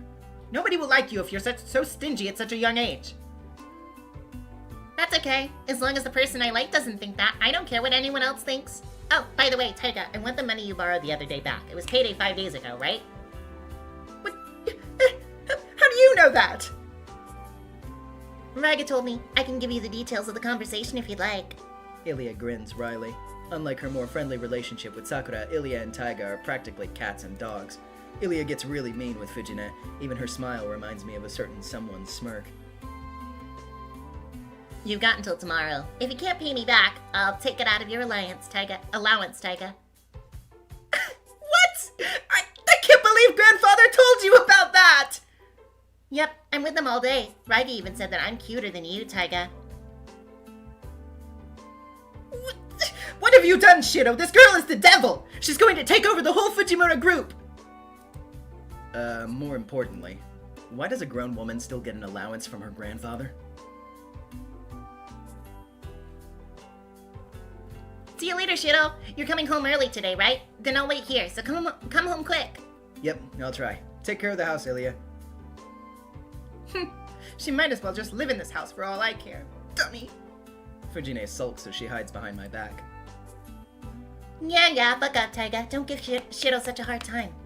Ilya shrugs off Taiga's comment. Looks like Fujine isn't really in a position to push back against Ilya. Well, I'm going on ahead. Don't dawdle and wind up late for school, Shiro. Fujine lets out an engine roar and disappears like a speeding bullet. She got her driver's license last month. Since then, she's been late for school a lot less often, but now she has a new nickname, Rocket Diver. She's the only one who doesn't know about it. Phew. I stretch and take a deep breath. Sakura already left for school. She ate a pretty big bowl of rice this morning, so she must be pretty driven today. Today's a big day for the Kyudo Club. Now that she's the vice captain, Sakura must be really determined and enthusiastic today. Alright. I should, go to school too. Today's April 7th. Schools are starting the new school year, and the season's gone from the cold of winter to spring. It's been 2 months. I feel like a lot's changed since she left, but the changes all seem minor. Winter is over and it's finally spring. That's the only thing that's changed. I might have grown and matured, but I'm not a different person or anything. So not that much has changed. Shido Emiya is still clumsily stumbling along in Kiritsugu's footsteps.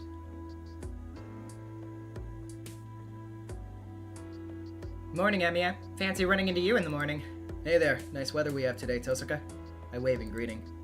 But is this really a coincidence? We run into each other almost every day.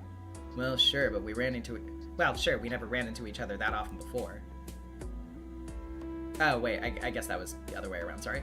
But is this really a coincidence? We run into each other almost every day. Well, sure, we never ran into each other that often before. Run into each other? Tosuka narrows her eyes and glares at me, unhappy about how I phrased that. I don't think getting angry so early in the morning is good for you. Tosuka, did you start leaving your house earlier? You always arrived later, but you were never early or late to school. That's not true. It was just a coincidence that we never saw each other. Do you know that your house and mine are in opposite directions? So if we woke up at a normal time and walked down the hill at the same time, we'd naturally meet up here. Huh. That's news to me. And I guess that's not so surprising. Wait a minute. That's only possible if our daily schedules are the same. For Tosuka to reach this intersection at this hour, she'd have to wake up at 6 in the morning. But that's...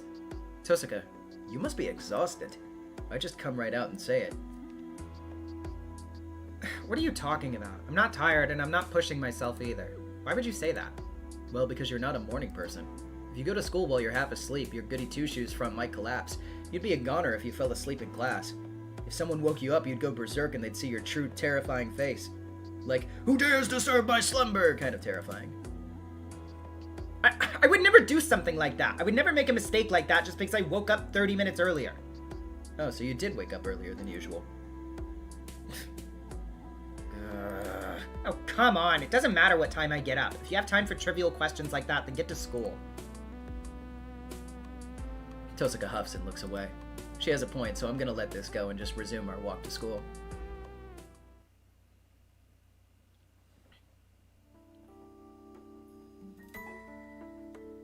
We walk up the hill. The townscape below is bloomed into a springtime scene. The breeze is pleasant, and the leaves of the cherry blossom tree planted near school dance on the wind from time to time. It makes me smile. Hey, you mostly going to your job this week? Not that it matters to me, since it's your time and all, but you're not overworking yourself, are you? Huh? No, I got a day off today. I heard the Kyudo Club was holding a welcome party for the new members, so figured I'd bring Ilya to hang out. Whoa, you've got guts. You don't even bat an eye at bringing Ilya to school. You're something else. Is that bad? Ilya seemed bored, so I thought this would be a good distraction. It's bad. Anyway, I might swing by too. Hard to be bored with Ilya around. And most of all, it's too dangerous to just ignore this. I'm grateful to hear her say that. Tosuka understands Ilya much better than Sakura or I do. It's not just that she periodically checks in on Ilya's health. Tosuka and Ilya are both proper mages. Ilya still doesn't fully understand that she needs to hide the fact that she's a mage, so Tosuka's been a great mentor for her in that regard. And so things are starting to settle into their respective places. The new priest the church dispatched has already repaired most of the damage from the Holy Grail War, and we've more or less gone back to our ordinary lives. There are things lost that we can never get back, yes, but the wounds are slowly healing, and I should be glad to know that some of the regrets I felt before are slowly fading. But that was unexpected, Tosuka mutters under her breath. She looks down at the town, her tone serious. What was unexpected? Well, I thought you'd be depressed. I was worried it'd take a while for you to recover from all this. She's talking about the girl who's not with me now. It's been 2 months, and this is the first time we've brought up the golden-haired girl. Yeah, didn't think I'd be able to recover from it either. I was going out of my mind just thinking what might happen afterward. But when it actually happened, you acted the same as always. You didn't seem depressed. You were even acting like nothing happened the next day. That's when I started to get worried about whether you were really okay or not. I can't really explain it, but it felt like you were gonna die in some freak accident the next day or something. Freaking what? How does me seeming fine end up with me dead? Things like that happen. A person just accidentally achieves their lifelong goal and keels over and dies. The moment they think they don't need to live anymore, a car runs them over. They just fall down a set of stairs. That's a little hard to get my head around. I guess she's talking about dying after living a full life or resting in peace, maybe.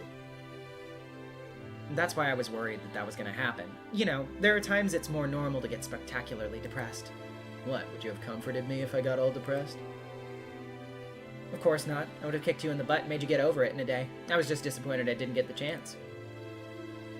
She turns away, displeased. It's so funny I can't help bursting into laughter. What? Was that funny? No, your tough as nails line was just so you. It was a relief. We continue walking, enjoying the spring sunshine. The hilly road's long, and it looks as if it continues into the endless blue sky. Then she brings something else up, surprisingly casually. So, you don't have any regrets? You know, about Saber being gone? Her eyes are on the sky as she speaks. Yeah, I don't have any regrets. Probably. I'm not trying to put up a front. I even surprised myself with how at peace I sound. Nothing was left unsaid, so I don't regret anything. Everything went into the moment we said goodbye. What I wanted to do, what she dreamed. Maybe we were both stubborn, and maybe I really should have grabbed her hand and made her dream come true. But there was something we both felt was beautiful, and we both desperately tried to protect it until the very end. I have no regrets. As she properly ended her time, I can't let myself be stuck in those memories forever. So you've already settled the matter for yourself. So that's why you're not depressed, and you're just gonna drown in your memories. Yeah, but I still dream about her. I'm going to remember her for the rest of my life. One day my memories of her will fade, and I'll forget her voice and her mannerisms. But still, I'll never forget what happened, nor that I loved her. Tosuka doesn't say a thing, but for some reason she looks elated. She's practically skipping now. What's going on, Tosuka? What's the rush? Did something happen? Nothing. I just want to get to school quickly.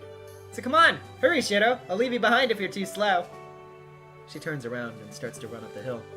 What the hell? Why would she push herself when she's not a morning person? I grumbled and sling my bag onto my shoulder and run to catch up. It's only 7:30 in the morning. It's too early for students who aren't involved in any club activities, but I guess there's nothing wrong with getting to school early. I run up the hilly road that seems to stretch into the sky, and I reach the school earlier than usual. Today's the first day of the school year. If I want to celebrate, I need to shake off old memories. Remnants of my memory will never go away, but I still need to go on, even if the emptiness in my heart makes me cry.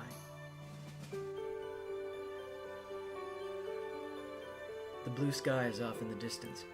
It feels so close, but even if I reached out, I could never grasp it. I've looked to the stars before. There are unreachable stars and unfulfilled wishes. Nothing of ours remains behind.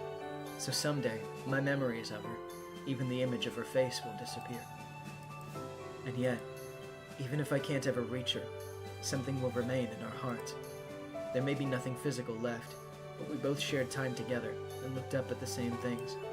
If I can remember that, I can believe that we're still together, even across such a great distance. Some things are bound to disappear, but others never will. So I'm going to keep running. If I push far enough, I might one day reach what I was aiming for. The new beginnings of spring, after the end of a harsh winter. I head up the hill under the same blue sky she looked up and saw.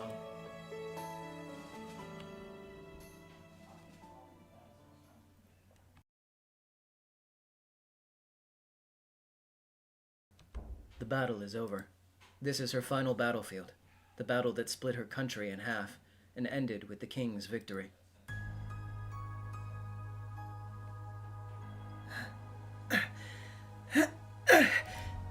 The night runs to her.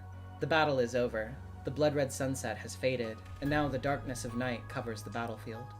The hill is littered with corpses and curses. All that resentment tries to drag the survivors down with it. Through it all, the knight runs, breathless. He grips his horse's reins as the wounded white steed does its best to keep up. The knight and the white horse are the only survivors. Draped over the horse's back is the wounded king. Your Majesty! King Arthur! This way! The knight must be wounded himself, but he runs with all his might. The king he serves is on the verge of death. Even after defeating the rival king in single combat, his king sustained a fatal wound. The knight knows there is no hope here. His king will die soon. Please, stay with me! If we manage to reach that forest, you shall... He calls desperately to his king, or perhaps the knight truly believes that his king is immortal. So long as they have the guidance of the sacred sword, the king will never perish.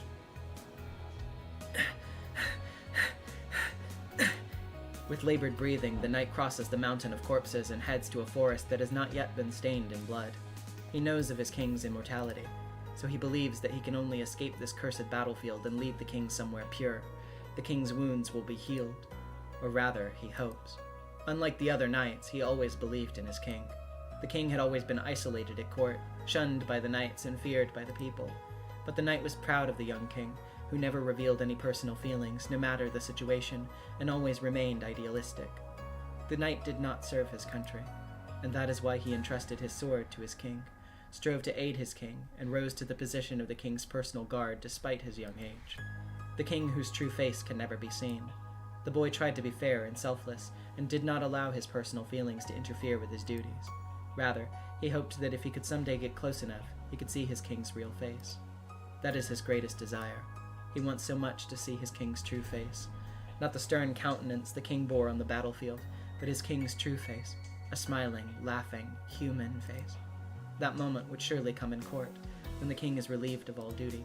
Even the most perfect king cannot be on edge all the time. The knight was proved wrong, though. What he learned defied his expectations. He reached the rank of imperial guard and stood guard at the king's side. He guarded the king more closely than any knight, and always observed the king's behavior. But the moment he wished for never came. His king never smiled. Why does that make him so angry? The king should radiate glory, having achieved such success. But never once did the king seem at ease, even for a moment. He couldn't stand it. He wanted to believe this shouldn't happen, and so he wished for his king to be rewarded with light. That is yet to be accomplished. The king still remains solitary, and so the knight refuses to accept his king's death. It cannot end here. If it does, this great king will never be rewarded. Your Majesty, please stay here. I'll summon reinforcements right away. Once they reach the forest, the knight leans his king's body against a large tree. It is a race against time. Even riding hard on horseback, it will take half a day to bring back the troops they left at the harbor. Any who see the king now would know the king will not last until dawn. Please, hold on until then. I promise I will bring our troops back here. The knight bows to his half-conscious king, and returns to his white steed. Bedivere. Before he can leave, the king he thought unconscious calls out to him. Your Majesty, have you woken up? Yes. I was having a dream. The king's voice is faint, but there is warmth in it. A dream, sire? The knight's voice is imploring. The king's life is balanced on the tip of a blade. The darkness will surely take his king if the knight does not respond. Yes. I have not had many dreams, so it was a valuable experience. That's wonderful. Please, have a pleasant rest. I'll call for reinforcements while you do. A faint gasp. The knight's words must have been unexpected. Your Majesty, have I said something to offend? No. You only surprised me. Can you still dream after you've woken? Are you saying I will return to that same dream after I close my eyes? Now it's the knight's turn to be surprised. For a moment, he is at a loss for words. At length, he responds, though he knows there is no truth to what he says. Yes. If you truly desire it, you'll indeed return to the same dream. I've experienced it myself. It's not possible. A dream is a fleeting thing, not something to return to. Even so, the knight lies to his king. It is the first and last time he will do such a thing. I see. You are quite knowledgeable, Bedivere. The king's soft voice is admirable. The king's head remains tilted down, not looking up at the knight. The king breathes so softly that it can barely be audible. Bedivere, take my sword. The knight receives his king's final order. Listen, pass through the forest and travel over that bloody hill. Beyond that, you will find a lake. Throw my sword into it. What? Your Majesty, that would mean... The knight knows what that means. The sword in the lake. To relinquish the sword that had protected the king and served as proof of kingship would mean the end of his king. Go. Once you have fulfilled my order, return here and tell me what you saw. The king does not take back orders. The knight takes the sacred sword and goes over the hill. his indecision weighing heavily on him.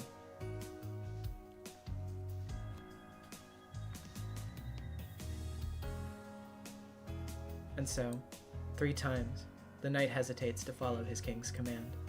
The lake looms in front of him, but he cannot throw the sword away. Doing so means his king will disappear.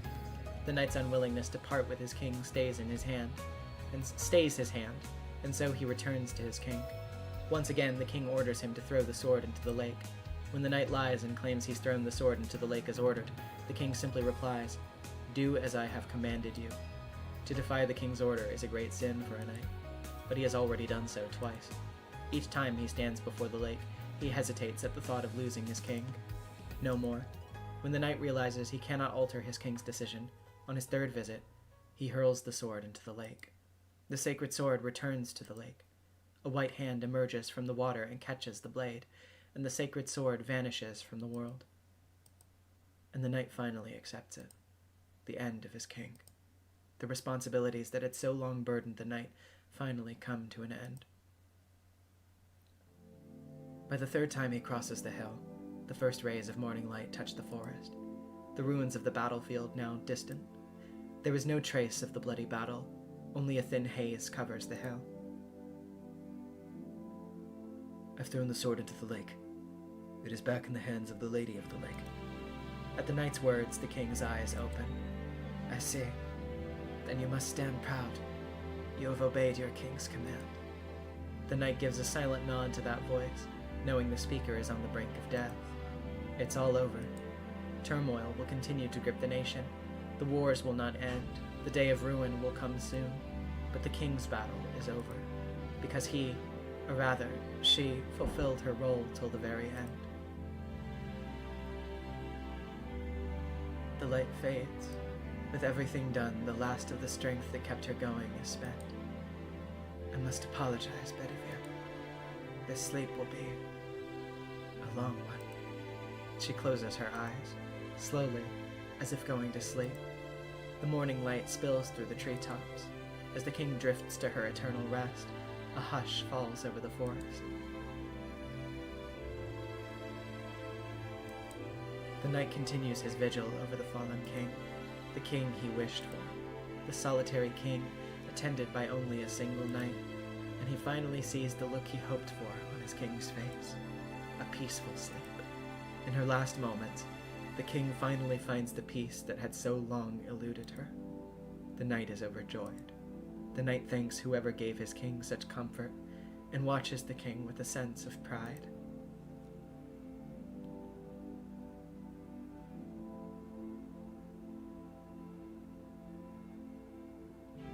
The heavens are distant, and the clear sky is blue. The battle is truly over. Are you watching, King Arthur? His words ride the wind. The sleeping king appears to sink into the endless blue. May your dream continue. A distant dream takes her.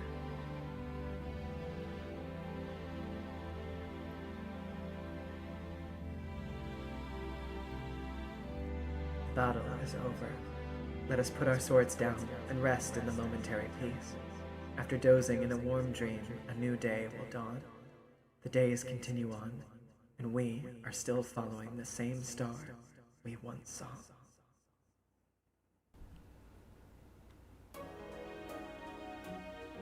Enjoy the credits for a bit while I mute.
Hello, I'm back.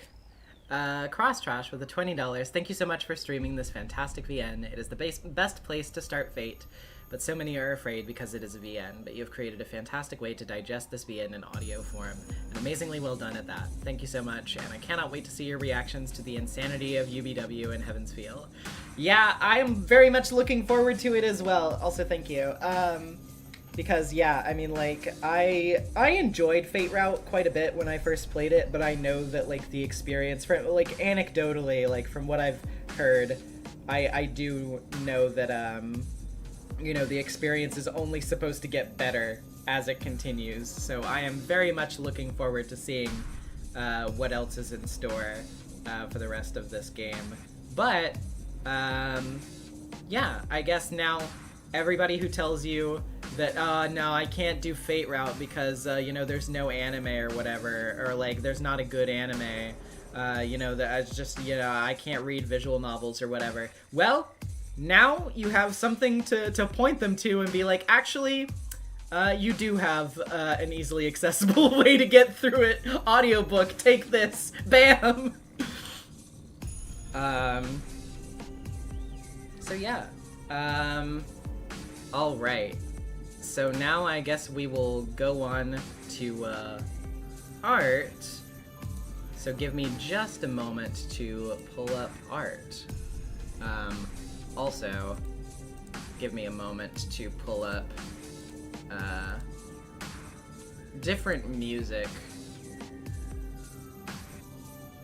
because I want to have different music in the background. If I can find my thing that I usually use. Do I have it on my liked videos? I don't. Well, 1 second.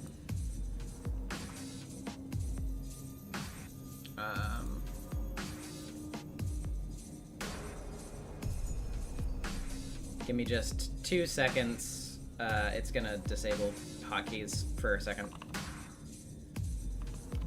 Okay, that should be fine.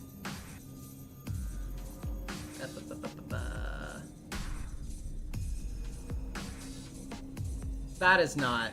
What? Okay, hold on. I guess I have to do this again, because it's not showing me my full history.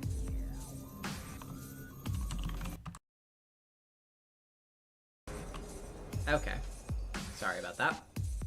I will go ahead and open my volume mixer and mute the game for now so that we can listen to... That's loud. There we go. That should work. Okay, now I'll pull up art. Thank you for your patience.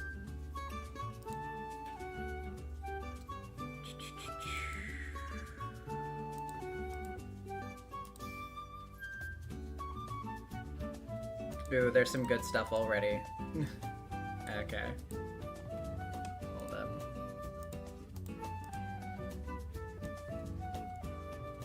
Have Vera with the $2. Sleep peacefully, our beloved King Artoria. Yeah, honestly, you're not wrong. Jeez. I do love Saber. Happy that she's at peace.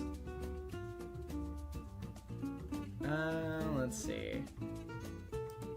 Okay. Getting the stuff from Tumblr now. Also great.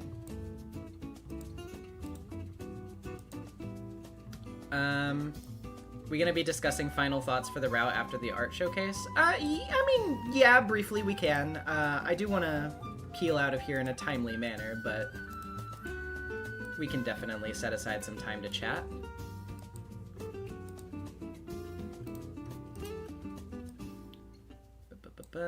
Got that.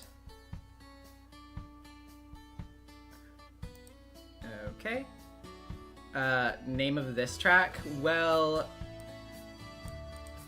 we just passed the end of it, I believe. That track was a Potos Day from Sonic Unleashed, and now we're on Soliana Castletown from Sonic 06.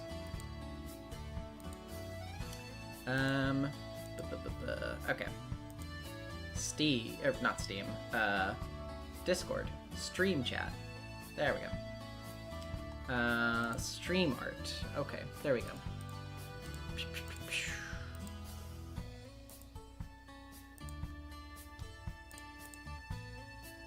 Got that. Okie dokie.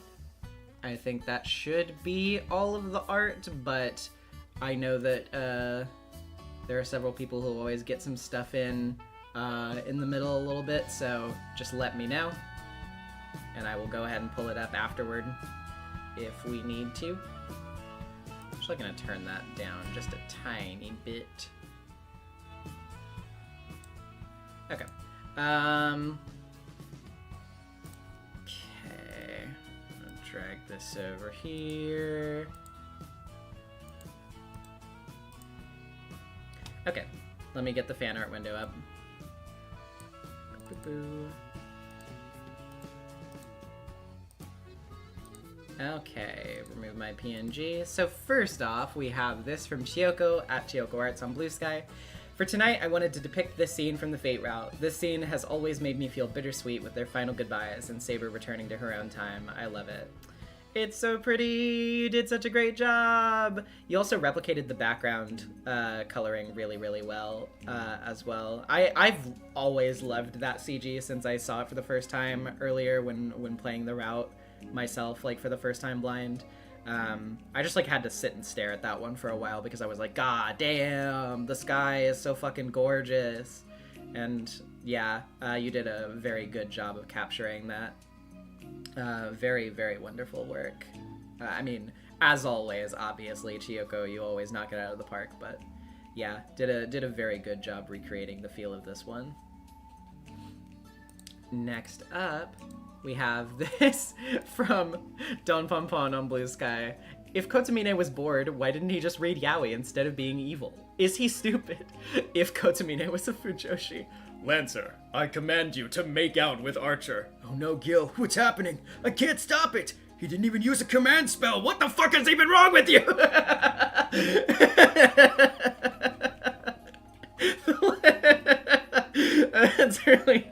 That's really good. I was gonna make a joke earlier too. Like I restrained myself not to make a joke because the scene was kind of serious and I didn't want to like go off while something serious was happening. But when Kotomine is like talking about like, oh, you know, your bastard father, you know, he fucked up everything for me. He's a piece of shit and I hate him, you know, or whatever. Like, I'm just like, I was expecting, like, I was halfway tempted to just be like, you know, Shiro, like, Why do you hate Kiritsugu so much? Because, boy, I'm in toxic yaoi with him, of course. What are you, fucking stupid? Why do I do anything?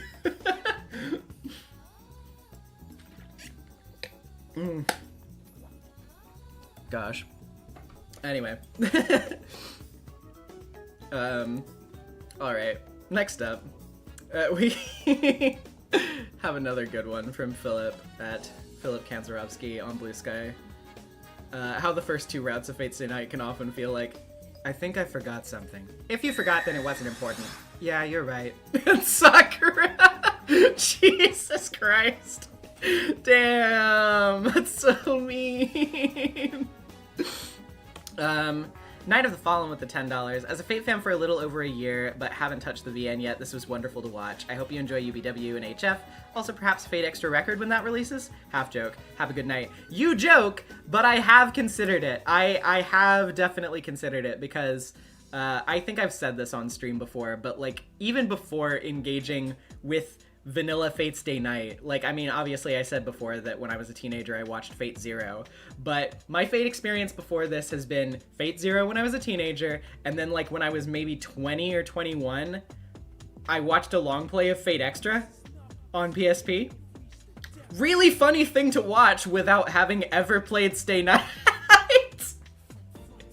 So, I have an incredibly soft spot for Fate Extra. It is so fucking weird, but I love it. So, like, if that does come out, with it, like, you know, in a relatively soon time, I know, like, they keep saying, like, oh, it's 2026. I don't know about that, but if it does happen, you can guarantee that I'll be very tempted to stream it, so... And I mean, hey, if it's delayed another 10 years or whatever the fuck, then maybe we'll just stream the PSP version at some point. Who gives a shit? Anyway, good meme, Philip. Next up, from Tumblr, as always, we have some great stuff from Dingo's Trash. Let me pull up the caption. Yeah, here we go. Happy Fate Route ending, and may everyone enjoy the horrific revelations. The voice acting has been top-notch, as always, for these streams. Oh, thank you. And it's a lot of fun seeing people enjoy the story, even if some of the story beats are spoiled because of osmosis of the internet. Yeah, I mean, you know, it's how it is, but let's look at these wonderful doodles of yours. Starting off with Kiritsugu, of course. The masculine urge to not tell anybody a goddamn thing. Man whose personal pronoun is boku. I forgot about that. It is, isn't it? Oh, Kiritsugu. With the fucking coffee and wait a minute. I'm assuming that this is like world's worst dad, and it's just scribbled out so it just says dad. Either world's worst or world's best. But it's like, nope. Just dad. That's very good. I love him. I say with the vibe in my voice of that I hate him. Lancer gang. That's like the little sweat drop. Oh my god. What the fuck? I actually feel like the relationship between Lancer Fate and Lancer Deltarune would be like, you know, that one picture where it's like, you know, like Lancer doing the like, yeah, I just, you know, I like to eat cookies and ice cream and blah blah blah, and then the picture of Lancer Fate just like, You see, man, that's why I fuck with you. You always keep it real.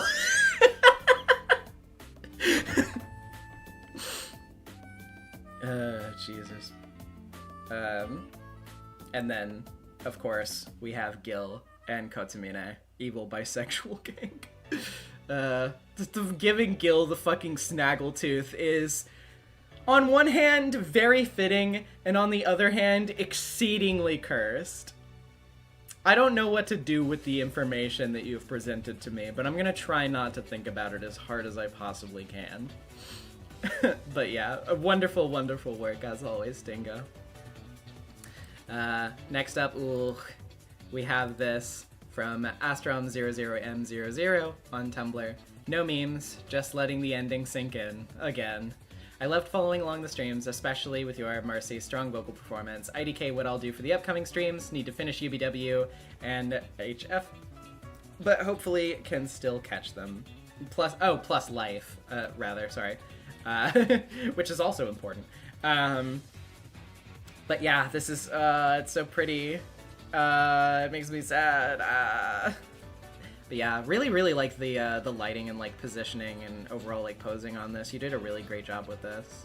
That sort of like wispy, peaceful feel. It's it gets me. You captured the feeling of that scene really well. Blech. Last but not least on Tumblr, we have our final route chart update from Deathbird. And here is the last update this is board, on to the next one. So yeah, we have Kotsumine crossed out, he's dead as fuck. We have, where is it? Gil with the Mickey Mouse ears, also dead. Tosaka with the coffee. Jeez.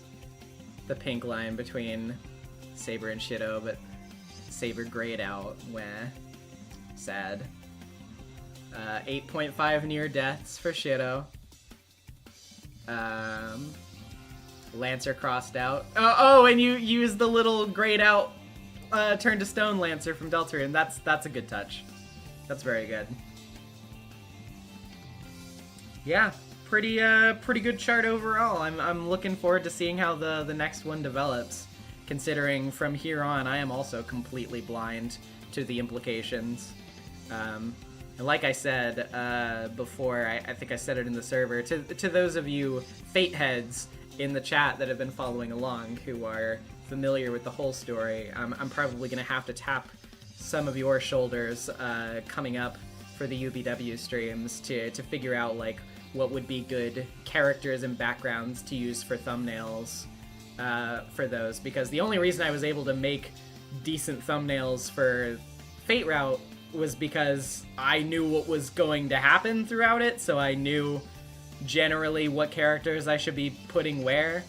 So having a little bit of advice on that would probably be helpful, so we can make sure that the thumbnails still remain like decent looking.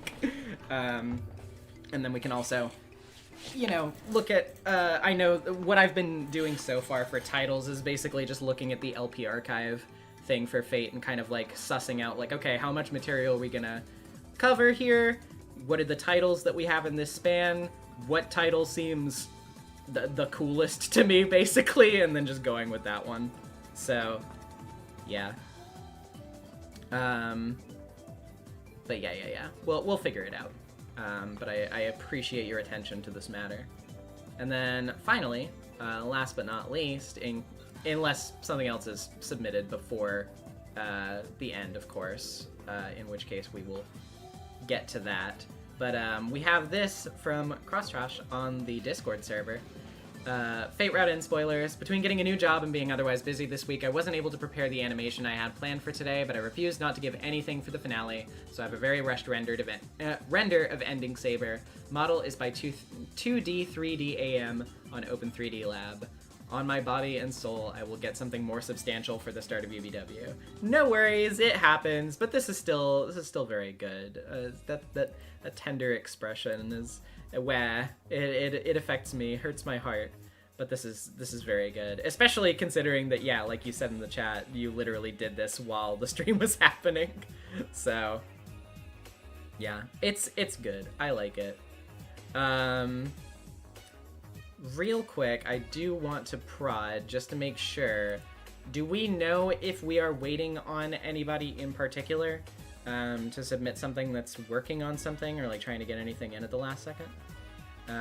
Because if not, then, you know, we can go ahead and move on and just start chatting a little bit before we head out, but I don't want to pass anybody up if we are waiting on something. 1 second, I'm just gonna take a sip of water too while I'm at it.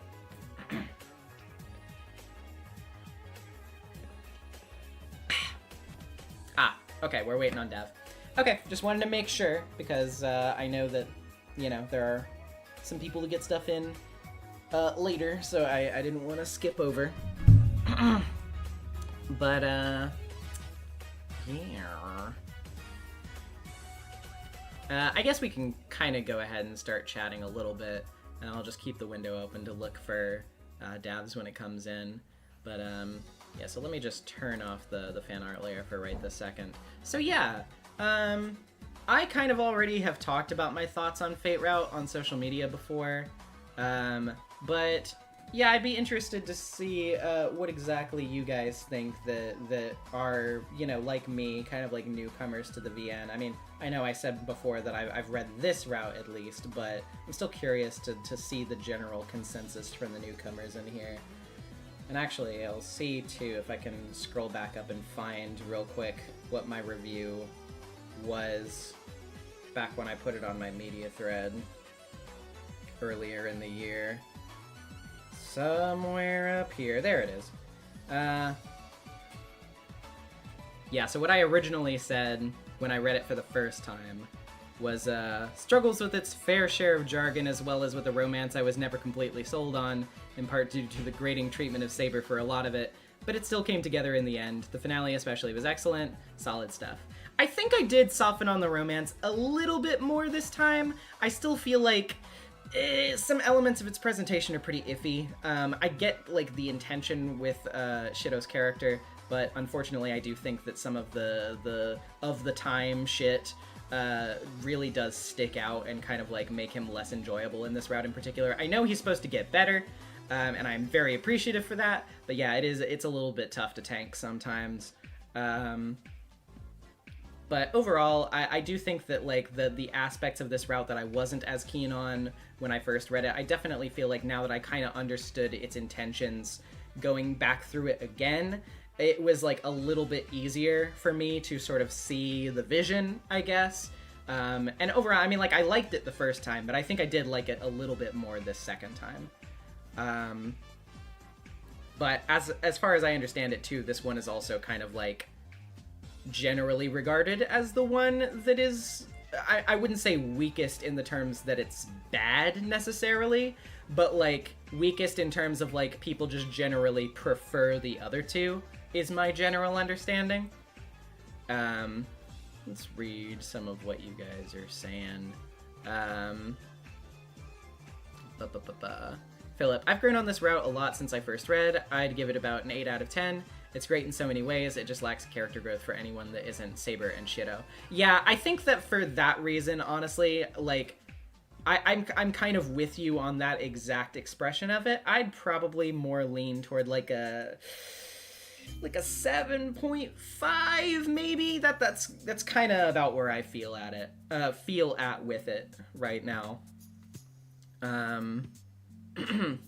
But maybe that will change again later. I mean, you know, obviously I imagine that I'll probably read this more than once before I die. But, you know, whatever. Vera, based on all the gender I was getting off Artoria, why do I feel like she'll continue to be my favorite Saber while navigating the rest of the series?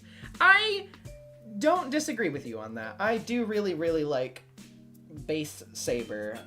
I do enjoy her quite a lot. I will say, since, like I said, I've gone through Extra before, I do have a really soft spot for Extra Saber.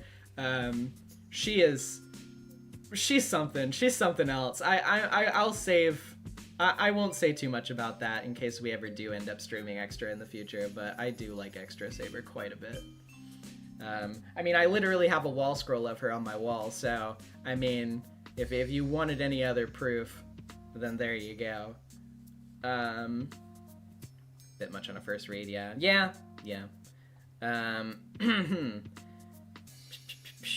Let's see. Gona, I liked it. One of my main issues is that it introduces a lot of interesting characters and doesn't do much with them, but I understand that's what the other routes are for. Yeah, honestly, like... If this were a standalone story, I would be, like, far more critical of that as an aspect of the story. I'd be like, where the fuck does all of this other shit go? It's like, we just kind of fall back on Saber and Shido at the end, which I understand it is, like, a character-focused route. But yeah, like, if that were all we had, I'd be like, well, what the fuck? Knowing that we're going to get to it, though, and it's all included as part of the same package and always has been from the beginning, I'm not so much deterred by that, really. Oh, real quick, before we continue our discussion, let me get Dav art that just got submitted.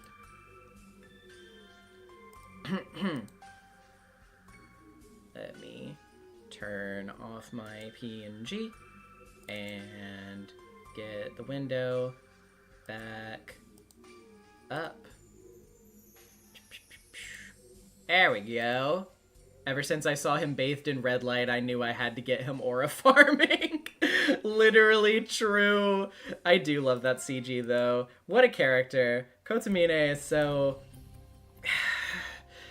like, compelling, but also, like, funny. I really don't know how to put it. Like, he's a great villain. I love him. He's so fucking goofy. I really look forward to getting to know more about him. Looks a little weird because of how I was trying to get the light, but, you know, it works, I guess. I think it works. Yeah, very, very good. I also really like the clothing folds that you've done on the robe here. It's very well executed. Very good work, Dev.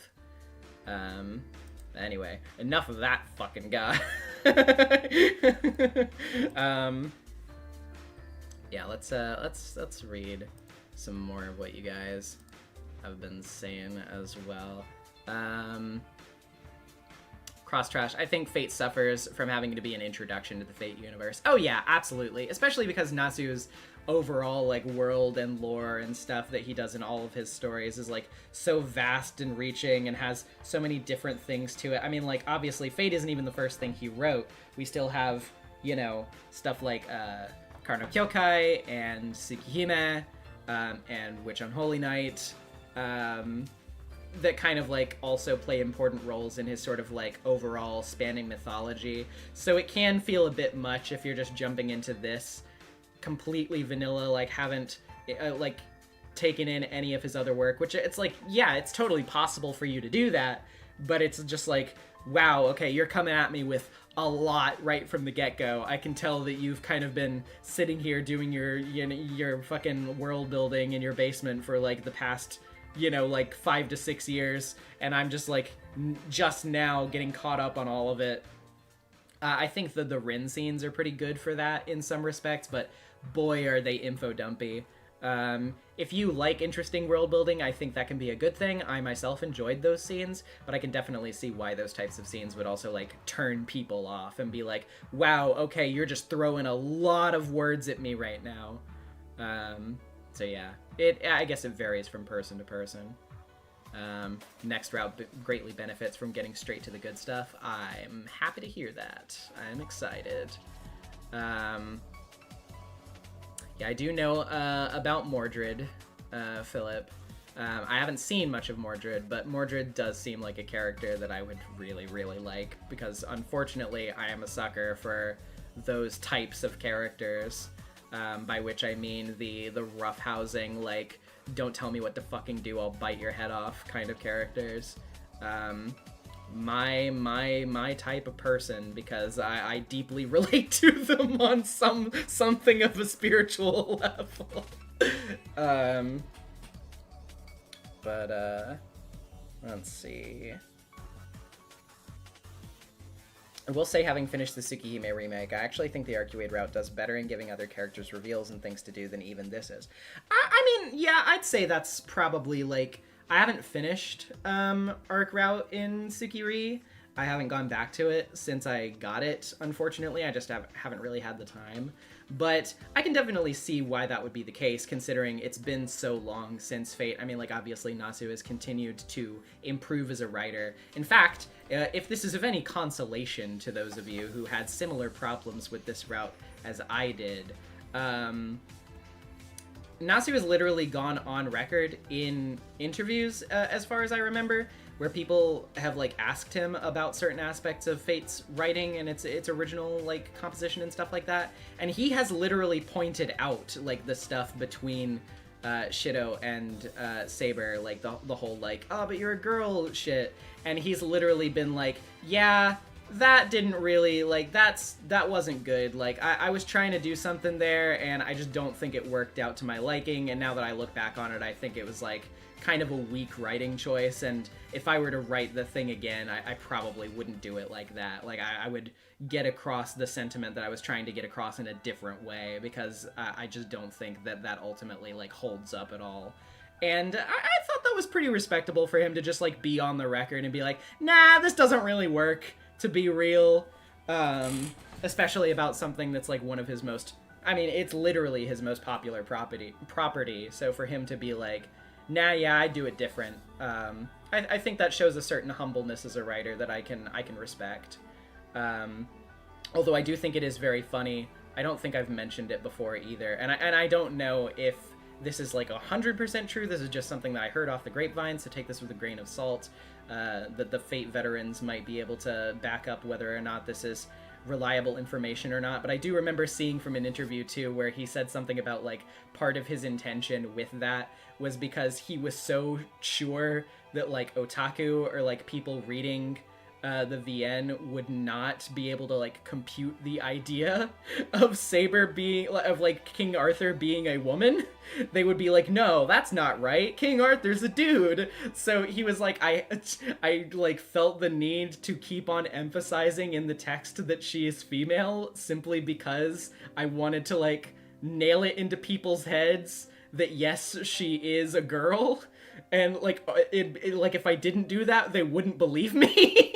But he also said, like, as far as I remember from that thing that I read, he was like, yeah, that was like, I should have just trusted that they would get it and move on instead of like devoting so much time to that bullshit. So like, again, I mean, you know, if that's something that he actually said, then yeah, I can understand that as well. I mean, like, I think it's kind of a silly reason, but also at the same time, I get why, number one, he wouldn't have that much faith in an otaku crowd, and number two, why he'd be like, yeah, dumb of me, but I wouldn't do it again. Night of the Fallen. The Fate route, personally, from what I know, has the weakest antagonists in terms of all three routes, despite how good I think they both are, Gil and Kire. Both of them have very basic reasons for what they do. Keeping it spoiler-friendly, I actually quite enjoy Gilgamesh as a character, please don't kill me, in other media as well as Kire. Can't wait for everyone's reactions to the rest of the routes. Yeah, I'm very much looking forward to it, especially with that said, because honestly, like, yeah, I don't know what we're in for from here on. I mean, unfortunately, I do know some Osmosis spoilers, and I've run it by the Fate heads, and they've told me that, yeah, I know some pretty big ones. It is unfortunately how it goes with these sorts of things. But I still don't know specifically who those antagonists are for each route. So I'm definitely interested to see that, because, I mean, you know, I enjoyed Gil and Kire's antagonists in this route. I'd say that Gil is a little bit more one note. He's very like, I will possess your body because I'm a misogynist or whatever. And it's just like, you know, okay, dude, we get it. You're the bad guy. But it is satisfying to pop off on him, at least. I do love the scene where he gets his shit absolutely rocked by Saber. It's very satisfying. Kire I like quite a bit more, just because, like, yes, he is, like, sort of generically, like, over-the-top villainy, but it's in such a way that's just, like, I don't know, there's something about him that's just, I don't know. He's, like, endearingly over-the-top, if that makes sense. He's so fucking awful to such a comedic degree that I can't help but just be like, I just want to shake him around like a little plush doll and, like, bang him into walls, and, you know what I mean? Like, he's so fucking crazy. All of his dialogue is so nonsense in that last part, but, like, in such a fun way. I don't know. I love him. Yeah. He's a very fun character. Let's see. God, I wish I could. It would take too long to scroll back through all of the, like, conversations that we've had to find it, so unfortunately I will not subject you to, like, 20 minutes of silence of me trying to scroll through my phone and do so. But when I was reading this route originally, I was talking to my ex, who is a bit of a Fate head themselves, and I was just, like, talking about my impressions of Kotomine as a character, and, like, just, you know, like, how funny I thought he was. And they said something, like, extremely funny about him that I can't even remember now, but it was something along the lines of, like, he would literally, like, without hesitation, like, literally on his way to the grocery, like, mow down a child in the middle of the street, feel the bump in the middle of the car, and be like, well, damn, that was annoying, or, like, something like that. It was just, like, it left such a stark impression on me, because I could see the image of my mind of him just being like, oh, fuck, dude, I gotta turn around.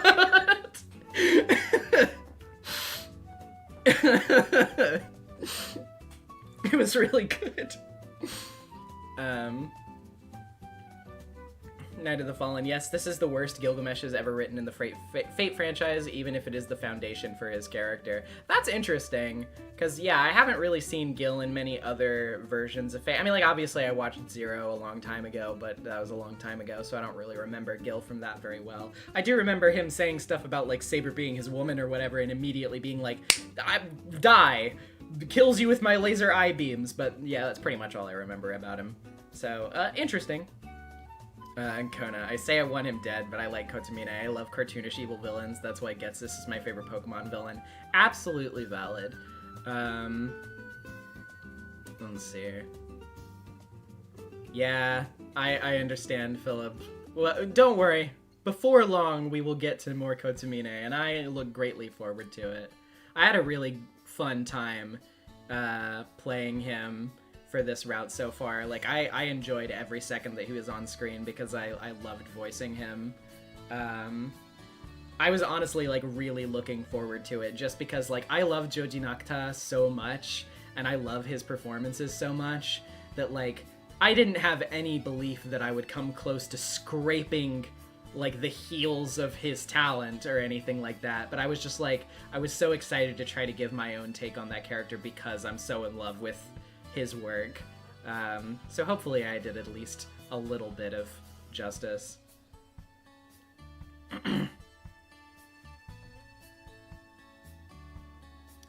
We'll say something funny about the other routes. Just wondering what you learn about the characters in this route carries into the other two. Oh yeah, absolutely. That's one thing that I always love about VNs, or route-based VNs rather. Yeah. His performance as Kire is godlike, as is Crispin Freeman's. I actually have not heard Crispin Freeman's Kire before, but now that I think about it, like, based on my memory of, like, oh yeah, I know what Crispin Freeman sounds like because I watched Haruhi back in the day. Now that I think about it, I'm like, yeah, that is a good casting. That is a fitting casting. You did great as Kire. Oh, thank you. I appreciate that. Oh yeah, also FSN is one of the best VNs to reread after experiencing other shit. I mean, like, I've already kind of picked up on some of that stuff just from the vague memories I have of watching Zero. There are, like, plenty of little things where, like, because of some of the little things I knew beforehand going into this, it was, like, so much funnier as a result. Like, obviously I knew the stuff about, like, the face down between Kira and Kiritsugu, so, like, I remember reading this route for the first time blind, that part where they're in the church at the beginning, and, like, Kira introducing himself to Shido, and Shido being like, oh, I'm Shido Emiya, and he just immediately stops. Like, you can almost practically see the, like, velociraptor head tilt going on, like, where he smiles, or, like, his eyes get all, like, Emiya. It's so fucking funny. I love him. What a piece of shit. what a fucking... God. What a remarkably funny character. Oh yeah, that's right. When you realize both the JP and English VA for Kire is Alucard from Hellsing Ultimate. I remembered that Joji Nakata did it. I didn't remember that it was shared across both, but that's, I mean, you know, what can you say? It's kind of perfectly ideal casting in that case, isn't it? Yeah, I quite like him.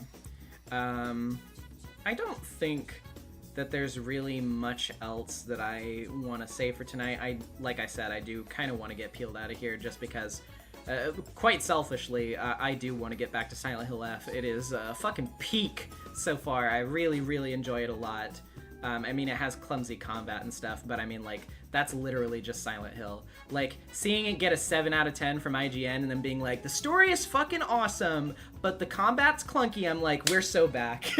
We're so back. That's my Silent Hill. That's what I expect. So I'm just, you know, I'm very taken with it. I really enjoy it so far. And of course, like I said, my man Ryukishi, he's got the sauce.